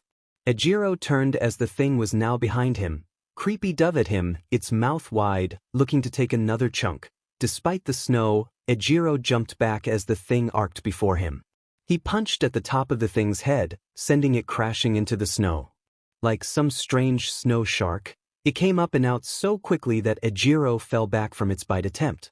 It whirled and came at him again. He was on one knee. He got his hands up and caught the thing by the jaw. The razor-sharp teeth paused at Ejiro's hardened skin before they sank in and out of the back. Ejiro yelled in pain, doing all he could to keep the thing's jaw from closing around his head. Bakugo raced towards the ice woman, determined to make quick work of her. A snarl plastered to his face, he leaped in with a right hook. The woman just leaned her head back, allowing the punch to fly by harmlessly. Her hand came and raised over the metal gauntlet. Bakugo's snarl was replaced by surprise as the gauntlet frosted over. He could feel the cold penetrating as the metal suddenly cracked and touched the inside of the chamber break, and some faint drops of liquid hit his arm, then froze and stuck in place. The gauntlet fell to pieces around his arm, but he raised it and tried to ignite his quirk for the first time. It sputtered, but then it happened, and it ignited. A bit of his sweat had been collected in the chambers of his gauntlet. When the snow woman broke it, the bits froze and stuck to him. The crystals of nitroglycerin stuck to his skin ignited the explosion, which was unfocused and wild. Combined with the gauntlet's integrity already crumbling, the entire device exploded, sending the shrapnel everywhere. It was like a fragmentation grenade had just been unleashed. Bits of metal tore into the villain and Bakugo alike and sent them flying apart. Bakugo tried to push himself up from the ground, blood pouring from numerous wounds. He saw his opponent doing the same, but her wounds began to close or be frozen over. A look of venomous hatred and anger flashed over her face as she pushed off the ground and attacked. Bakugo managed to jump back, her hands grazing his shirt. It began to freeze and break. He threw a clumsy sidekick, hoping to knock her down. With astonishing agility, the villain jumped over the kick and landed a spinning kick to his head that knocked Bakugo to the side, his vision blurred. His heart rate spiked as he tried desperately to counter with an uppercut that hit nothing. A jumping knee to his chest sent him onto his back, driving the wind out. The villain was ready to fall upon him, and an unfamiliar sense of dread filled him. Bakugo got his foot under her, grabbing her clothing as her arm caught his arms. Ignoring the sudden pain in his right arm, he used her momentum to send her over him and away. The ice woman rolled through the snow but was back on her feet and charging. Bakugo grabbed at his arm. A strange sensation of pins and needles across his forearm, the blood freezing and tearing open wounds, and a sudden burst of pain kept him from being able to react. He held his arm and looked up to see her hands coming to grab his head. There was nothing he could do. An impotent roar of defiance was all he could muster as death was mere fingertips away. Suddenly, a blast tore over his head, singeing some of his hair. It struck the villain in the chest, her momentum halted, and launched her violently away from Bakugo. He could feel the cold from her hands so close to his face. Melissa landed before him, and two more repulsor blasts tore from the suit, striking the villain and sending her back further. A strange device emerged over Melissa's shoulder. An electrified net fired, hitting the villain. Her screams filled the area momentarily before she fled unconscious. Bakugo tried to say something, but the pain was too much. He suddenly felt something cover his arm. He looked and saw part of Melissa's armor running off of her like water and forming over his arm from the wrist to the elbow. "It will keep you from losing your arm. Don't blow it up." Melissa's voice rang out. Bakugo felt the pain lessen. He watched as part of Melissa's armor, which was missing, was reformed. He noticed the back of Melissa's armor mass decreased. "I didn't," Bakugo began to say. "Yes, you didn't ask." "I don't care," Melissa cut him off. A panel opened at Melissa's hip, and a canister was in her hand as she began to apply the medical foam to cuts and wounds. "This will stop the bleeding. You have shards of shrapnel lodged inside that will need to be removed." Ejiro fought through the pain, pushed to his feet as he pulled Creepy's jaw open. With a monstrous roar escaping Ejiro's lips and a violent cracking and tearing sound that would keep him up at night, he tore Creepy's jaw open. Blood splattered everywhere, but Ejiro didn't stop. With some space, he drove a knee into this opponent's gut, creating space and driving the villain to one knee. Ignoring the blood coming from his hands, he landed a left/right combination. The villain was now on his hands and knees. A hardened punt kick turned the villain's lights out. Ejiro sank to his knees, staring at the gaping wounds in his hands. "Ow," he muttered as he pulled out some bandages. Fire Zone Zero dashed to the side, avoiding an attack from the Dmed. The hooks sparked against the ground as they were about to be yanked back. Zero fired his quirk, attempting to bind them to the ground. He spun tape, firing again, this time towards the villain. Her blades intercepted the attack, cutting the tape in mid-flight. Fiend let his fire roar as Shoto stumbled back, creating an ice wave to block the attack. The ice provided enough cover for Shoto to avoid the attack. He broke to the side to try and land an attack, only for a fire spout to crash above him. His ice shield sprang forth desperately to disperse the spout. It spread out, melting the shield. He barely saw the follow-up attack from Fiend. His shield exploded, sending him flying back across the field, bouncing off the pavement. Zero saw Shoto fly and was distracted. Turning to his classmate, he took his attention off the villains. The charred man closed the distance quickly, grabbing Zero by the arm and tossing him towards the Dmed. Zero's arm began to blister and bubble from the intense heat radiating off the villain. Zero screamed in pain as he flew through the air. His scream was cut short as he collided with one of the hooked blades of the Dmed. His eyes were wide as the blades sank deep into his stomach, a strangled gurgle escaping his lips. The Dmed looked over at Shoto with a sadistic grin on her face as she plunged a large blade down into Zero's shoulder. Zero screamed. A dismissive knee to the jaw sent him falling back. An anger unlike anything Shoto had ever known began to bubble inside Shoto as he stared at the villains. Everyone was focused on him, watching the Dmed and Chard step over and turn their backs on Zero. Shoto saw the flames formed behind Pyro. A glow filled the mouth of the fiend. Chard cackled, and the Dmed liked her jagged lips. Shoto hated his fire. His fire represented Endeavor, his father. His father had driven him hard since his quirk had come in. At first, Shoto was happy for the attention and the special time they shared. But it was during that time that he noticed a look on his oldest brother's face that made Shoto feel weird. Only years later, he understood sadness, anger, and jealousy. It was after his brother had died after his mother had broken that he saw the face in the mirror. Shoto always felt his fire below the surface, always waiting for him.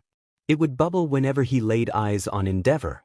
Whenever that man came home and spoke dismissively to his sister Fuyumi, he ignored Natsuo.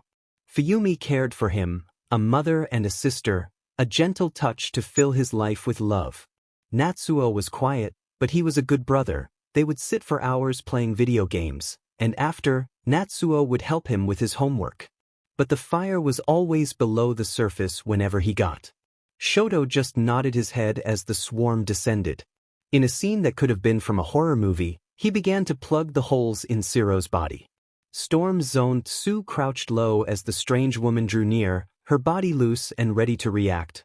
All the actions this woman had taken screamed at Tsu that this villain was deranged and dangerous. Tsu had the light shield ready, but suddenly, the wraith jerked and disappeared, only to reappear right before Tsu, her bony hands outstretched. Tsu, already low, brought her head up in a vicious headbutt, landing under the villain's jaw and snapping Wraith's head back, sending her stumbling away. Tsu's attack landed solidly. As it did, Tsu heard the cry of pain from the villain but then felt this sudden surge tear through her body centered on where Tsu had made contact with the villain. Dazed, Tsu rolled backward. "Oh, how tasty," the villain ummed. Tsu saw a sickly yellow-green aura around the woman as her features filled out more. "Such youth! Such vigor! Give me more, little frog.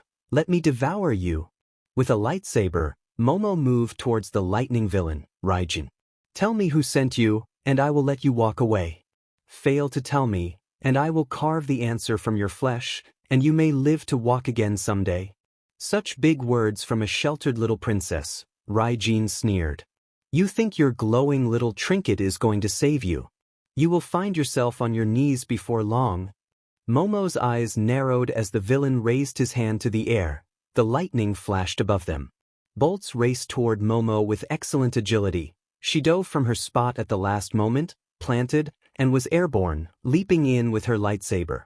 Raijin's eyes widened as he barely turned to avoid the attack. Momo immediately launched a backswing, forcing Raijin to fall back and away, the hiss of the blade edge coming a fraction of an inch from his chest. Raijin was on his back. Momo was on her feet, about to attack again, when lightning fired from Raijin's fingertips. Momo raised the blade, pulled most of the attacks to it, and seemingly absorbed it, but one bolt still managed to land, hitting her in the leg. Momo hissed in pain, not wanting to give this villain the satisfaction of hearing her yell. The attack should have done much more damage by her calculations, but thanks to the upgraded fibers of her suit, she may be in pain but could keep fighting. Tsu felt dazed, but when the wraith disappeared again, she raised the shield to block the attack and force the villain's arms up and over. Tsu slid the shield under the villain's chest, pushed off with her powerful legs, lifted the villain into the air, and launched her back. Tsu felt the villain's claws graze her back, but there was no sensation like before. She must need skin-to-skin contact, Tsu thought. "I'm glad I made my suit to keep me covered and warm." Tsu pushed Wraith away, landed, and dove forward with the light shield before her like a battering ram. Wraith tumbled across the ground. By the time she located Tsu, it was too late. Tsu crashed the shield into Wraith's face, breaking her nose. Tsu mounted Wraith, pinning her arms with her legs. She deactivated the shield and began to rain down punches until the villain stopped moving. Momo sneered at Rai. "Surely, you can do better than that." "Stupid girl," Raijin spat back as a massive lightning bolt came crashing down. Momo's quirk flared to life as she hurled a lightning rod into Raijin's shoulder. It worked, and the bolt struck Raijin, and the villain screamed in pain. "He is not immune," Momo screamed mentally. She had theorized that he would resist lightning as most elemental users have some resistance to their elements, but very few are immune. Raijin tried to move, but Momo hit him with a move kick, sending him down. Her quirk flared to life again as she stabbed Raijin's hand with a spear. She spun to the side and kicked him in the face, sending some teeth flying. More lightning rods were created, and she planted them on the ground around her. Raijin rolled to try and pull the spear, pinning his hand, only to see his hand go flying off, cut clean by Momo's lightsaber. Raijin screamed only for another kick to the face to silence him. He fell onto his back, and as his vision cleared, Momo was above him. His flesh hissed and began to melt as the tip of the lightsaber was just above his heart. "Now you will tell me what I want to know, or you will die." Momo stared down at him coldly. "I will not let some unseen force dare to come into my life and try to take from me again. Now talk." Ruin Zone Pinnacle cracked his neck from side to side as he approached Izuku. "Surrender, and your friends will get to live." "Who sent you?" Izuku replied. He felt Toru leave his side. "Doesn't matter," Pinnacle replied. "Your services are needed." "My services?" Izuku's eyebrow raised. "Yes, your services, you and your pink-haired girlfriend," Pinnacle responded. "This man is working for someone else," Izuku thought. "He is not with the lab coats." "You are free to make an appointment," Izuku laughed. "But this is hardly the way to do so." "What can I say?" "We don't like to wait," Pinnacle retorted as he pushed off and ran, striking Izuku in the gut and taking him down. Toru turned and tried to kick Pinnacle off of Izuku, but a woman appeared before her out of the fog and hit Toru with a right hook. Toru got her arm up and deflected the follow-up left, firing a counter jab that hit clean but pushed through the villain's face. Toru froze as the mist villain shifted, and suddenly, the villain was holding Toru in both hands and threw Toru away from Izuku. Izuku landed with Pinnacle on top of him, trapping the villain's head with one arm and using his legs to keep Pinnacle from advancing in his position. Pinnacle was strong, but so was Izuku. While Izuku was sure that Pinnacle might be a more skilled fighter, Izuku could use his strength and training to his benefit in this position. Daki was a great bear of a man, and he had taught Izuku how to wrestle when he was just a little boy. That training increased after the attack, and Izuku received his new hand. Daki had been a state champion in his youth and was happy to pass his knowledge down to his adoptive son. Izuku bucked his hips as he released the hold on Pinnacle's legs and kicked him repeatedly, allowing Izuku to take the top. Toru landed, scrambling to her feet. She heard a sound behind her and dropped flat as a giant wrecking ball swung overhead. Toru rolled and dove as it came crashing down where she had just been. She saw the fog clinging to her body, clearly outlining her. "That is some bullshit," Toru yelled.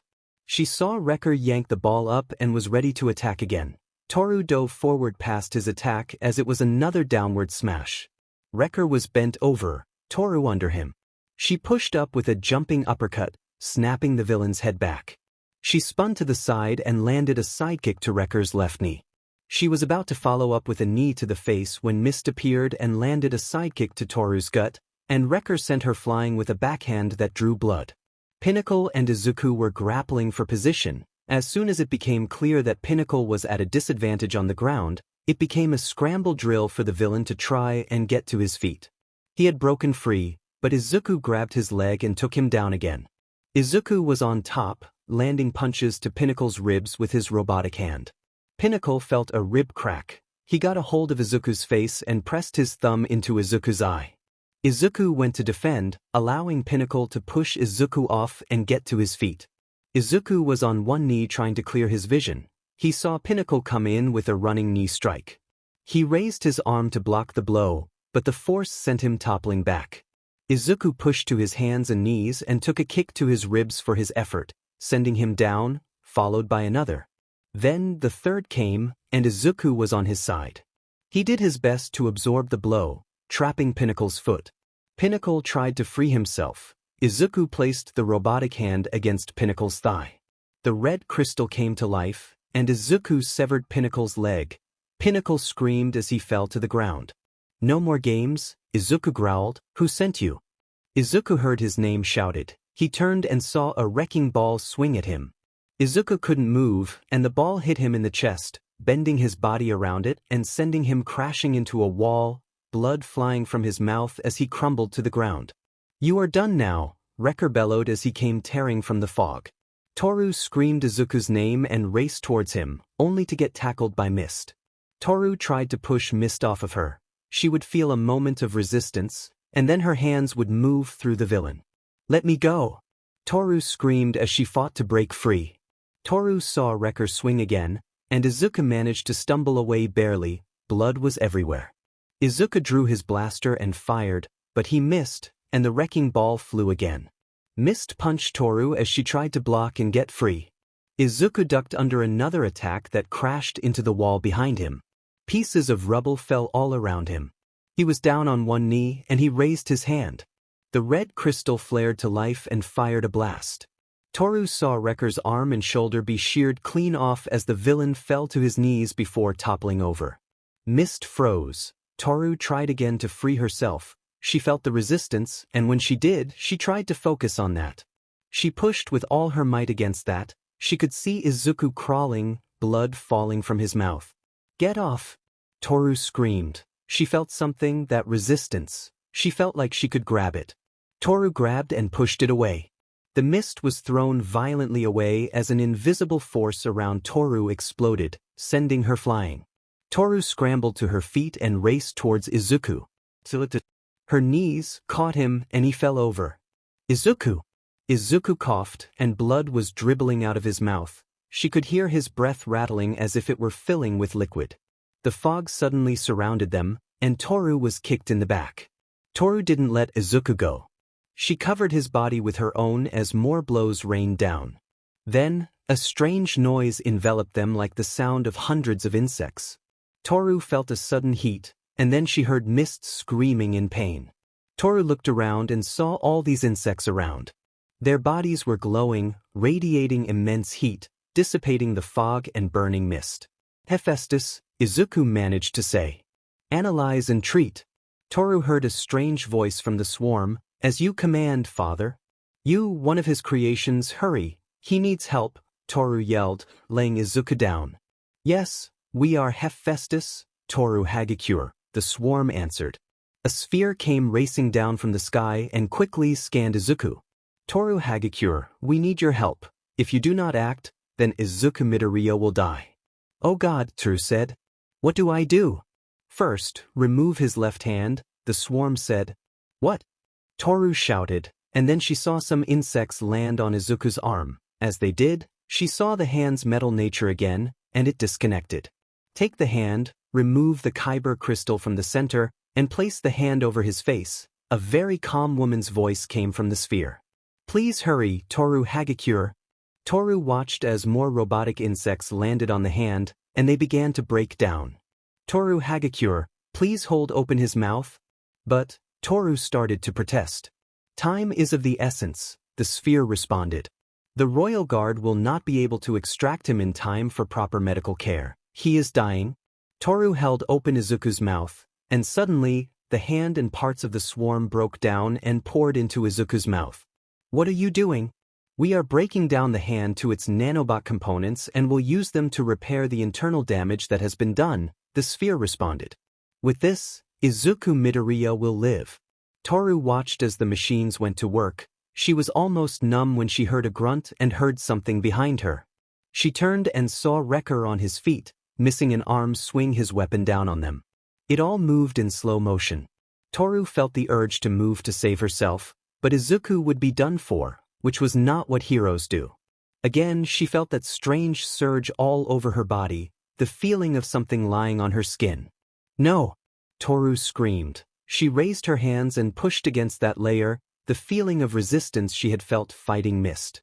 As the massive wrecking ball came crashing down, Toru closed her eyes, but there was no sense of pain. She looked, and not only had the attack been halted a few feet from them, impacting an invisible shield that crackled all around her and Izuku, but she could see her hands extended above. The shield buckled some, and Toru felt it push her arms back some. This was her shield, she suddenly realized. Toru screamed in defiance and pushed with all she had. The shield expanded and launched Wrecker away and through a building. Toru felt a flood of warmth, then something wet on her face. Her vision started to haze. She touched her face, and when she pulled her hand back, it was covered in blood. She could see her hand. She felt the world waver as she fell over. Landslide Zone Kyoka and Mizo were in a precarious position, Denki being held by the villains with a razor pressed to his throat. when the sky over the plaza darkened, signaling the arrival of the swarm. "Halt, villains!" A hollow voice boomed from somewhere within the swarm. "Resistance is futile. Surrender now.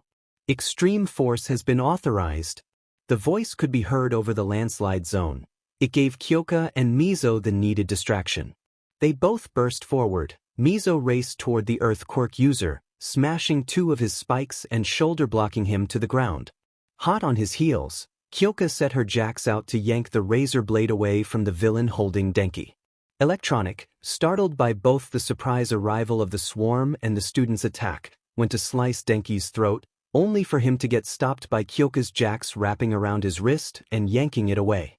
Still, it did leave a small cut on Denki's throat, who, after Kyoka tackled Electronic away, stumbled clear. Electronic took the razor and slashed at Kyoka's cords. Blood splattered, but Kyoka didn't stop. Electronic slashed towards her face. She got her hand up, and the blade opened up a large gash. Using all the strength her cords could muster, she yanked his arm to the side as they wrestled on the ground. She took her bleeding hand and smeared it in his face as she tried to land punches with her uninjured hand and tear at what she could grab. Mizo and Earth went down in a heap. Mizo's extra arms sprang forth and trapped Earth's arms at his side. Unfortunately for Mizo, Earth didn't need his arms to use his quirk, and spikes exploded all around them, stabbing Mizo in the legs and some piercing his side. Mizo tried to bite back the yell of pain, but to the villain's surprise, Mizo did not release his grip. Mizo grabbed the villain's head and landed punches, trying to get the villain to stop, but the spikes drove deeper. A sharp elbow momentarily dazed Earth, halting the villain's attack. Mizo Duplo's arms released the villain, breaking the spikes into his side.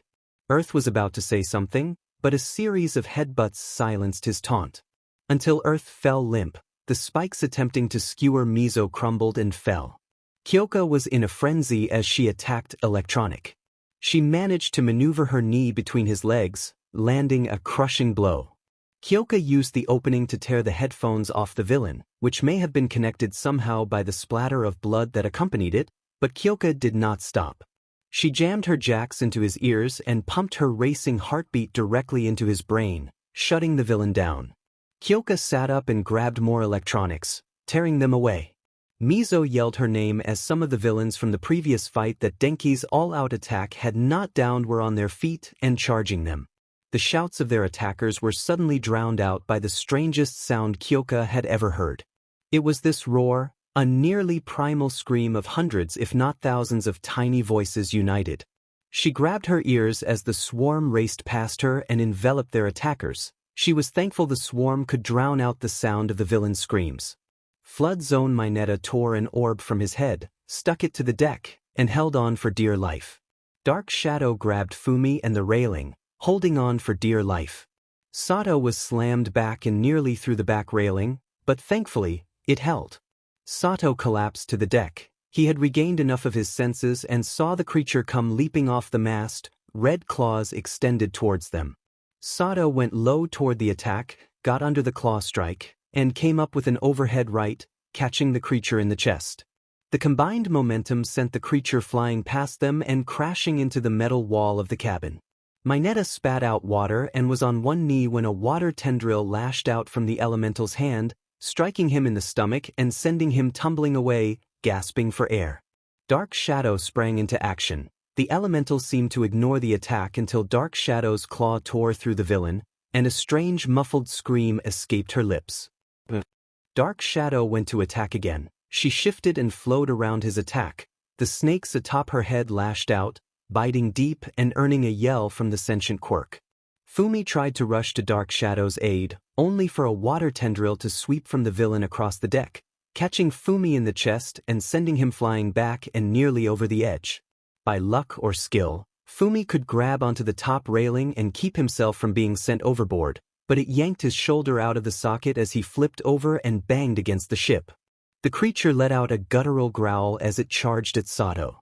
It ran across the deck on all fours like some beast, and Sato assumed a fighting stance. When creature was close, Sato launched a downward arching right that hit nothing but air and broke through some of the planks on the deck. Creature shifted past the punch.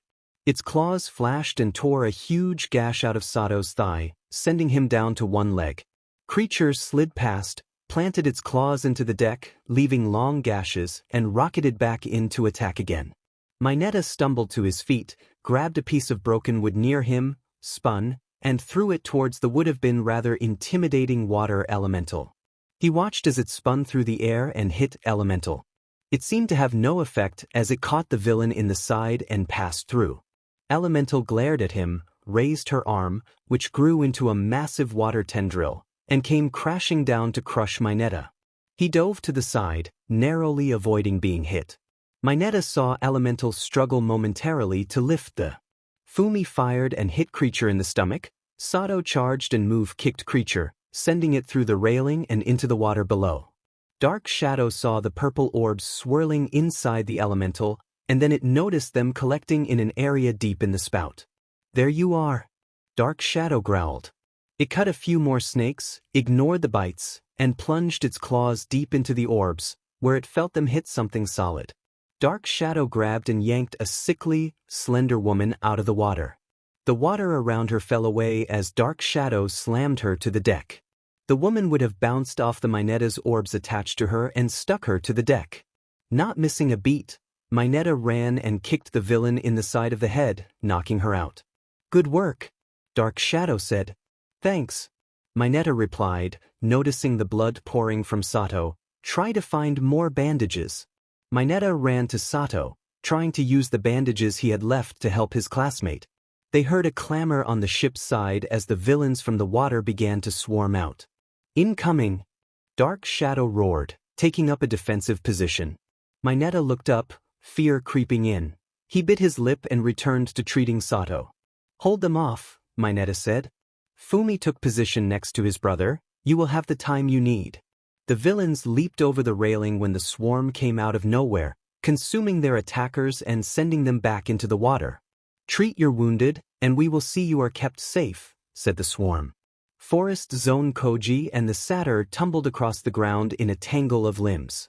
The satyr landed a good right that drew some blood, but Koji grabbed the villain's horns and began to slam his head off the ground. The satyr seemed dazed, but he landed a punch to the throat, making Koji release his grip.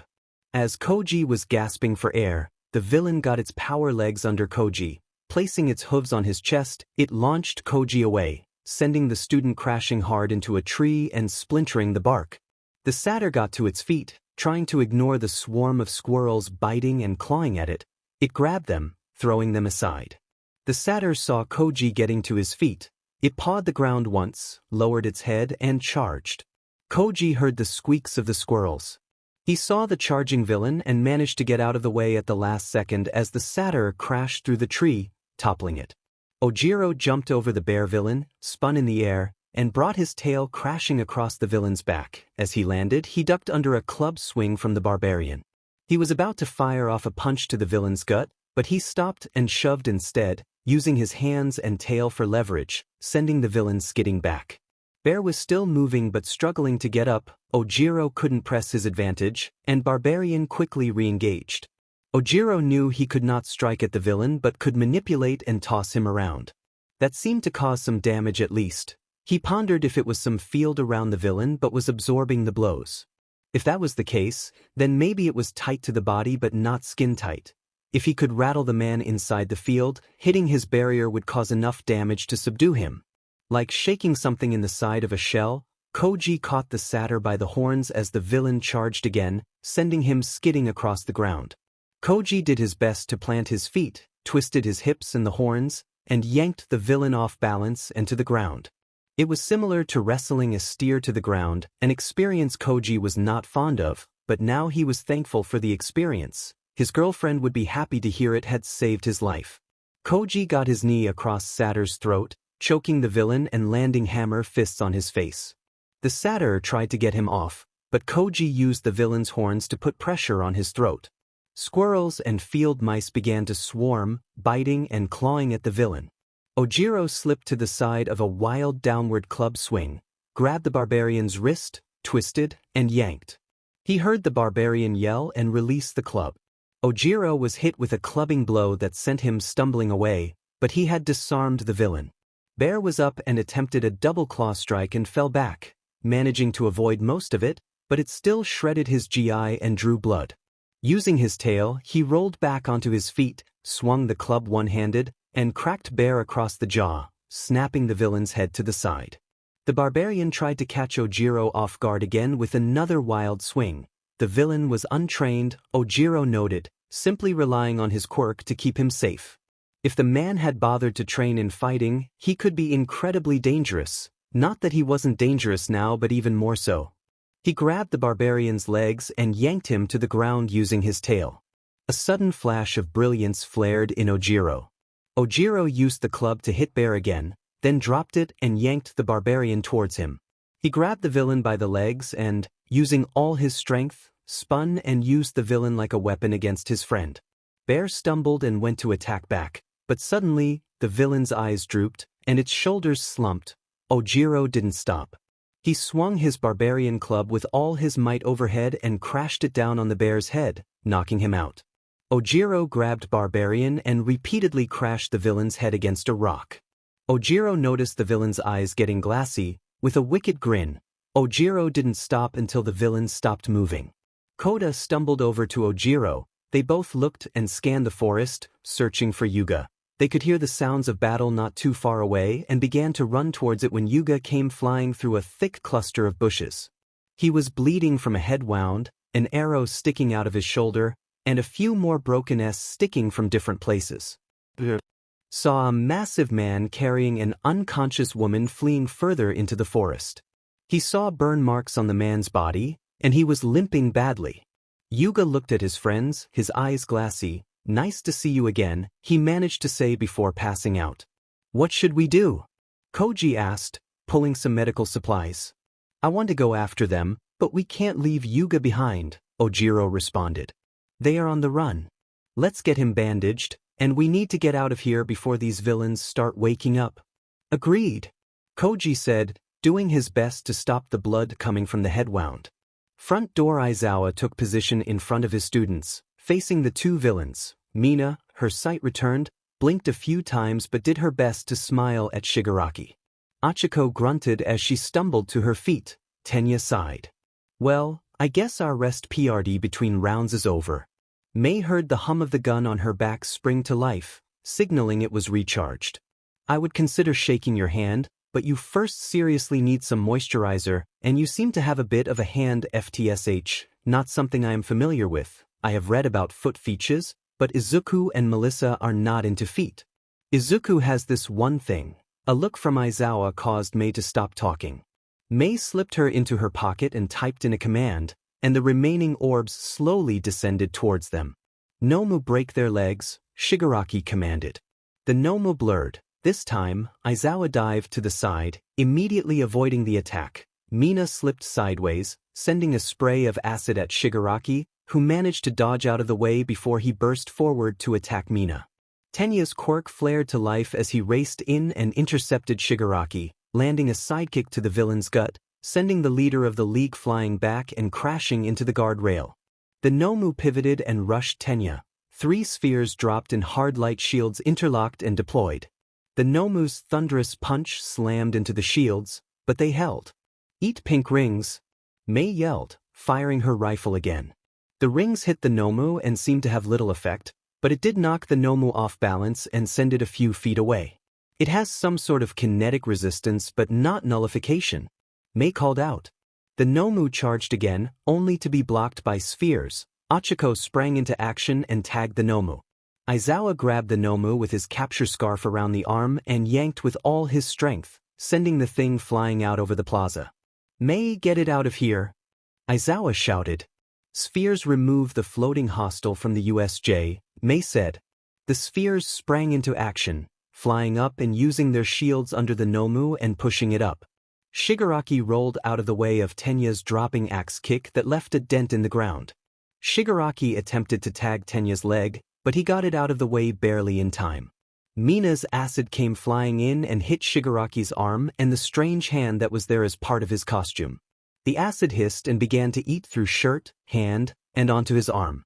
Shigaraki hissed in pain and anger as he rolled again to avoid a stomp.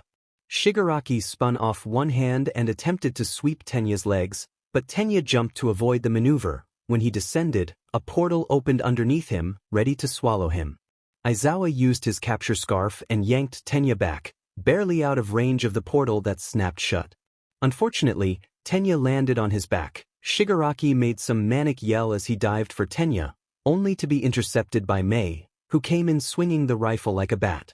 It crashed into Shigaraki's face, sending the villain's teeth flying, sparing Tenya. Mina ran and delivered a layout dropkick, hitting Shigaraki in midair and sending him crashing towards the railing, only for Shigaraki to be intercepted by a portal. Another portal opened, and the Nomu came crashing through with the spheres on top. The Nomu could grab and destroy a sphere. Achiko ran to catch the Nomu's leg, but she aborted her attack and dived to the side when another portal opened.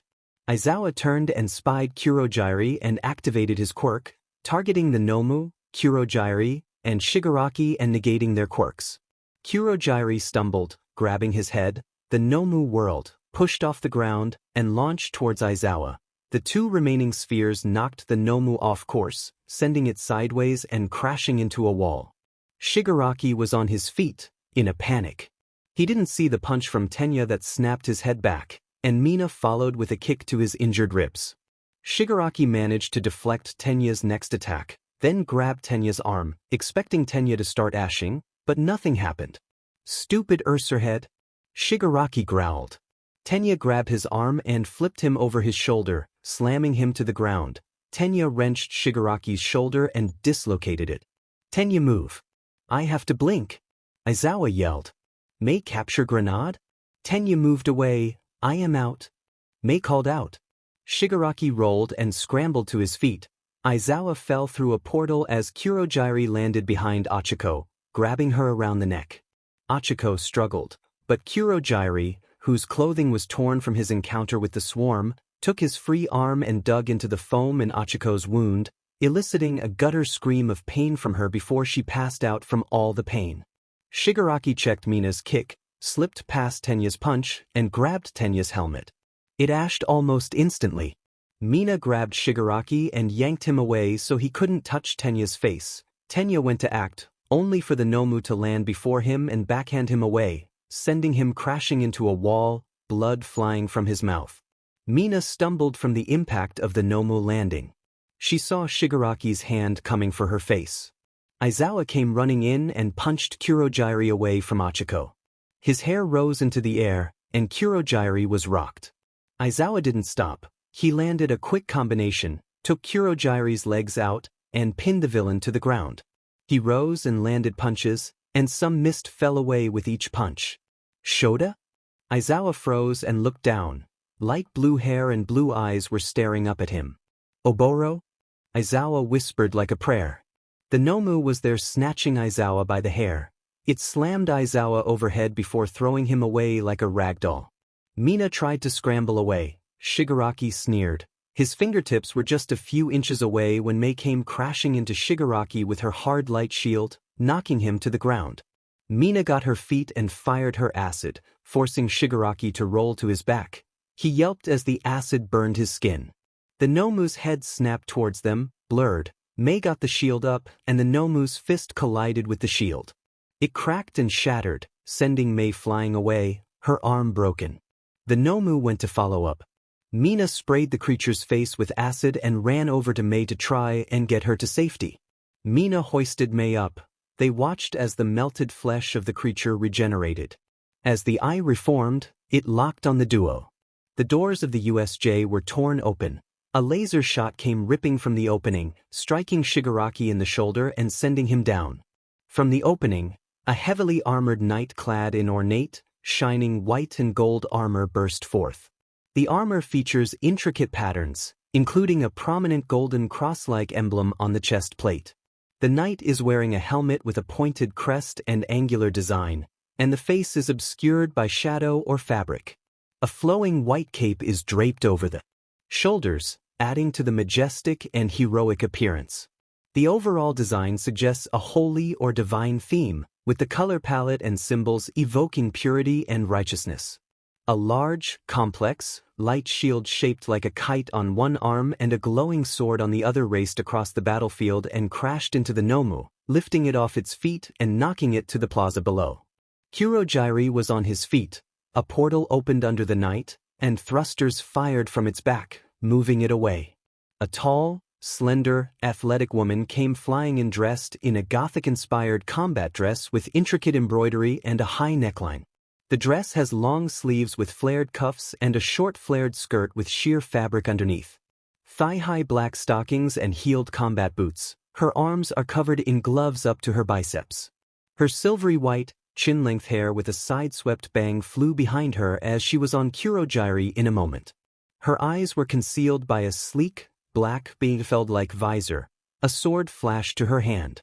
Kurogyri opened a portal, and with deft speed, she leaped over the portal, landed, and struck. The sword flashed and tore through the edge of the metal brace. She spun and landed a sidekick, sending Kurogyri flying. She blurred and was ready to take Kurogyri's head, but he opened a portal behind him, taking him to the plaza below. From the doorway came a young man with short silvery white hair that was slightly messy. He resembled the goth woman. He had a youthful, androgynous appearance.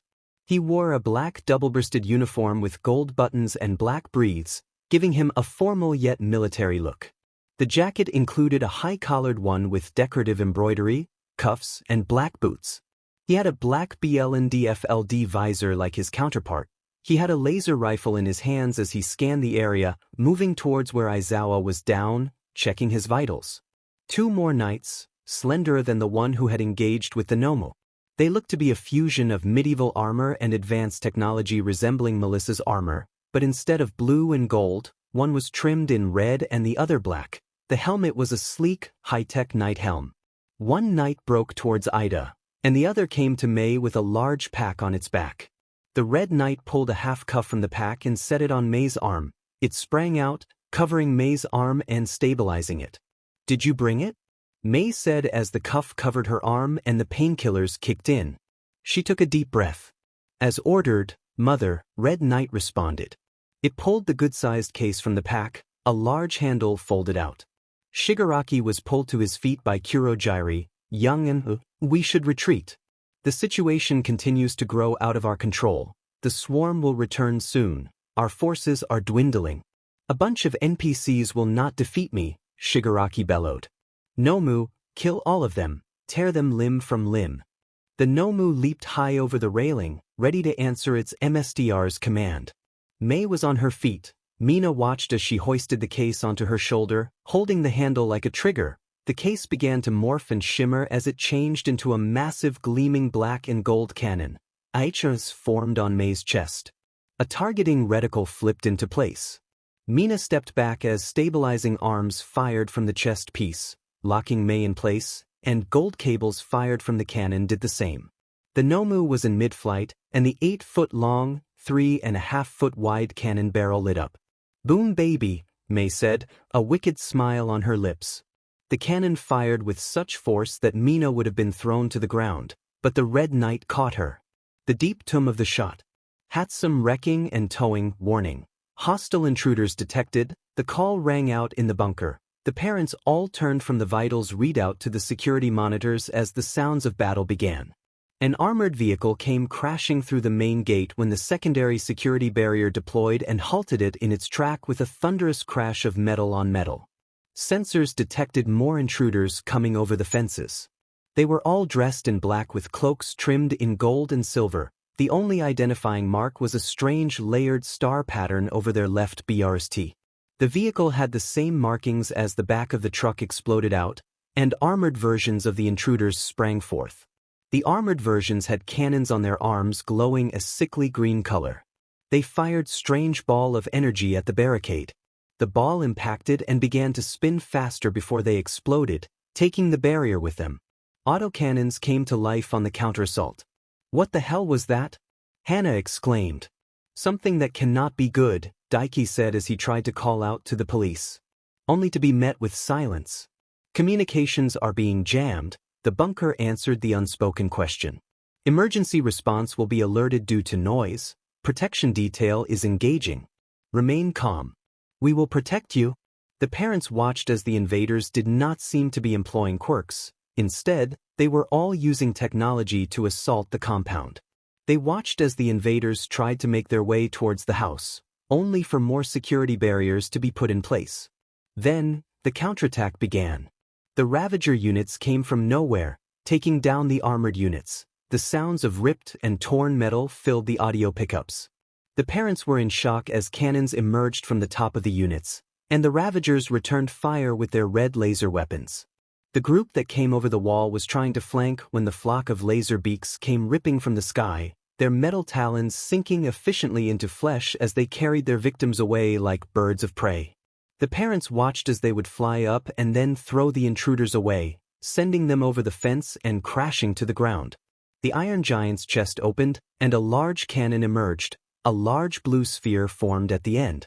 They could hear the blast inside the bunker, even without audio sensors. The armored vehicles lifted into the air and were consumed in that blue light. The ball would then spin ringed in bright white twist and collapse upon itself.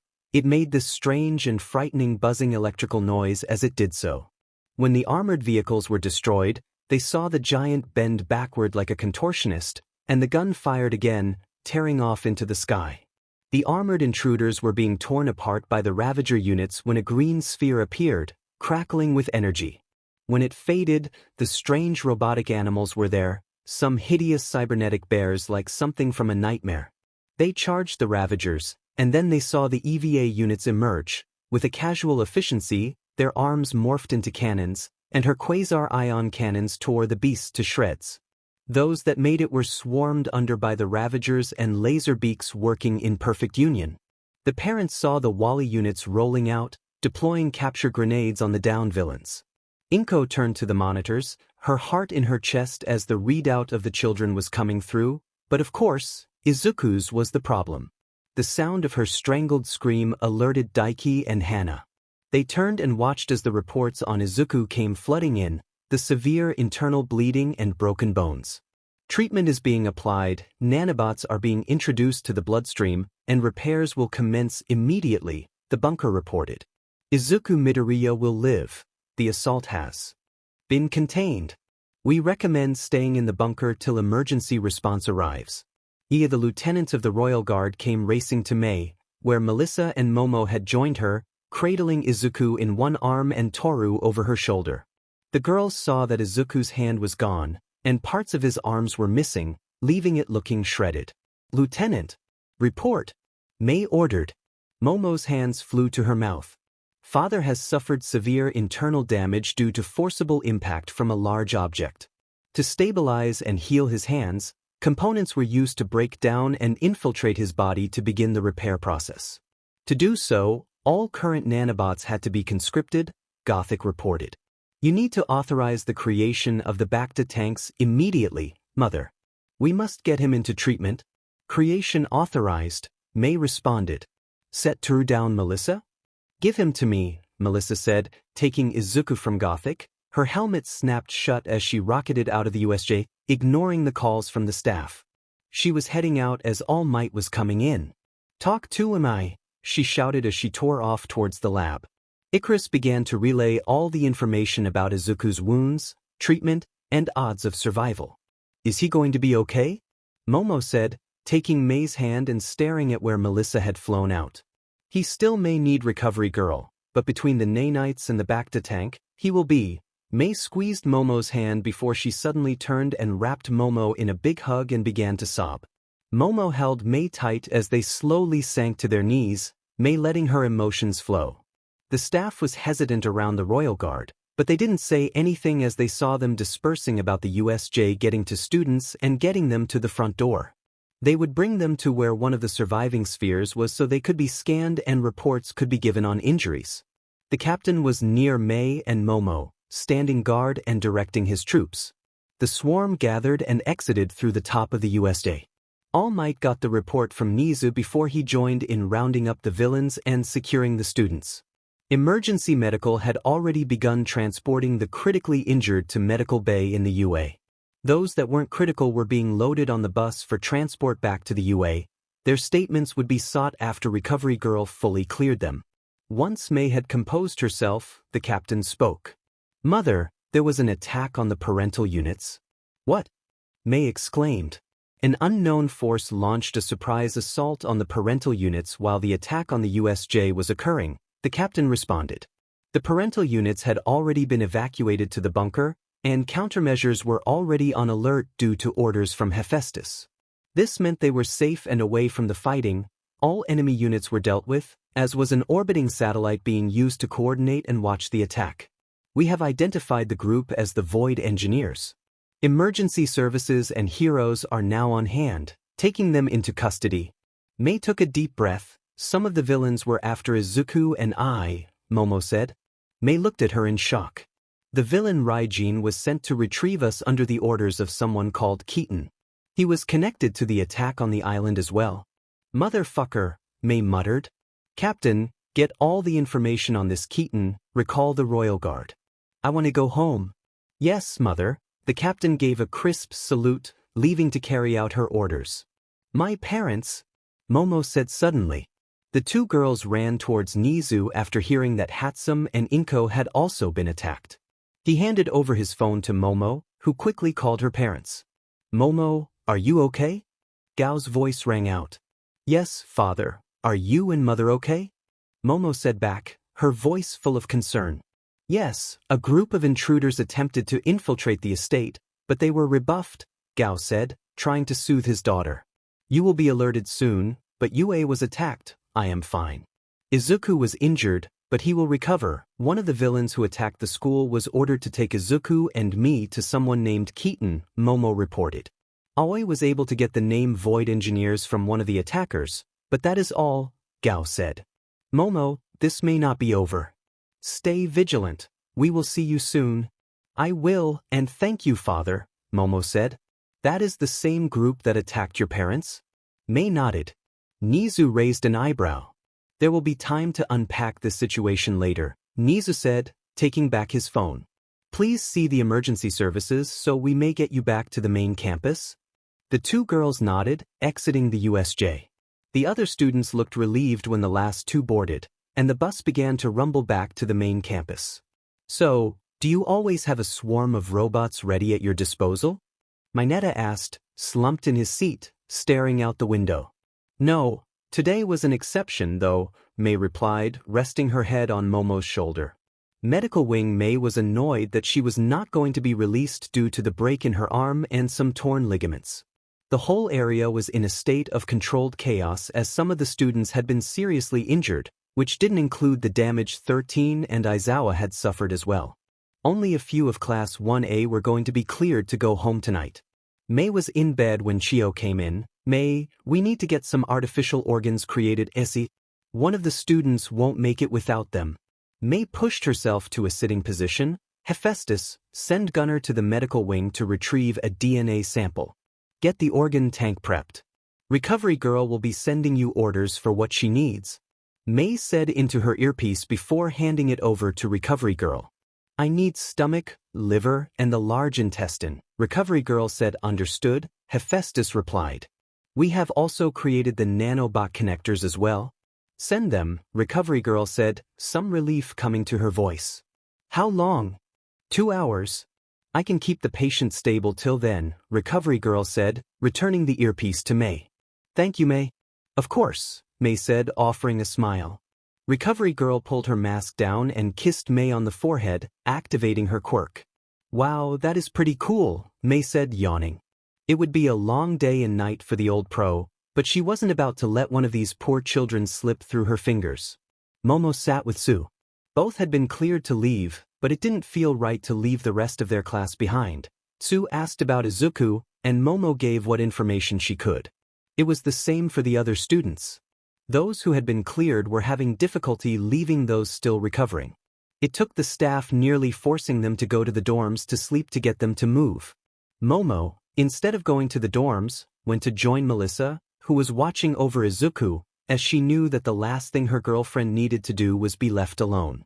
Momo checked on May, who was sound asleep due to Recovery Girl's treatment. With a heavy sigh, she kissed May on the forehead before leaving for the night.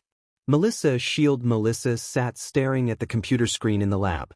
Her armor had been put away, but she was still in the white bodysuit, reviewing all the data from the fight and watching Izuku in the tank. She was lost, wondering how it had all gone so wrong today. As the reports of the attacks on the parents were coming in, she was relieved that no such attack had happened with her. Father. Melissa had done her best to stay composed while talking to him, but she eventually failed. While her fight had been manageable, she was so angry that, once again, those she loved had been targeted, and she felt it was her fault. She was in a bit of a spiral when she felt two arms wrap around her. It made her jump, but then a familiar scent filled her nose. Momo, Melissa whispered. I am here, Momo replied, earning a small laugh. Come on. I can't leave him, Melissa said quietly, nuzzling her cheek against Momo's arm. We need a shower, Momo said. Come take a shower with me. Hephaestus will alert us if something happens. We need food as well, I know I do. I don't want to be alone, and neither do you. Besides, they will both need us when they recover. Melissa nodded as Momo pulled her to her feet, leading her off to shower. EVA went to work preparing their meal. The hot water helped to wash the dirt away. It also had the effect of taking a bit of the pain of the day with it. Melissa was happy not to be alone, as Momo helped to bring her out of her funk. Momo created some simple shorts for them, and they stole shirts from Izuku before sitting to eat. They each listened to others recount what had happened in their different zones. Momo told Mei of the kidnapping plot and how it seemed separate from the attack on their parents. Them coming after you and Izuku makes sense, but why attack your parents and the others?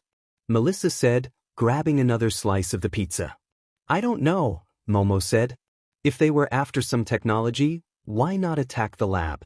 It could be two separate attacks after two different things. But what? The only thing that would make sense would be the creation pit, Melissa said. But no one knows about that but us, the Hatsums and Inko. I never told my father about it, Momo said. How could they know it exists? But that would make sense if they were after it. They don't know the location. It is not on I Island, which is too far away.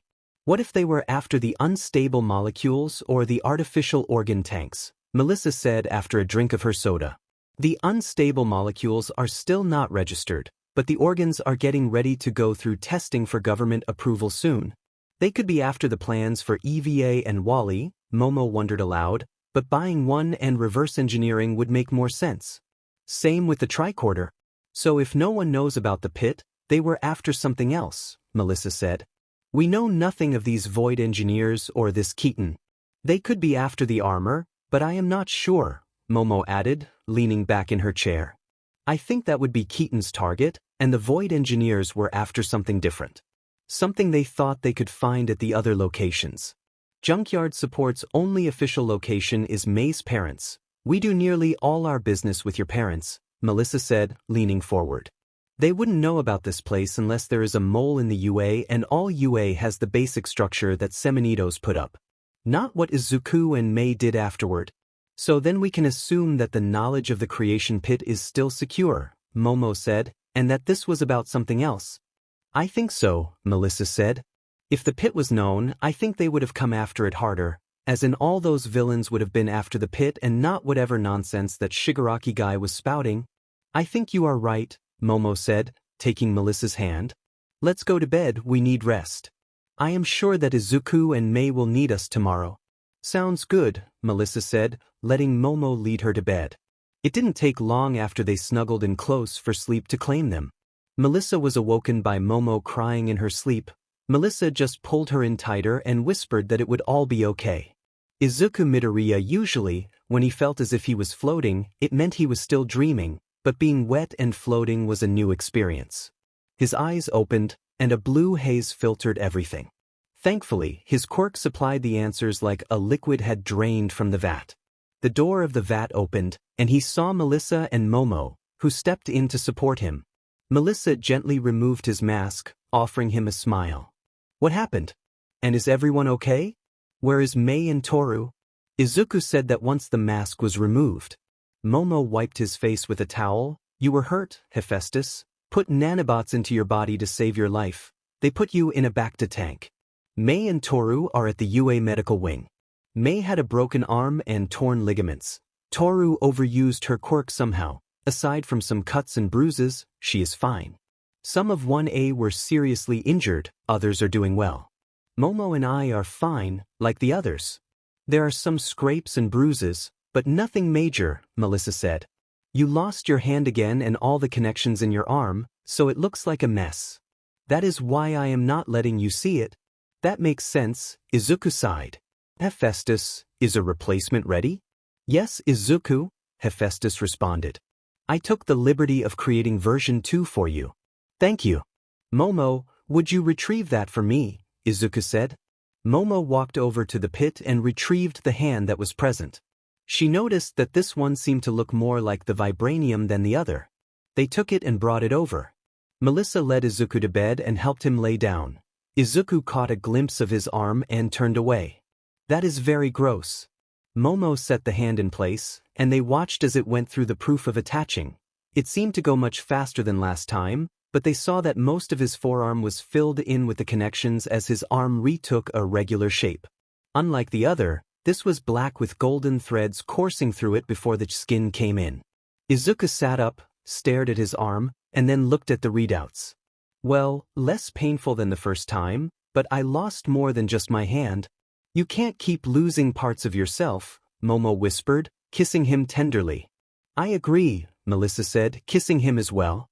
I will do my best, Izuku said, getting off the bed. I'm going to go shower and get dressed. I want to go see Mei and Toru. I will make you a breakfast sandwich as well, Melissa said. On cue, Izuku's stomach rumbled. I make two. Izuku blushed and went to the shower with Momo as an D. He got his clothes together and went about getting washed up. After he was done, he studied himself in the mirror, seeing all the nanobots in his bloodstream. Izuku sighed, but he had a constant repair program ready should he get injured again. It wasn't that bad as he thought about how they could maintain his organs should something begin to fail or even remove plaque buildup from his arteries. Hephaestus, secure room, Izuku said. Room is secured. Begin an investigation between a group known as the Artificers and Gao Yaoyorozu, Izuku said. Priority access is 092 Omega. Yes, Izuku, Hephaestus replied. I want full surveillance and increased security on Momo as well, Izuku sighed as he slipped on his shirt. After getting dressed, they took the cart to the medical wing as Izuku was very grateful for the food, wishing there had been a third one. Mei was happy to see them when they came in. She wiped away a few tears when she saw Izuku. After a long group hug, it wasn't long till Mei was cleared to go home. Momo and Melissa helped her get dressed as Izuku checked on Toru. Toru was sitting in her bed eating what she had been told was an omelet, but she questioned when a knock and hearing Izuku's voice made her perk up. She straightened her hair, even though invisible, before telling him to come in. She was happy to see him looking so well. She looked to where his hand and arm were with a bit of worry. It is okay, Izuku said, holding his hand, all fixed. Is it real? Toru said. I mean, your hand was artificial, but it looked real. Then it melted and went in you? I lost my hand in an attack on island not long after we tested Melissa's suit, Izuku said, taking a seat on the edge of her. A chorus of pleasure to meet you and bows followed by laughter. The support course was impressed when they saw the living space. I should have held out for more money, Maeda said. I have heard Washa say it, but Noda said, looking around. Momo and Melissa went about getting them all drinks, keeping EVA out of sight for now. They stood to the back and smiled, seeing support course fuss over Mei and Izuku. Then they started drilling them to find out what had happened.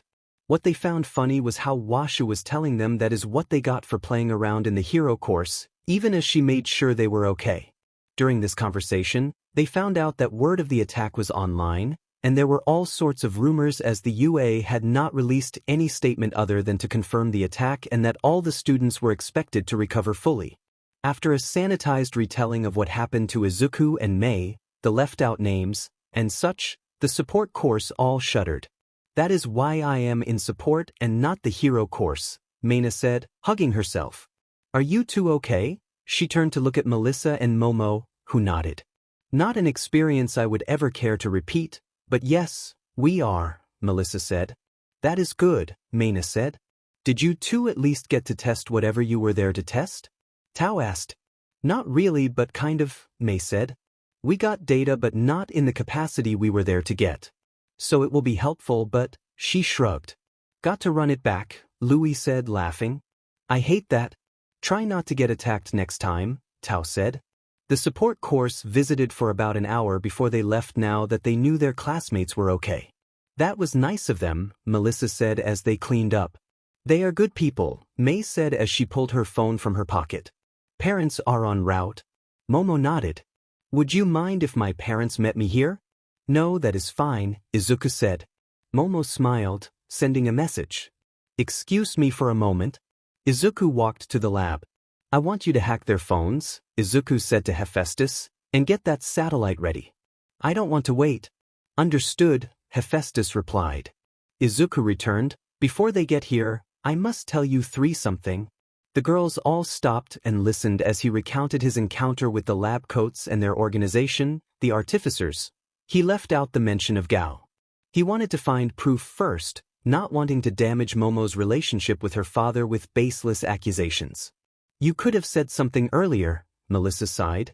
I figured I would tell you all at once so I didn't have to repeat myself, Izuku said innocently, earning a towel for the face. So we have the Void Engineers, the Artificers, and Keaton, Momo said, holding up 3 fingers. That is some old bullshit, May muttered. And not one was after the suit, Melissa wondered. I mean, if Dr. Baxter was the only one, then thank God, but I doubt we are that freaking lucky. Well, until they reveal themselves, all we can do is prepare the best we can, Momo said. DMN right, May smirked. Junkyard support is on it. Maybe we should ask Washu? Why would you ask Washu? Melissa said, confused. Her quirk is the internet, Izuku said. She is always connected. I will be sure she has been around the dark web. She may know something about Void Engineers or the Artificers at the very least. Maybe not Keaton. Wouldn't hurt to ask, Momo said. It wasn't long before Inko and the Hatsums showed up, followed by Yaoyorozu. Each of the parents hugged their kids. Melissa missed her dad, but Hannah and Inko wrapped her up in a massive hug before she could say anything. There was a knock at the door and soon All Might came in. He checked on the others before pulling Melissa aside and hugging her. Are you okay, Melissa? Toshi said. I wanted to check on you sooner, but the USJ. I am Uncle Might, Melissa said, her head in his chest. Yesterday? Well, yesterday just Siki.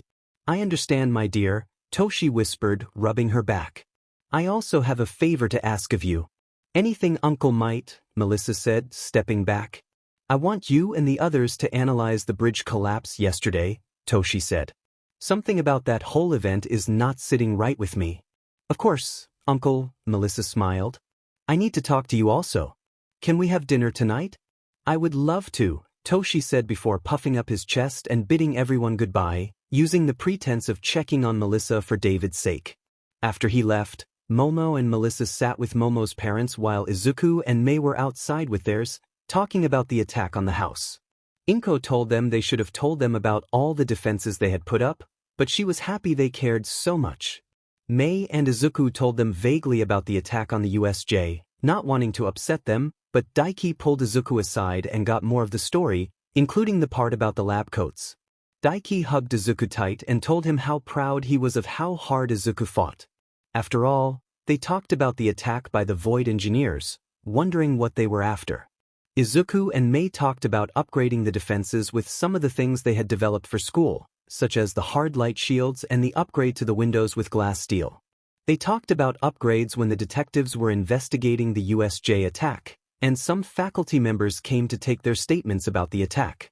The parents said their goodbyes to give the kids some privacy as they knew their children had held back on the details earlier. Izuku sat with Detective Addison and Power Loader as he walked them through the attack. You seem rather calm for the level of violence you experienced, Addison said, leaning forward. It wasn't the first time we had been attacked, and this time, I didn't get shot or worse, so. Izuku shrugged. I learned in the first attack that those attacking you don't care about how you feel or if those who are not the targets are going to live. I care about coming home and those I love and care about coming home. When was this first attack? Addison said, raising an eyebrow. Island. The attack on Shield Industries, Izuku said. I heard about that, Addison said. Now, this swarm, I understand what you and your partner were doing. That is correct. Part of our defense protocol should we be attacked again, Izuku said. We at U.A understood and approved the response, Powerloader said. What were two support corps students doing at the USJ? Addison probed. I was under the impression that this was heroic rescue training?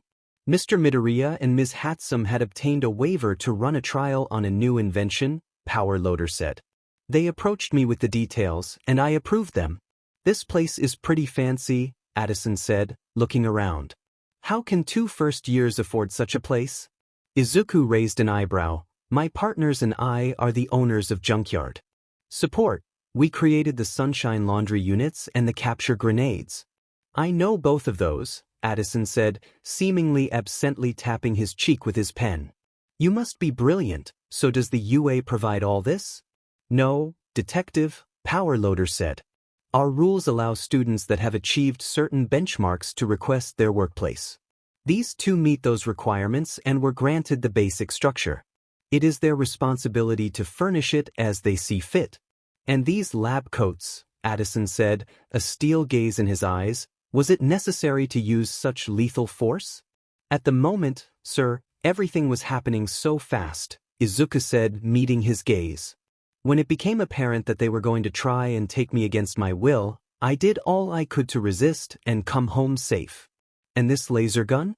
Destroyed in the attack. Once I rejoined with a member of the hero course, we tried to escape, Izuku said. I am sure you are aware of the injuries that I sustained during the attack. And yet here you stand looking rather well, Addison said. Now, how is that? Wonders of modern medicine, Detective, Izuku replied calmly. Detective Addison, I am wondering where this line of questioning is going, Powerloader said, putting himself between Izuku and the detective. Mr. Midoriya has provided a detailed report of what happened at the USJ. How he chooses to live his life or how he does is beyond the scope of your investigation. You have his official statement, and if you wish to ask further questions, you must go through proper channels. I see, Addison said, looking at the Powerloader up and down.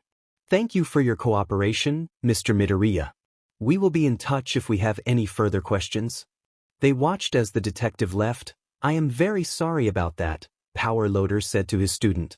Please try to rest. I will see you in class on Monday.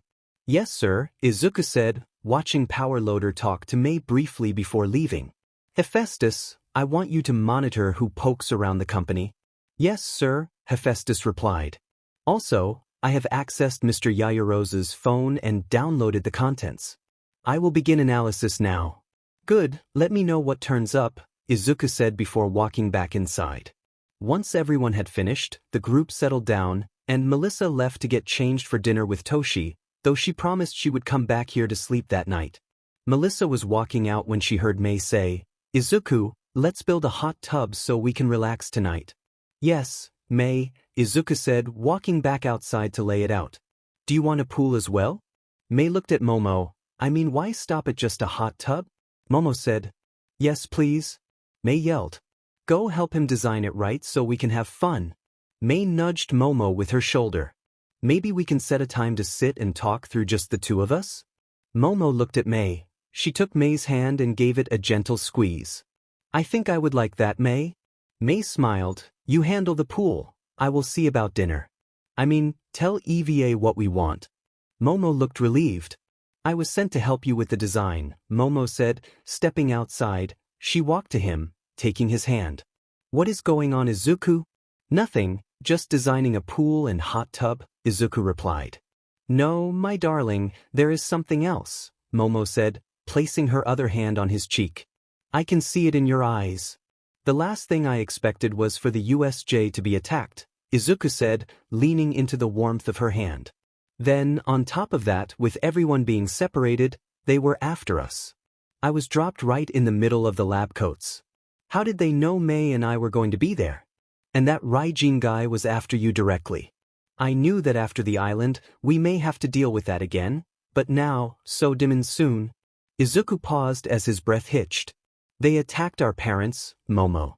Yes, they were safe, but they came after the people who I love. I was scared when I found out, even after the fact, and angry. I am so mad. How dare they, Momo said. He could hear the angry undertone. How dare these bottom feeders come to our door, to my house, and try to take away the people I love? Izuku nodded. I feel the same way, we all do. The thing that keeps nagging at me is how did they know that Mei and I would be there? Izuku said. Only our classes, Power Loader, 13, Aizawa, and Nizu. There could be more, but, you think someone leaked the information? Momo said shocked. That there may be a traitor? I do, Izuku said. How did Shigaraki know that class would be on the far side of the campus, away from any quick response? But he didn't know about Mei or myself, at least from what Mei told me. But the portal guy knew where to drop me. Someone would have to tell him where we would be for him to strike. They knew you were in the class, so they dropped you where Raijin was, Izuku said. All Might was supposed to be at the USJ but had to deal with the bridge collapse, Momo said. Shigaraki did not give off the impression of a MSTR strategist. So someone else was pulling his strings, and there may have been others with their agenda piggybacking off the invasion to get at us. He had to outsource to some villain agency or something. Like what Xanthier had to do when he attacked us on the island, Izuku sighed. I had prayed for that to be a one-off experience. We all did, Momo said, kissing his cheek. We all hope and pray that what happened on the island was an outlier. That I would never have to see the man I love hurt so badly. To be missing a hand again.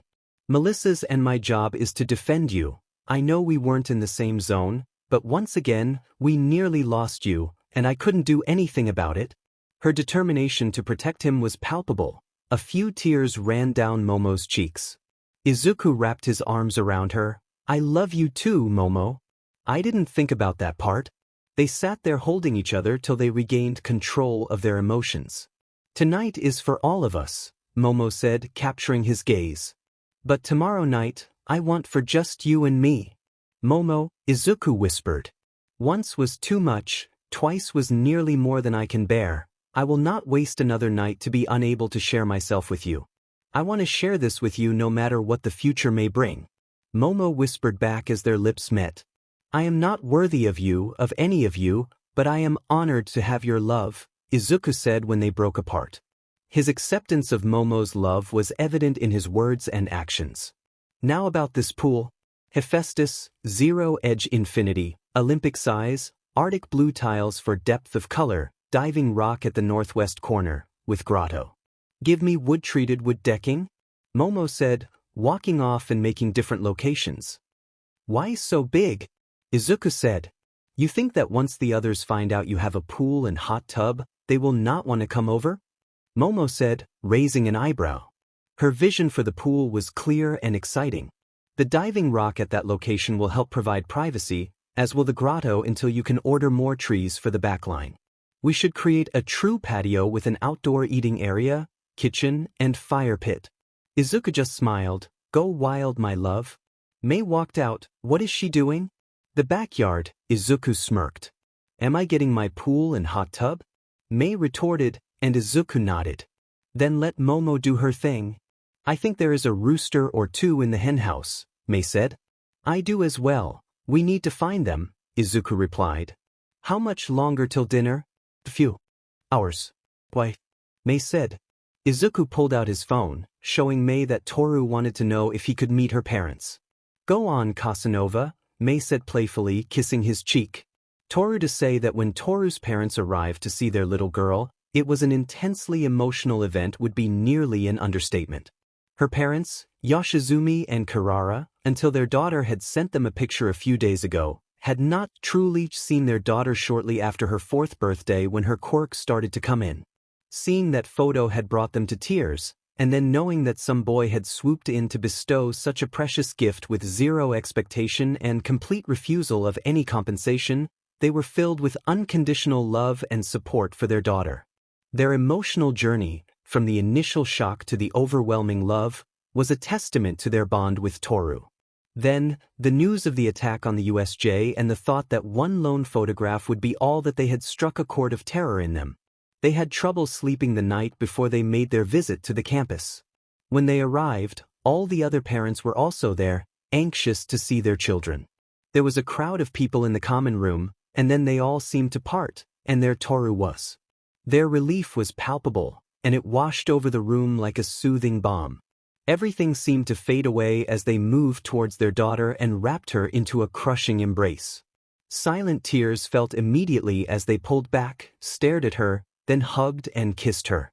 Toru was no better. This magical gift that Izuku had bestowed upon her of being seen was even more potent than anything she had dreamed of. It was a revelation, a validation of her existence that she had longed for. They managed to leave the common area to go to her room, where they were able to let the emotions wash over them.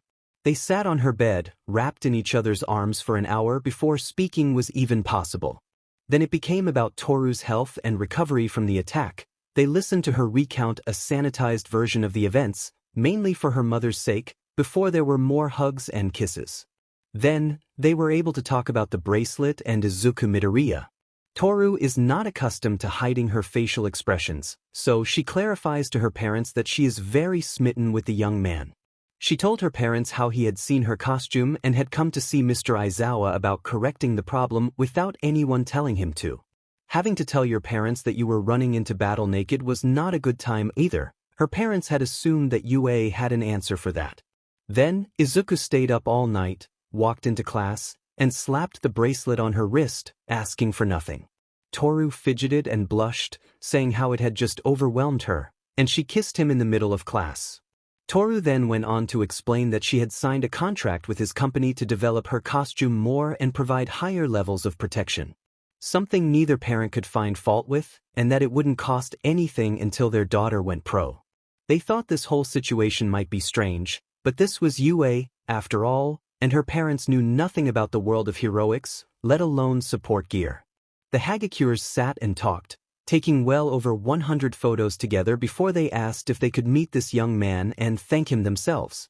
They met him downstairs. Most of the families had moved on to other locations. Her father was impressed. He looked like a strong-looking young man with an honest look. Toru took the lead and introduced him to her parents. Yoshizumi bowed and shook Izuku's hand earnestly, but much like Toru, her mother Kirara tried to keep it polite only to falter and hug Izuku as she cried, telling him thank you over and over again. Izuku was caught off guard, and Yoshizumi and Toru were embarrassed, but Izuku did his best to calm Kirara. Then she stepped back, bowed, and began to apologize. Izuku smiled and laughed help, but Kirara was at ease as they sat to talk. Yoshizumi had questions about how Izuku had accomplished such a feat in one night and the technology. I'm sorry, but I can't assist with that. So there is no fear of rejection, Riko asked. Izuku nodded. That is why Hanta won't need to take anti-rejection medication? That is correct. We created these organs to help a pro-hero in need, Izuku said. I cannot divulge the hero, of course, but they have been in the field, and no problems have been reported. Hanta, you have no fear of them hindering you in pursuit of heroics? But what if something malfunctions? Annalisa said, taking Hanta's hand. We are alerted of any malfunction immediately, Izuku said. That alert will be sent to his doctors, in this case, Recovery Girl. Why have we not heard about these artificial organs? Riko pressed. News of these would be all over the news and for a student to have. I understand, Izuku said. The artificial organs are still going through final approval from the medical board. The immediate concern flashed across the parents' faces. I was the one who called for the organs to be made and implanted, Recovery Girl said. I performed the surgery on a hero who first received the organs and has been running the tests to ensure that the organs are safe. I have backed their SBMSN to the medical board and am confident you will hear about them soon. Your son's injuries, as I explained, were life-threatening. Without the transplants, the odds of him surviving were less than 15%. If he had survived, how long would have been a difficult question to answer. Then, if a donor could have been found, then surgeries and medication, Annalisa said. Recovery Girl nodded. I know it is hard to hear, but this young man and his partner are going to revolutionize the world, Recovery Girl said. What they have been creating are life-saving and changing. I can still be a hero? Hanta said, looking at Izuku. Yes, Hanta. The only thing that can hold you back or stop you is yourself, Izuku said. He stopped and reached into his bag to pull out some literature for the parents to read. The parents thanked him, as did Hanta before Izuku bowed and walked out. Is he going to be okay?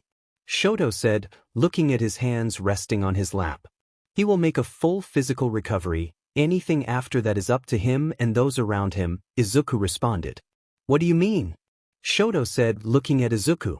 No man is an island, Izuku responded. After what happened, he will need his family and friends to fully heal and comrades in arms who he fought with to show and lend him strength. If you care about him, tell him, Izuku added. Let him know you are here to try and help. What if they don't want your help? Or you are the reason they got hurt? Shoto said. From the tone, Izuku wasn't sure if this was entirely about Hanta anymore. If it was your negligence or ignorance that caused them to get hurt, then you better train to let that happen again, Izuku said, his tone making Izuku stare at him. If you did all you could and they still got hurt, then you train harder and do your best again next time. If you were negligent or did something stupid, you owe them an apology, and you better do all you can not to let that happen again. Izuku started to walk away. I don't think the answers you are looking for, Todoroki, will be found in this hallway. Whether you decide to seek those answers is up to you. I don't know your situation, and even if I did, any final decision would be yours. My decision, Shoto said. He took a deep breath, stood up, and knocked on Hanta's door. Izuku smiled and walked down the hall, followed by his two bodyguards. Why did you offer him advice?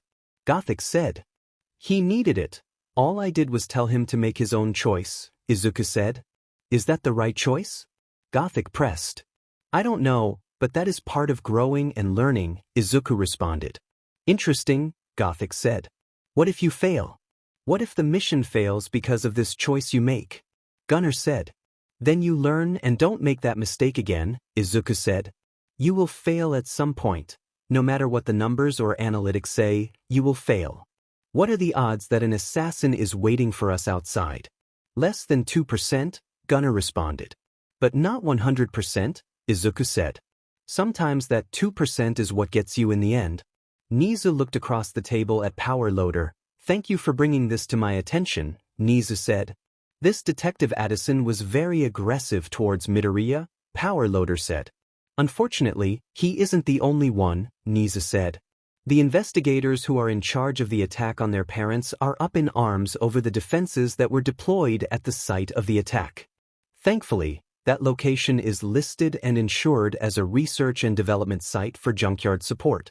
It gives them a bit of latitude regarding the security measures they deployed, but it raises many questions. How are we or they going to explain the Swarm or the Royal Guard's actions at the USJ? Power Loader said, leaning forward in his chair. I can head that off by saying I was aware of safety measures that they created to protect themselves after the attack on Island, Nizu said, and that I approved their deployment when the attack alert happened. But from what we see, we may have to go another route and get them licensed to use their inventions in the field. How are we going to do that? Power Loader asked. It has been well over a century since any support engineer was in the field in such a capacity. Wait, are you talking about champions? Nizu smiled. A champion? There hasn't been a hero with a champion classification since well over a century ago, Nizu said. I looked, and the licensing is still available. They must be trained and certified. Yeah, certified support engineers and hero course certified, Power Loader said. There is no way. They do not have to be full heroes. They just have to pass certain tests and benchmarks to be certified to go into the field, Nizu said. If they continue deploying these creations, they must be certified. We can prevent them from facing any legal ramifications this time, but as these are not part of Ms. Shield's armor, they will not get the free pass. This champion's loophole allows us to offer Ms. Shield her place in the hero course and her armor to be certified as her support gear, thus allowing her to be a hero. By the certification, she is held to the same standard as a hero. Since she doesn't have a quirk, she could run around and stop crime, and she couldn't be charged as a vigilante, Power Loader said. Correct, but they could confiscate her armor, but with her being part of the hero course and her armor certified as her support gear, Nizu smirked. They can't confiscate her armor or try to force JS to reveal the design as it is not only their intellectual property but a licensed piece of support gear, Power Loader said, relaxing. I was waiting for the HSPC to come and start making crazy demands. Oh, they wanted to, but David Shield headed that off long ago by registering the armor as her support gear, Nizu said. But it remains that Mr. Midoriya and Ms. Hatsum need to be certified as champions to deploy their robotics in the field in any capacity. I will talk to them on Monday, Power Loader said. They need to rest after what happened. I agree, I think it should come from you, Nizu said. Now, excuse me, I have more reports to go over and phone calls to the field. Yes, sir. Power Loader rose, bowed, and left the room. I wonder if I should have them beef up the third-year robots, give them a real run for their money, Nizu mused before returning to work. Pool party. Izuku hung up the phone as Mei had told him that an impromptu pool party was going to be happening at home, not to say that his energy didn't pout about not being able to indulge in more fun right away, but he understood that Melissa and Momo had a longing to be with their friends and comrades after the events of the USJ. Besides, they had promised the class pizza and gift cards. It wasn't just Melissa and Momo but Mei who wanted to see Mina, Achiko, and Tenya now that they had been healed and released from the hospital. Melissa with Ijiro and Momo with Tsu had gone through a harrowing event. Besides, it wasn't like Bakugu was about to come over and make it awkward. The more Izuku thought about it, the idea of seeing not only them but Toru, Kyoka, and Denki felt good. While it may not be the whole of 1A, it would be nice to see them smile and be able to try and relax after such an intense ordeal. Also, it was a chance to get to know more members of Class 1A. Izuku got home before their guests arrived and was able to help get some things set up, not that they had to do a lot of work. Eve had handled everything, and the house had already been cleaned. He talked with the girls about inviting the support course to join them.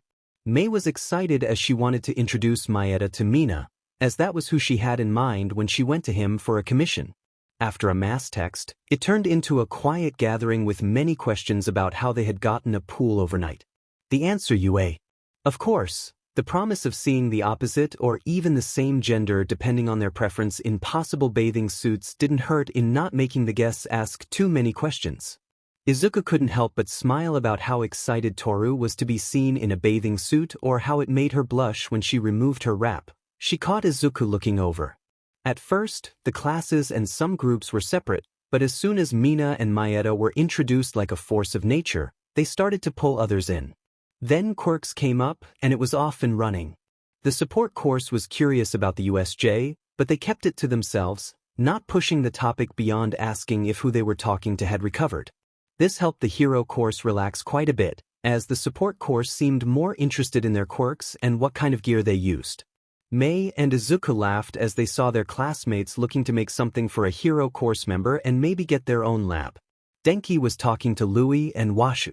WHPS, Washu said. Denki stopped mid-sentence, confused. Louie looked lost in thought before looking around towards Izuku, who pointed to an area just off the main living room. Louie walked off, returning with a pen and paper.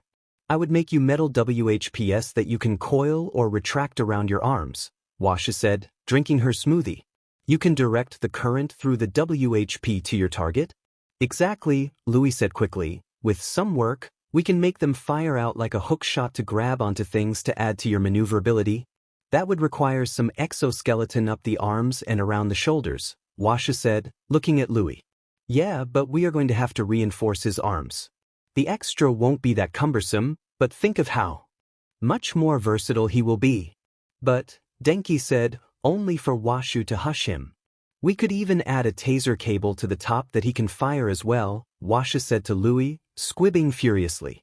Washu pulled Denki into a chair as the two inventors sat around him and explained their thoughts. Izuku heard Washu say, Look, my guy, you have Midnight as a freaking instructor here. You telling me you wouldn't want to get some personal training on how to use a freaking WHP from Midnight? Ishii was talking off to the side with Fumi and Dark Shadow, but it didn't appear to be about support gear as they looked at their phones and then showed the others something. Whatever it was, they were very excited. Mei walked by them and laughed, telling Izuku they were discussing miniatures for Warhammer. There was some confusion about where Maeda had gotten his sketchbook, but he and Mina were throwing out various costume ideas. Tenya walked over to Izuku. Thank you for hosting us. It is my pleasure, Tenya, Izuku said. I know that 1A needed this chance to not think about the USJ, and the support course seems to be getting along with everyone. Yes, this distraction is well needed after Friday, Tenya said. But I thank you regardless. Is there any more of that pineapple smoothie? Achiko seemed to rather enjoy it.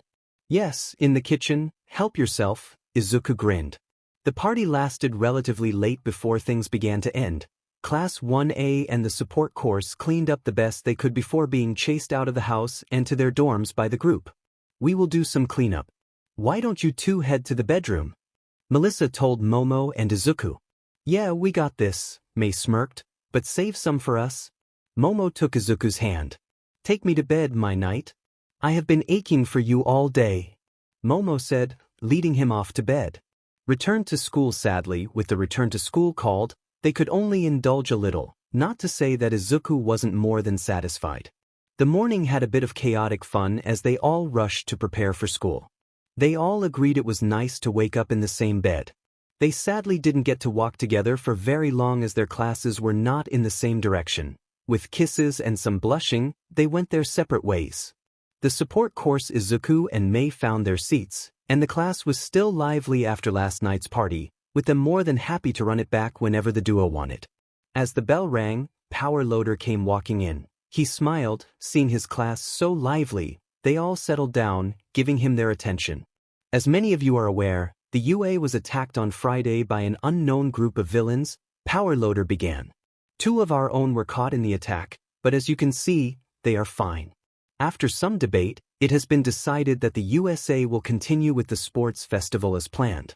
This will be a heavy focus on the sports festival itself for the hero courses and general studies, but for us and the business course, it is the expo and festival part that is for us.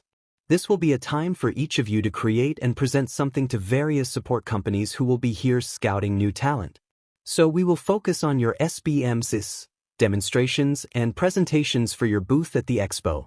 This is also a competition to present on the main stage on the final day, Power Loader continued. I want you all to work hard and do your best. You can work in teams, solo, or however you want. Mei and Izuku smiled at each other as their minds raced. Mr. Midoriya and Ms. Hatsum, please come to my office. They rose from their seats and followed Power Loader into his office at the back of class. For the rest of the support course, they wondered if the duo was in trouble or if it had something to do with the USJ. Hey, focus up, people, Washa said. We know those 2 are going to come with something crazy, and I want to win, so let's see if we can beat them. Hell yeah. Moda called out. Can't let Junkyard support hog all the spotlight now. Everything okay? Mei said once Izuku closed the door. I need to talk to you about the USJ and steps that need to be considered going forward, Power Loader said, motioning to the chairs. Once Mei and Izuku sat, he continued. The Swarm and Royal Guard deployment has raised concerns about how these things will be handled going forward. Now, any questions about them and the legality of your deployment have been headed off by the principal, who said he was aware of these defensive countermeasures you had created stemming from the attack on I-Island. Now, normally, a support engineer designs a piece of gear that is taken into the field by a licensed hero. The hero assumes the legal responsibility of the device unless there is a major malfunction caused by the engineer, Power Loader said. All of this you are aware of. If someone uses one of your capture grenades but doesn't use the solvent to ensure the villain can breathe, you are not responsible, but the hero is. If your capture grenade malfunctions, the solvent won't work. Then we are open to lawsuits, or in this case, the Yayorozu Corporation who licensed and manufactured the product, Mei said. Correct, Power Loader smiled. That is why many things are put out and licensed through the larger companies with the legal and insurance to protect themselves. The reduction in the efficiency of our midnight defense spray, Izuku added. Now, with you deploying these robots into the field, Power Loader said. We are opening ourselves up to potential legal issues, Izuku said. Even if the Royal Guard is considered a bodyguard unit, they are not licensed bodyguards, nor can we license them due to their nature. And then if the principal had not said that he approved the use of the swarm, then the villains could have made some sort of case for coming after us for injuries and such, Mei said. I assume that the only reason we haven't heard much about this regarding the attack on our parents is that zone being registered and insured as our development and testing facility. You are correct. That is providing some leeway for now. When the WALL-E and EVA units debut, it will also help show the robotics development for your company, Powerloader said. Now, in an ideal world, you would never have to deploy the Royal Guard, Swarm, or any of those other defenses you have protecting your parents, but we all know that is not likely. What is the answer? Izuku said, his mind racing. The Void Engineers and the Artificers were going to come after them again. Champions, Powerloader said, smiling. A long time ago, in the early times of Quirks, not only were there heroes, a lot of support engineers were right there in the streets fighting alongside the heroes to make the country a better place. Cyberman, Stilto, Steel Wing, Tank Gal? May said quickly. Yes, exactly. Now, as Quirks continued to grow, technology hit a wall and slowed, Powerloader said. They couldn't keep up and went into the background to become what we know now as support engineers. But the classification of a champion still exists and allows support engineers to deploy their creation into the field in support of a hero and in response to a call for action. If we get licensed as champions, then we can deploy our creations to defend ourselves, May said quickly. And to protect others, Izuku finished. You are both correct, Powerloader said. I can see how much you both care for Ms. Shield and Ms. Yayarozu. This would allow you to deploy your creations to support them. It will also allow you to use your creations on larger operations as field support. May's eyes lit up so bright it could have blinded everyone in the room. She looked at Izuku bouncing in her seat. Mecha, she whispered. Good luck with that, but I know who I am talking to, Powerloader said. This won't be easy. You must be certified as a support engineer and take and pass various hero course tests. You will have to study harder than everyone else and physically train. But we can better protect ourselves and those we love, Izuku said. We are in, May said, taking Izuku's hand. I figured as much. Here is the paperwork with the requirements. Read it over and turn it in tomorrow, Powerloader said. Also, making a good showing in the sports part of the festival will help earn you that license as champion. You will have to take internships at points as well. So you will have full plates going forward. So get back to class and work on your tech presentation. Lunch, Washu, can you wait for a minute? Izuku called after the head. Sure, Izuku, what's up? Washu stopped waving Louie and Ishii. I am not interested in joining your love nest, and I don't share my toys well with others. Izuku blushed, earning a hearty laugh from Washu. Security will be ramped up so the villains would have extra levels of stupidity to attack, Kyoka said. Mr. Aizawa said that with the attack, there will be more pro-heroes in attendance and watching the first years than ever before, so it is a good opportunity to make a good showing and get some prime internship offers, Ejiro added. I am excited as well, Ribbit, Sue said. Me too, Toru said, looking towards the doors as she ate lunch. I have a chance to be seen and show off my quirk so that I can get some offers. What does the support course do during the festival? Well, we will be in the stadium for the opening game at least. But our thing is an expo that happens the next day, May said. We have a booth where we get to show off our stuff to other support companies and try to get recruited. Not a big thing for Izuku and me as we have our own support company, but the best inventions get 2 big presentations at the end. It is a chance to get our name out there and attract more clients. May leaned over to her girlfriend. Izuku came in at that point, grabbing his food. They watched as he walked over to Hanta at a different table. The two talked briefly, smiling before he approached their table. Izuku took a seat across from Momo and smiled at the chorus of hellos. She said she would look into it when she has the time, but she is going to focus on her project for the festival. Understandable, Momo said. Izuku jumped slightly as he felt Momo's foot touching his leg under the table. Did you tell them? Izuku said to May. No, not yet. I figured we could talk about it tonight over dinner, May said, stealing a piece of fruit from his plate. Is everything okay? Melissa said. Yes, Powerloader had to talk to us about something, Izuku said, trying to betray that Momo was playing footsie with him. We can talk about it over dinner. Melissa gave him a smile, but there was an odd look like she knew something was happening.